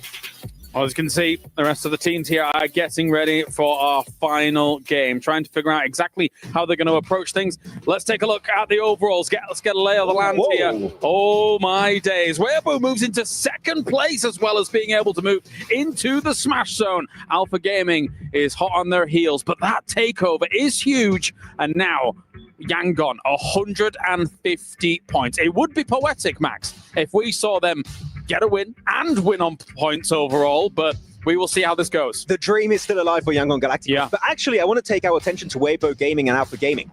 They don't need to smash to win this. All you need is an early elimination onto Yangon Galacticos. Weibo would need 11 points, 12 points for Alpha Gaming to at least tie, maybe try and overtake, because you can't win the tiebreaker because they have 4 chicken dinners. So you would need technically 12 and 13 points respectively. So we could have a new champion here without the smash rules actually being in full effect. That's right. I mean, and also take a look at all those teams towards the bottom. They are going to be fighting for that money as well, for that prize pool. Everything is so close by, but going back to the top, this is all these teams throughout the finals have been able to achieve at least a minimum top 3. Some even a win with Yangon Galacticos. It's going to come down to that final match, and it's going to come down to seeing if Weibo Gaming and Alpha Gaming can get a win. I don't think Alpha Gaming like this turn of events at all. I mean, we've seen it too many times, right, across global events. It just keeps happening. They keep slipping on that final day. At least it's only by 1 point. So with the final game, maybe they can actually go, we've well had enough of this. It's time to get back into second place, maybe even that first rather. And maybe that's just the fire they need underneath them to get them going. At Weibo Gaming, I'm looking back at the Hong Kong Invitational. This team got saved because Influence Rage got eliminated in last second. Here, no one is coming to save you. If you are going to climb up to that first place, Weibo, it's all relying on your efforts to take this win. And I'm going to be looking at APG going into this last match. They need to take a fight and focus on that fight, not just be taking multiple fights, because earlier they were fighting Fireflux. On top of that, they were fighting Regnum Karia, and they just weren't focusing. You got to focus on the fight, and you got to make sure you do the right rotation as well. Well, let's take a look at the top teams on Miramar once again. Our 3 teams that are able to smash or move into the point lead are right there. And once we're taking a look at that, before we go into our last game, let's do some predictions for the champion. We're going to start with Maxman. No, can I go last? Oh. No, Does you he can't. dare? I can't pick APG. I've done it too many. I'm going Weibo. I'm going Weibo on this one. China, let's go. APG, yeah. It's got to be. I started with them. I'm going to finish with them for the final day. APG. All right, and I never give predictions, but we've got to give some Yangon love as well here. Let's get this a-rolling, ladies and gentlemen. We have one final game. You can see all of these players getting ready to go. He's going to elbow drop them into oblivion here for this one. Those are the predictions coming out from the desk as all these teams are getting ready to go. I'm not sure that they're ready to jump straight into this game just yet, Seven.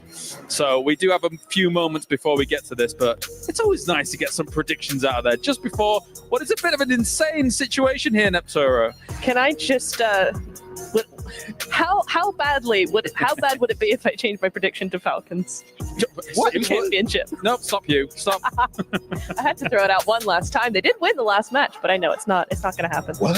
Oh, what? I mean, one that you ended up picking, Max, Weibo Gaming, something that I did enjoy out of that last match from them. Remember, throughout the whole day, this team was playing slow. We were saying at one time it was a little bit too slow.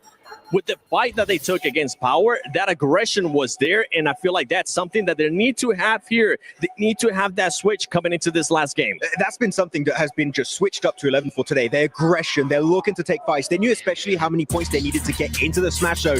They know now you don't take unnecessary fights. You need to get into the late game, get into the top 8, your top 5, your top 3, get into the late game scenario and get the actual win.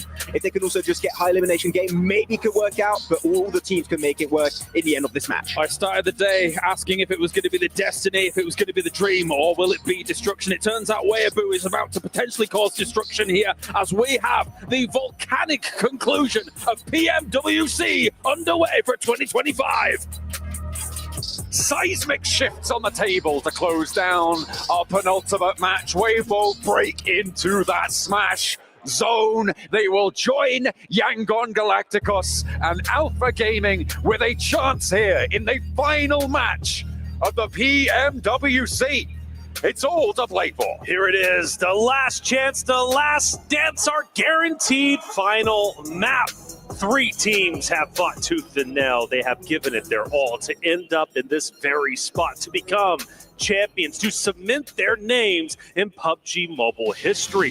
The question is, who has it in them to close it out? All that work to not be for nothing, all that work to gain something you can never lose, to be a champion. Yangon Galacticos, Weibo, Alpha Gaming, all 3 of those rosters are going for gold, and it's only going to be one of them as champions. We also had a chance to ask our talent managers who they were predicting to take this game, and it was Alpha Gaming. So Alpha Gaming pretty much across the board, not only from a talent perspective, but also from our talent managers. Now the question is, Arena, who's winning it? Is it Weibo Gaming? I think so, maybe. Alpha Gaming have a chance. Yangon Galacticos, everybody's got their fan base. Everybody's got the opportunity to cheer and get loud. They need your energy. Get loud in the arena, because it's time to get our final game started. What a way to close down the tournament. A 3-team chance, a shot at that trophy. It's been glittering and glimmering before their very eyes for the last few days. And they now have a chance to raise it. Or will their key drop into the key crusher along with 14 others? It will have to remain to be seen as we take a look at where our drops are coming on through. At the moment, I'm seeing Weibo. They're out over the center part of this plane path, which has a fairly northern situation. Alpha Gaming on the south side. Okay, so for Yangon Galacticos, they changed it up before. Do they go up north where they've been so familiar? And it looks as if they will, which again puts that narrative. Hora, Falcons potentially gatekeeping them. And this is scary. You change it up last game. Yes, you go towards the south, but this time around for Hora and Falcons, maybe a bit personal. Keep them at bay, shut them down. You have to be expecting them to rotate into you. So for Yangon Galacticos, they've got to get creative. And one thing they love to do, again, is stay in blue and then drop down south. It's most likely going to see them making their way into stage 2, stage 3. For APG, however, they are within zone, but they've got company all around them. Hey, look at that. 1 point immediately earned. Tiebreaker back on in action. I think that means that Weibo do win the tiebreaker. I believe they've got one more chicken dinner than Alpha Gaming, if I'm not mistaken, having earned the back-to-back that they've been able to find today. So they are sat on 2 chicken dinners. 139, of course, that will be the tiebreaker, unless Alpha Gaming win. But then it's a non-factor because they win via the smash ruling. Oh, there's so many interlocking rules. I love logistical, bureaucratic nightmares on points tables. It's what I live for. And just to confirm, it is Weibo with 2 wins, Alpha Gaming with 1. So something to take effect a little bit later on, but all eyes, of course, on these 3 great rosters. You know, you got one starting off relatively hot, of course, being Weibo, or it should be APG, getting a first shot, but that also puts a target on their back, right? Shots are fired, teams are getting active, which might be in the back of the mind of the other rosters thinking, I want to third party this because this is our last chance to elevate ourselves up the leaderboard. Absolutely. There's a lot of money that's mixed in the middle of the tables. Obviously, the 3 teams at the top have taken a lot of points, but the points gap between teams like Regnum Karya all the way down to Team Secret, right? So 4th to 12th. That drop-off could be there, right? And that is a pretty sizable chunk. 4th place is $120,000, and then you go down to 12th at 45. With a single game, they can change things around, earn more, drop down. It's a lot of wiggle room here. Without a doubt. And Regnum Karya, they have been the boogeyman of, well, APG over the past couple of maps. This time around, they take down Krypton from Alter Egos, a guy that clutches up, a guy that you want to stay alive. Does it impact the standings? Well, potentially. Alter Egos could pass DRX, 4 thrives, maybe even Regnum Karya themselves. So for Regnum Karya, taking down 1 from Alter Egos, and in my opinion, the tip of the spear, albeit outside of Rosemary, that puts Regnum Karya in an even safer spot. Absolutely. They're going to feel a little bit safer as time goes on. Behind them, of course, the Falcons coming off of a chicken dinner. You know what? I was kind of surprised that Neptura decided to predict them for the tournament win. Not because they're so far down the tables, but because they're not Team Spirit. And of course, Neptura loves Team Spirit. Favorite team. Unfortunately, they didn't even make it out of CSA. That's right. Team Spirit, rest in peace. Neptura, keep sending your love to them. Maybe they'll come back next year. Absolutely. I do want to point out Weibo, however, pretty centralized in the zone. DRX do start to move them relatively close to them. That's going to be a fun one to potentially watch. But for Weibo, they're going to try and stay as quiet as possible, but they can also gatekeep a couple of rosters. Noxian Red Force, DRX, Ida, maybe Thunder Talk, who's a little bit further away. For Yangon Galacticos, again, staying up towards Trailer Park, they're going to stay there for a long time. They're going to play it slow. They're not going to get too antsy. because again, you got Falcons and Orta, which fourth Rise, are they maybe thinking about challenging Falcons? You do have T24 is getting relatively close. Could potentially be just scouting out, trying to navigate those rotations out east. In the meantime, though, in the center of this circle, just around Hacienda del Patron, around San Martin, Weibo Game. Currently looking for position. We know what's on the line for this team. The tiebreaker order goes Yangon Galacticos, followed by Weibo, followed by Alpha Gaming. That will not change because with the chicken dinners sitting as they are, that's the order of the tiebreakers. And of course, if any one of them increases their chicken dinner score, they win the tournament by the smash rule. That's right. So that tiebreaker order will be in effect throughout the course of this one. And it could very much come down to those chicken dinner differences. Right. So T24 still close, but not close enough to really have an effect on this Falcons rotation. And for Team Falcons, you know, we've been talking about them dropping the ball and struggling, and yes, they will not be champions today. But this final game, if it's good enough, could elevate them up in the top 5. So that still is a storyline. They're not too far away. It's not impossible for Team Falcons to get a top 5 finish, which, by the way, again, in regards to the club championship race, Falcons need a top 8 finish. They're currently in 9th place. So this is a big moment for Falcons in the overall scale of things for the club championship race to have a good performance. Adding to that tally is great. They can keep contributing to their team to be able to try and pick that one up. You hope that they can do it. I'm sure there's plenty of fans at the arena who want the Falcons to do it as well to help out on that club championship tally. Love seeing the fans. Hey, peace to you. Great to see you.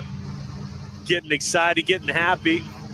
Some of them getting loud. Yes, let's get it going. The final game. Yangon Galacticos start to move in. This is very typical of their style, but again, you've got Falcons who might keep them at bay. And if they choose to drop south, which is their typical game plan, fourth arrives right in front. They're moving on in on the west side towards San Martin for the Falcons. We're still waiting on Alpha Gaming, Yangon Galacticos to make their appearances. Of course, Yangon Galacticos, they're in the blue zone. Currently, actually, fairly close to it, all things considered, for them, certainly. They're quite close to this zone. Yangon Galacticos playing out on the south side of El Pozo. And will navigate the bubbly terrain there. He bobbles his way forwards. It's difficult. I hate driving over this terrain. It's so confusing. You never know if you're going to flip your vehicle or not. From now on, when I'm driving down a bumpy road, I'm just going to bubble over the potholes. That's right. That's my strategy. Yep. John, I like it. New terminology. They decide to go up north. That's great for them. And north really has no competition if they decide to commit towards water treatment, which could be a great spot depending on how quickly they get over there. But there's a lot of terrain and a lot of distance between them and that. APG also staying south. They're going to be in blue currently, and they have a free route towards the north. Both rosters, I believe, currently waiting for this next stage to pop, and it does encompass water treatment, which again opens that up maybe for Hora, who's going to be the closest. They can overtake that. YG might be able to move up, but for APG, I mean, so tightly contested. Yes, a free route in, but you've got to go in between Fourth Thrives, E-Arena, and then ultimately, of course, Noxian Red Force, Fireflux, so many rosters. And the same thing could be said for Yangon Galacticos. This is great for Weibo. Weibo's still dead center. They're established. They don't have to move, but is Order by himself? Maybe. I mean, they are fairly split right now. The question is, how long can Weibo hold this split in the center of this circle? Falcon's going to push in on the north. Regnum Kaya from the other side as well. They're looking to try and move on in. On that northern edge, could get in the middle of it, get stuck in there. Thunder Talk, everybody trying to get closer towards the east side of San Martin, towards Hacienda del Patron. Alter Egos also started to move in from the northern side. Curious where Yangon Galacticos choose to go. For APG, this is going to be a tough rotate for them. I'm genuinely getting worried at this moment because going up north, there's so many teams playing Edge, Fourth Thrives, EDA that they'll have to run through. Any of those fights taking place, again, this is the final game, and so many teams are very close to catching up in the top 5 or even bettering their spot. You move up one spot in the standings, that's potential thousands and thousands of dollars in differences when it comes to the prize money. A very real reason to win a third party and fire some shots safely from a distance. And for APG, I don't know. They've got to go up north, but it's still a long rotate for them. For me, I'm putting them on alert. there's a lot of danger in this final match here of the PMWC.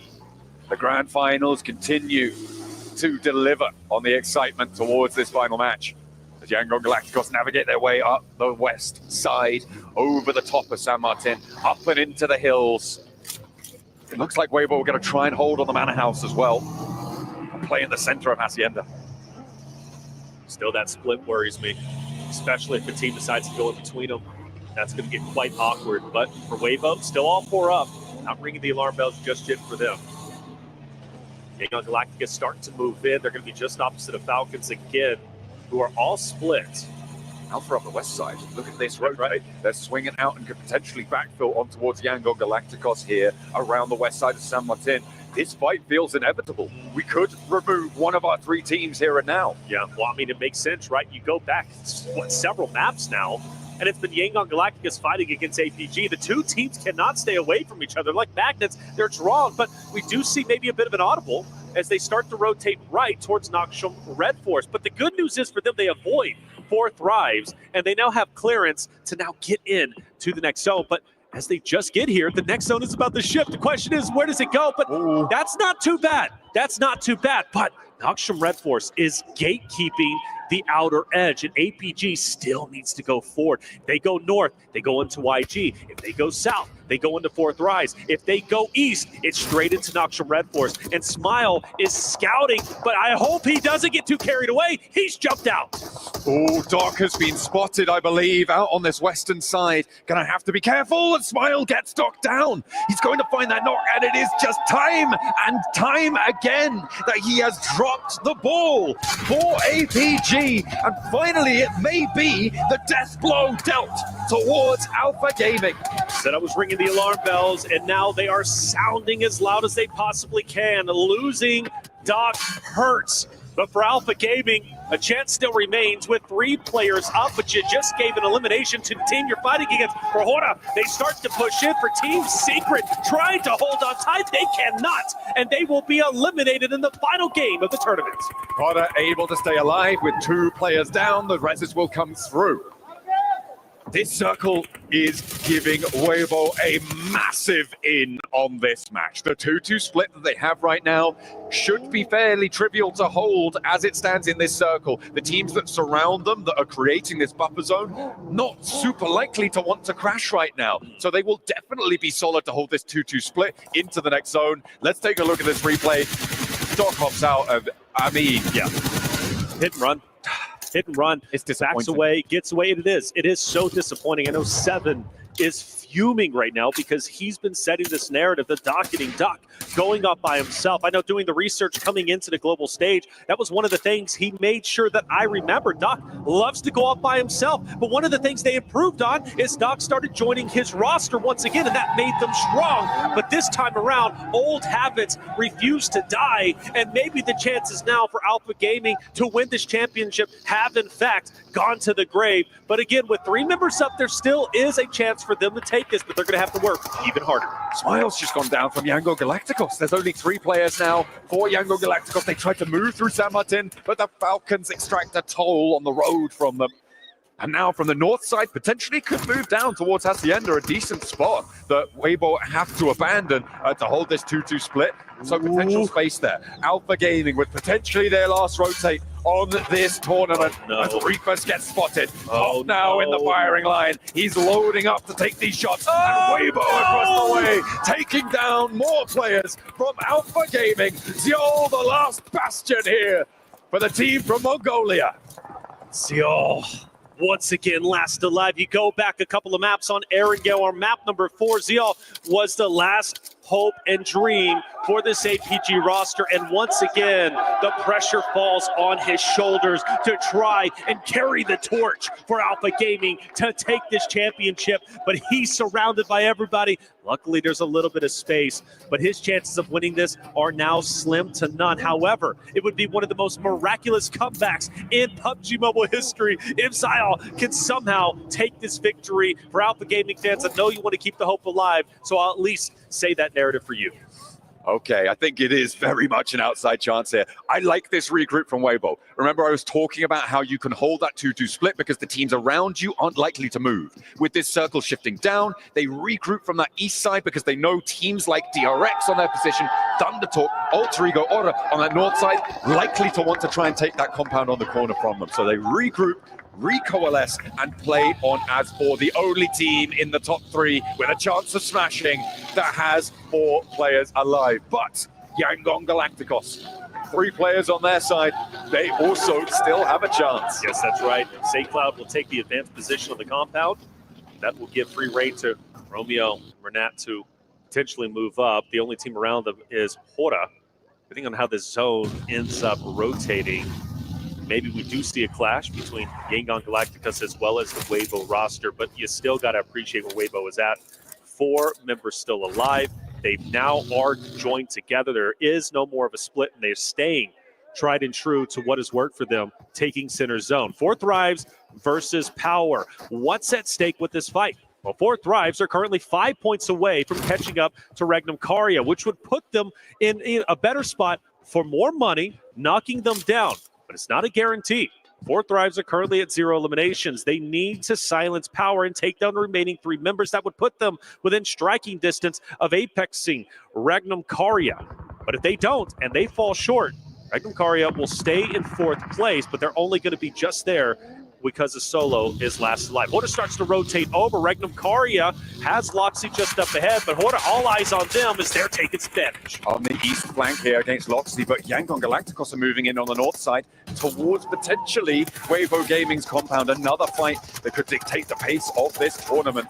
On the north edge, they could wipe each other out. Oh, Loxy does go down. Regnum Karya taken down with 112 points on the tables. 4 Thrives could definitely leapfrog that. That's it. 4 Thrives can do this. Fireflux have fought hard throughout the entirety of this tournament, but I believe everything is starting to come to an end as 2 players are last alive. DRX starts to push up. Solus taken down as well, I believe, through the smoke. No, excuse me, he gets full back up. I thought the shots connected well. He'll continue to fight hard, but Kix wants to take him down. For Fireflux, a chance maybe to pass Team Secret, get up into top 12. As here in Solus does hit a nice shot needed, but he drops down as a nade takes him out. Scarface, the last hope and dream to move Team Secret up. A flush onto Solus there, and now Scarface looking to try and hold it for Fireflux on that south side. It's unlikely that he gets too much further into this one, and the tournament is starting to close down for teams left and right. We've dropped 3 now.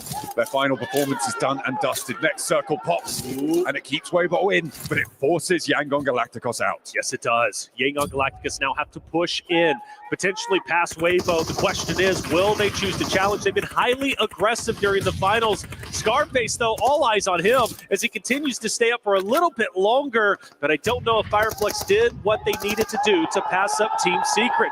Matt taking damage. Hora with the third party. Yangon Galacticos might be getting taken down relatively soon. They've got to play this carefully. Ooh, 4 Thrives on the inside, looking to try and overtake. The DRX are going neck and neck with them, bouncing back and forth on those tables, both trying to overtake Regnum Karya here.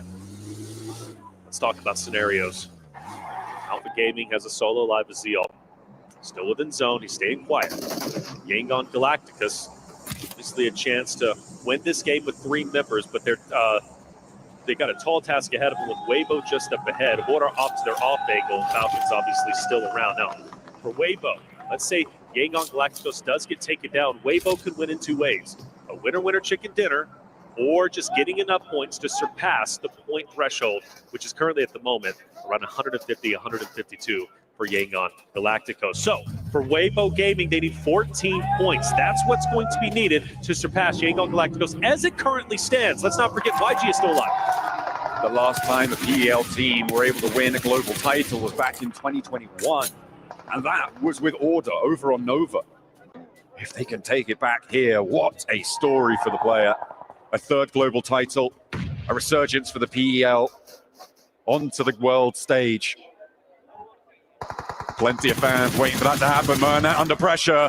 But Sleepy takes a toll over him. He's trapped behind a burned out tree, but he has a sliver of HP left, and they don't quite have the angles to squeak the bullets around the edge there. The heal comes through, and Yangon Galacticos stay as 3. Still a tough spot, though. Falcons start to move closer and closer to Noxium Red Force. Maybe a fight breaking out between the two rosters there. Remember, for Falcons, top 8 for the club championship race is important. They're 5 points away, and the team in front of them is the one they are trying to surpass. They beat them, they have a very real chance to elevating themselves up into the top 8. That's going to be a close one we have to watch. Another zone shift is about to occur in just about 50 or so seconds. DRX getting taken down. 4 Thrives. Another roster that is looking to elevate themselves up to top 4. The chances here, they're hitting the shots needed, but they do have a down player. 4 Thrives is putting up a wonderful fight, but DRX is fighting back as well. IQ and Co. need to buck up and obviously play this well. With only a solo left, 4 Thrives' job becomes even harder. IQ has such a tall task, and he's down. And 4 Thrives did not do enough to break in to the top 5. And with that, DRX need one more point. The placements haven't kicked in, but they will jump up to be drawn with Regnum Kaya. I'm not too sure who will win that tiebreaker, but if they get 2 more points, they will be free and clear. However, let's reframe over on this northern side of the circle. Pops very, very shortly here. Of course, 4 players alive for Weibo, 3 for Yangon Galacticos. Aura have an off angle onto the Yangon Galacticos position, and everybody has to move. It is a mad dash to the south, and Ida sits slap bang in the middle. That's right. Ida have such a great position here. Such a great opportunity with 3 players last alive.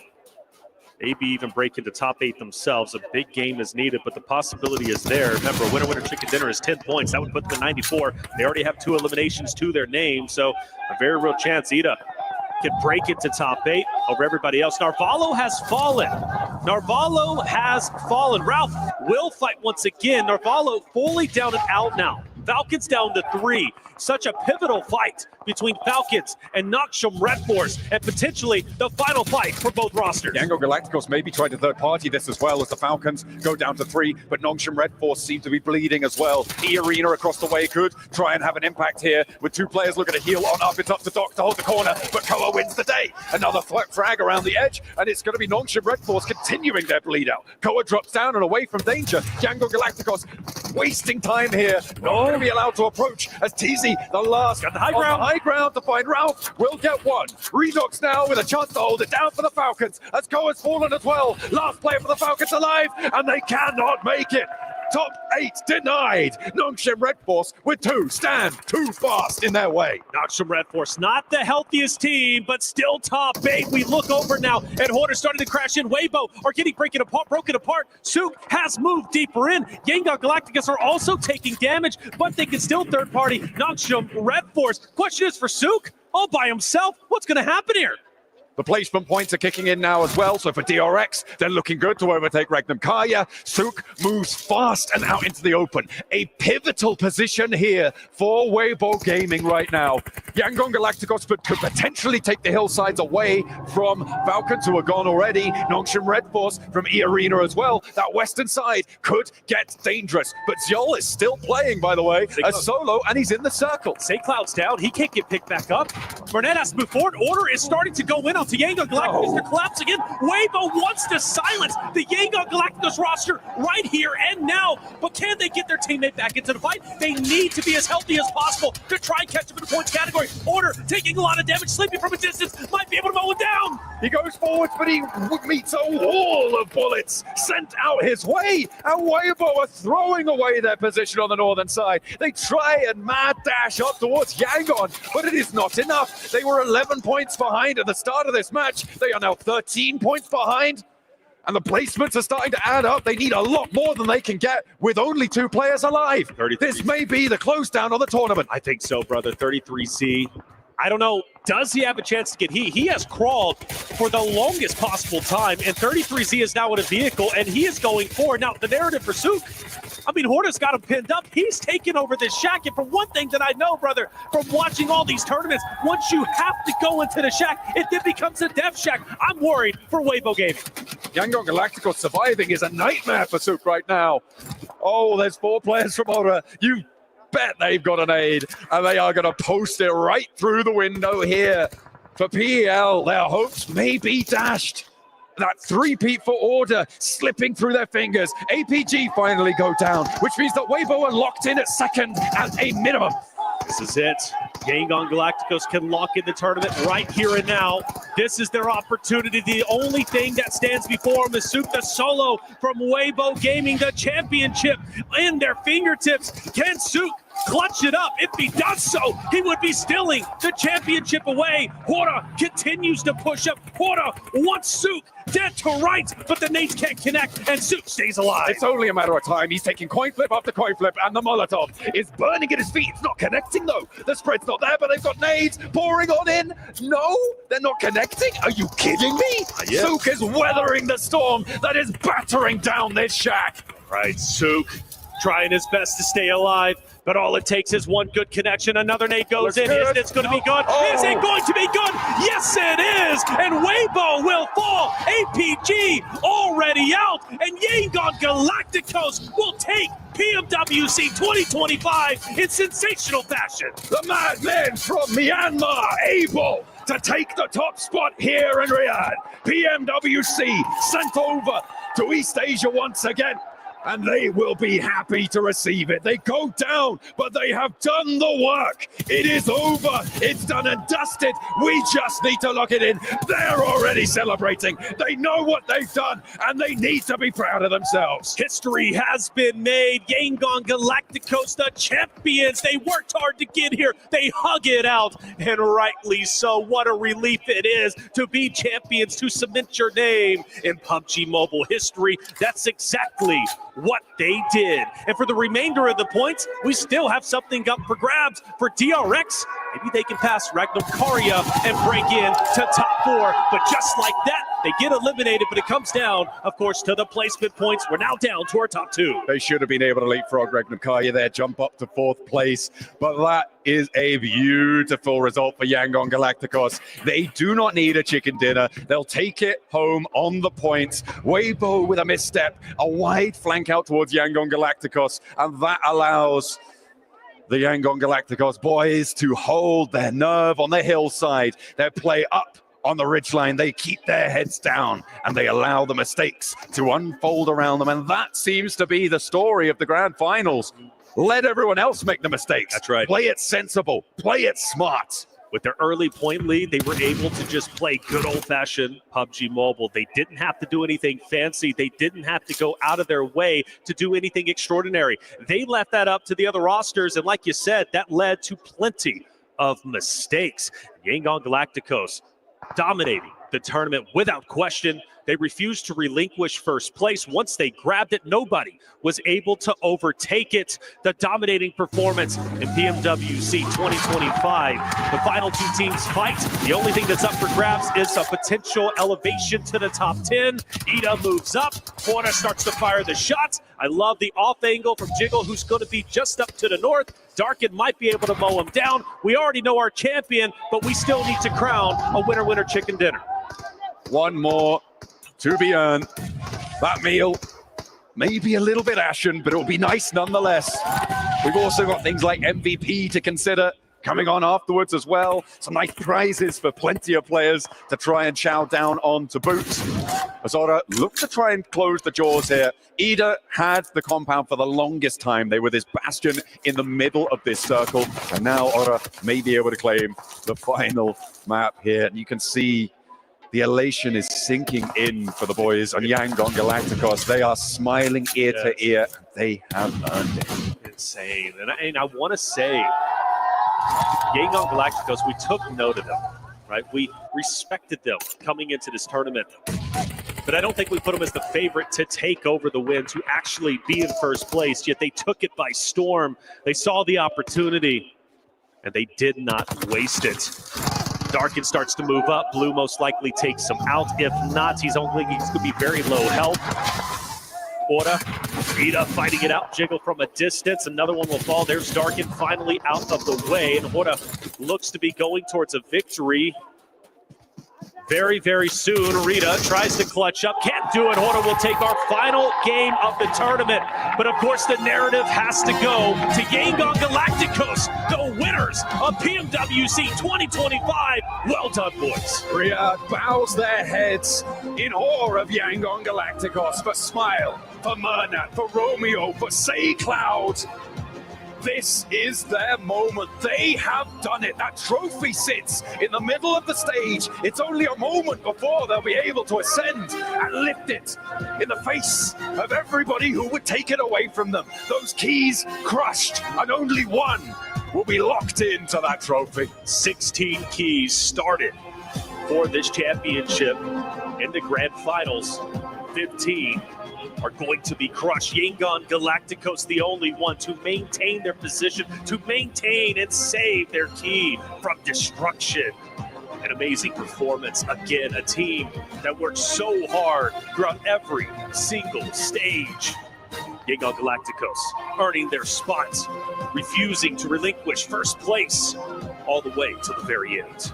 As they take towards the Crusher, you can see they will be dropping those keys. They will be picking up their own to rise above the rest, to be the one. It is Yangon Galacticos. Ladies and gentlemen, we have found our champions. Sorry, I'm stepping on your flag.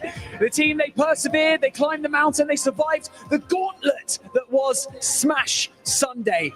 Incredible. Congratulations, gentlemen. Emotions are, of course, running high. We could all see from your faces, you knew midway through that game that you managed to secure the win. But for now, let's start things slow. Let's start things easy, okay? First and foremost, I would like to invite our key master, Dominic. He's going to come out and present you with your Esports World Cup key. There you have it. Look at that. And so you know what you have to do now, don't you, gentlemen? We have to send your opponents down from the grand finals, okay? We are going to crush these keys. Say, Cloud, would you like to start us off? Why don't you turn the key and start those engines? Right, the engines are started. You'll feel it underneath the feet. Hold up. Okay. Hold up. Okay, Marnet, you can. Marnet, you can flick that switch. Push forward. There we go. Reveal that iris. We've opened it up. Look at those teeth. They are menacing. Okay. Master Smile, would you like to wave? Hold on. I'm going to give you a count. In 3, in 2, 1. Send them down.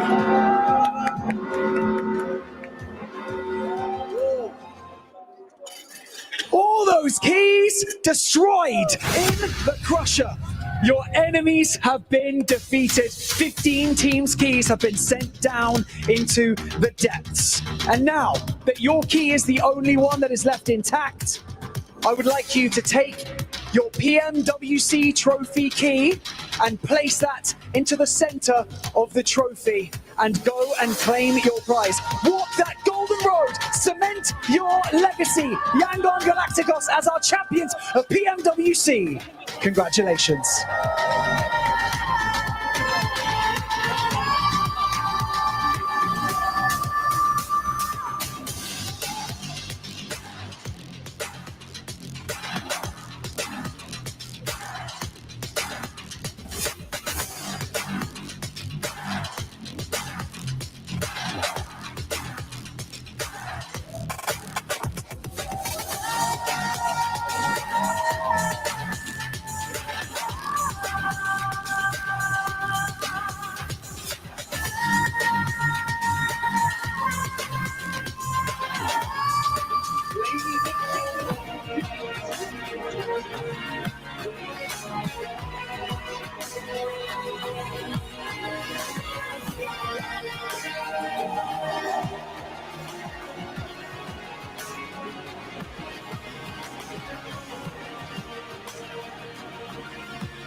Gentlemen, that must have felt good. We're going to get Coach Marco over as well so that he can do some translating for us.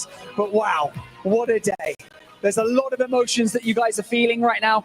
Please try to put into words how you're feeling at this moment, Romeo.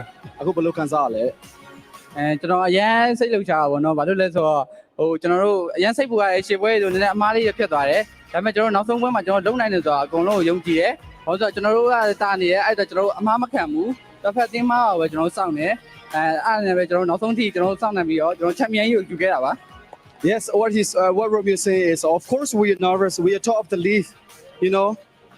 We just like did some mistake the previous rounds, but you know, like we just wait, like we just play our own game and then wait their mistakes, and then we know that we can do it. We have a confidence to make it happen. Yeah. Well, you definitely proved it up here. Say, Cloud, I'm going to come to you now because I want to ask you. We've heard some information that the teams that you would like to place in the base of your trophy, the crushed keys, are Alpha Gaming, Alter Ego, Erez, and Weibo Gaming. Can you tell us why you decided to choose those teams? မင်းဘာလို့အဲ့လိုအတင်းနေဘယ်လိုရွေးခဲ့လဲပေါ့ဟိုမင်းတို့ငါတို့ခက်ခဲတဲ့အတွက်လား Eva Gaming ကတော့ကျွန်တော်တို့ဘာလို့ဆိုဒီ day 1 day 2ထိနောက်ဆုံးထိကျွန်တော်တို့လိုက်ပြီးတော့ pressure ပေးတဲ့အတင်းပေါ့နော် Alter Ego ကတော့ဒါစီမှာဘယ်လိုပြောမလဲ PMWC တော့နှစ်တင်စတိုက်ရထားတဲ့အတင်းဆိုတော့ respect So what he say oh sorry keep going Weibo ကတော့တည့်ရတိုင်းပါပဲအခုနောက်ဆုံးချိန်ထိသူတို့ကဘာလဲဆိုတာရပါတယ်အတွက် so yeah So actually, of course, like APG is a very good team, and then they gave us good pressure previous game before. Of course, Alter Ego, we respect Alter Ego because they are top level team. Of course, also Weibo Gaming. Everyone know Weibo Gaming. They are top of the league all the time. So we respect everything. Thank you. That's good, showing your respect. Thank you so much. I'm going to come around here. Master Smile, we had a few opportunities to speak throughout the week, and you had some great performances, of course. You know, the crowd's been brilliant, haven't they? And you've got so many fans, you know, supporting you guys online, from home, family as well. Is there anything that you would like to say to them? Thank you so much, everyone. That is so kind of you. Thank you so much.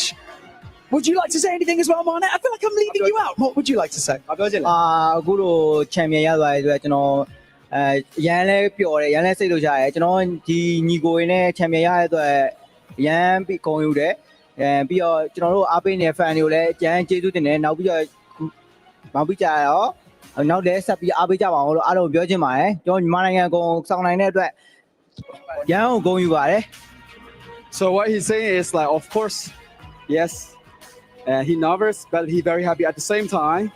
And then because he make it happen with these players, he's so proud of that. Of the proud of our country, of course. So he want to say something to the fans who watching online. That's keep cheering for us. Thank you for the cheerings. For the next game, we were waiting. We're coming for the next game too. Next time again. I love that. That's good. Thinking into the future already. Well, congratulations. Stay right here. I will be right back because what would a tournament be without some standout performances that we have had? Be careful. Walk your way over here because we have our Sony MVP of the PMWC here standing next to me. It is Doc from Alpha Gaming, everybody. Congratulations, Doc. You are absolutely phenomenal. Okay, I'm going to head back over here because for one final time, Gidea Esports Arena, make some noise for your 2025 PMWC champions at the Esports World Cup. It is Yangon Galacticos!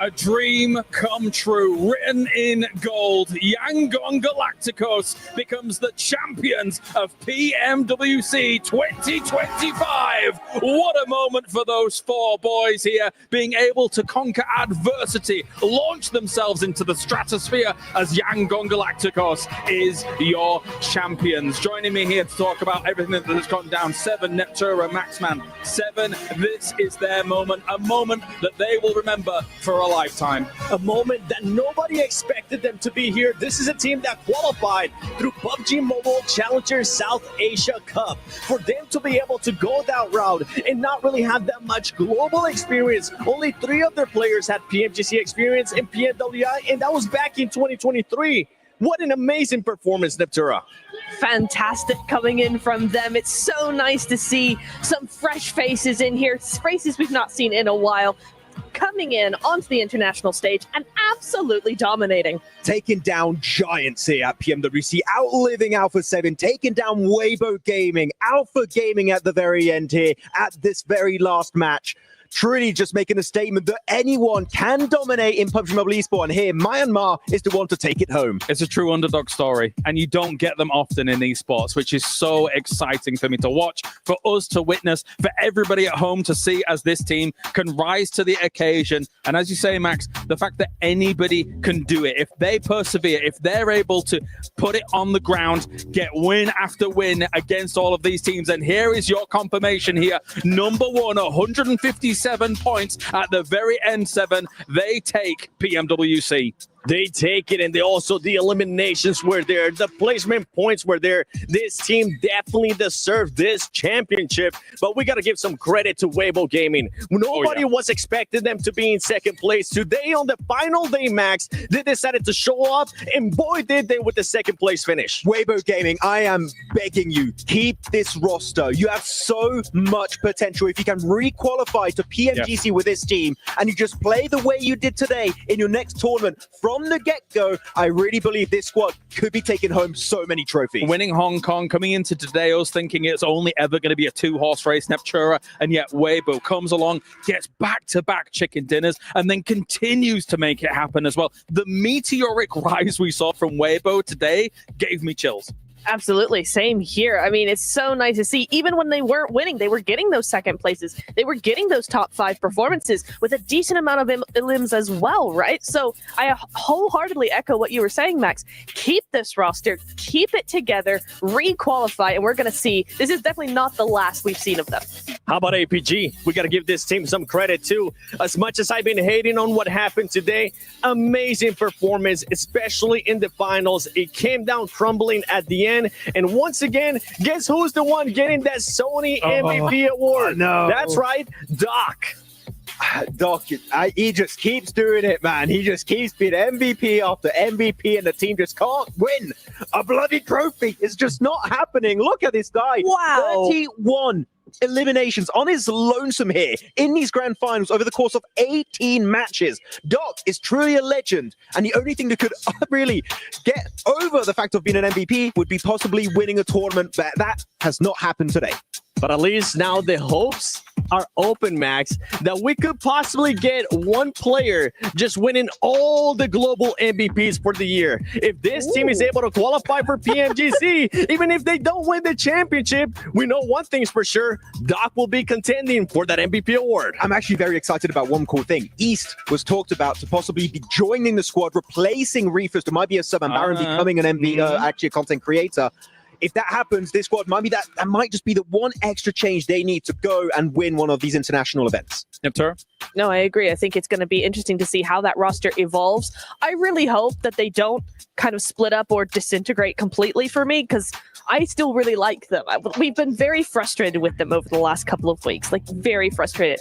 But at its core, this is a very good team who knows what they're doing. I just want to see them not crack under the pressure, because I think today at least, as soon as they got close to actually being able to get that win, they went back to old habits. They started splitting up too much. They were way too slow to rotate, too timid to take, decisive plays that would have won them games. They just fell back on old habits. Well, let's take a look at those individual awards coming in here from PMWC as well at the Esports World Cup 2025. And we have, of course, Doc being the grenade master. Is there anybody else that's going to take that? Doc being the field medic. All right, he can't do everything here, guys. What's going on, Max? How is he field medic when he's always away from his team? I don't know. He's never there. This guy, I genuinely mean this. I think that Doc has been the most enigmatic player we've ever had in PUBG Mobile Esports. Despite us being so critical, he keeps performing and getting these awards. But of course, Smile will be taking best in-game leader here. Is there really too much surprise? 7. Yangon Galacticos was able to push them through to the absolute forefront. And an aggressive IGL as well, right? 29 eliminations. That's, what, 4 less than Doc got? So while everybody sings Doc's praises for being such a massive eliminator, you've also got Smile there with 29. That's not bad either.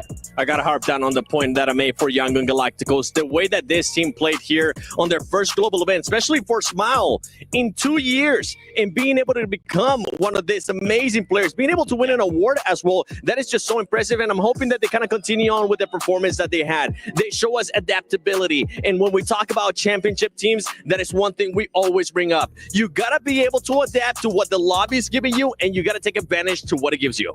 Let's take a look at the honor dominations as well coming in from today, because I can only imagine.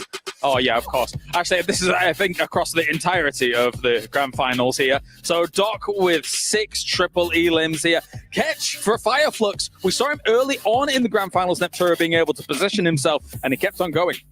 It's one of those things where it's like, well, at least there's some representation somewhere, right? We think everybody expected a lot more from that team. There's a lot of big names on that team, so it's nice that they're able to be on the leaderboard somewhere.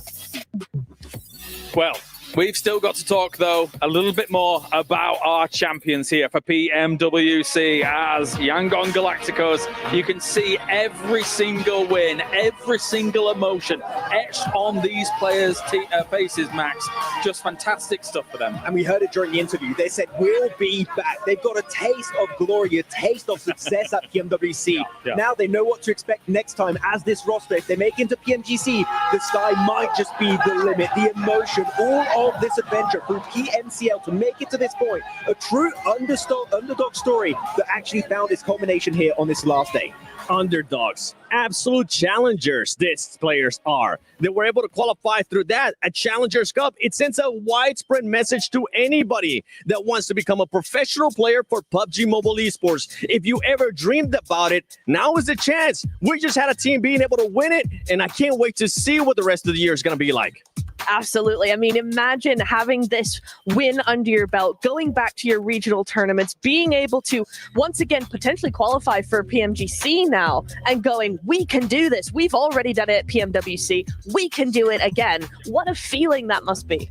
Particularly amazing considering, yes, there were some circles that went their way, but at the same time, where did they really thrive? As we take a look at them now walking over towards the totem here to completely solidify themselves here at the Esports World Cup. But as I'm saying, Max, not only central plays, also edge plays. This team had the full package here in the grand final. Genuinely, despite us seeing them for the first time as this roster on the international stage, their edge play was the best, and it was not even close. They would find the path of least resistance in the circle every single time, while not losing a single player almost. They're making a statement that edge play is the way, and for them, it was enough to claim the title. And it wasn't just the edge play, it's the way that they were able to just gain control of all the ground near them. They were either, if they were in the north, guess what? There was not going to be a team anywhere nearby. Every single time we saw this team, they either had a 1-2-1 split, they had a 1-3. Sometimes they would end up inverting them too if they found a position that was great for them. This is the adaptability that I'm talking about with this team. I'm hoping it continues on and even progresses going into the next global event. I think a big marker for how good this team is watching the rest of the lobby adapt to them. They weren't going, oh, you're doing something, but actually we can get rid of that and make you change to us, right? No, it was the other way around. The rest of the lobby, all other 15 teams had to go, you know what? You're right. Have your space. We're going to do something else. They made these global teams change everything to suit them, and that is the mark of a dominant team. And every player stood out in different ways. Say Cloud, the utility, the scouting was so impactful. Smile, the IGLing on the edge has been absolutely fantastic. Marnet, Romeo, always putting himself in danger for the greater good of the squad. Every player had their impact, and that is why they were crowned your PMWC champions. And there we have Mike McCabe here, the COO of the Esports World Cup Federation, or the Foundation. And of course, Yangon Galacticos now being able to position themselves here in front of the totem. It's a special sight as they will start ascending the totem. Ladies and gentlemen, boys and girls, PMWC has not disappointed. And now we get to see as Yangon Galacticos will not only etch themselves in history, but etch themselves in eSports World Cup history as well here at PMWC. And for one more final time here, the dream has come true. Yangon Galacticos goes absolutely galactic here, live from Riyadh, Saudi Arabia. They are your PMWC champions.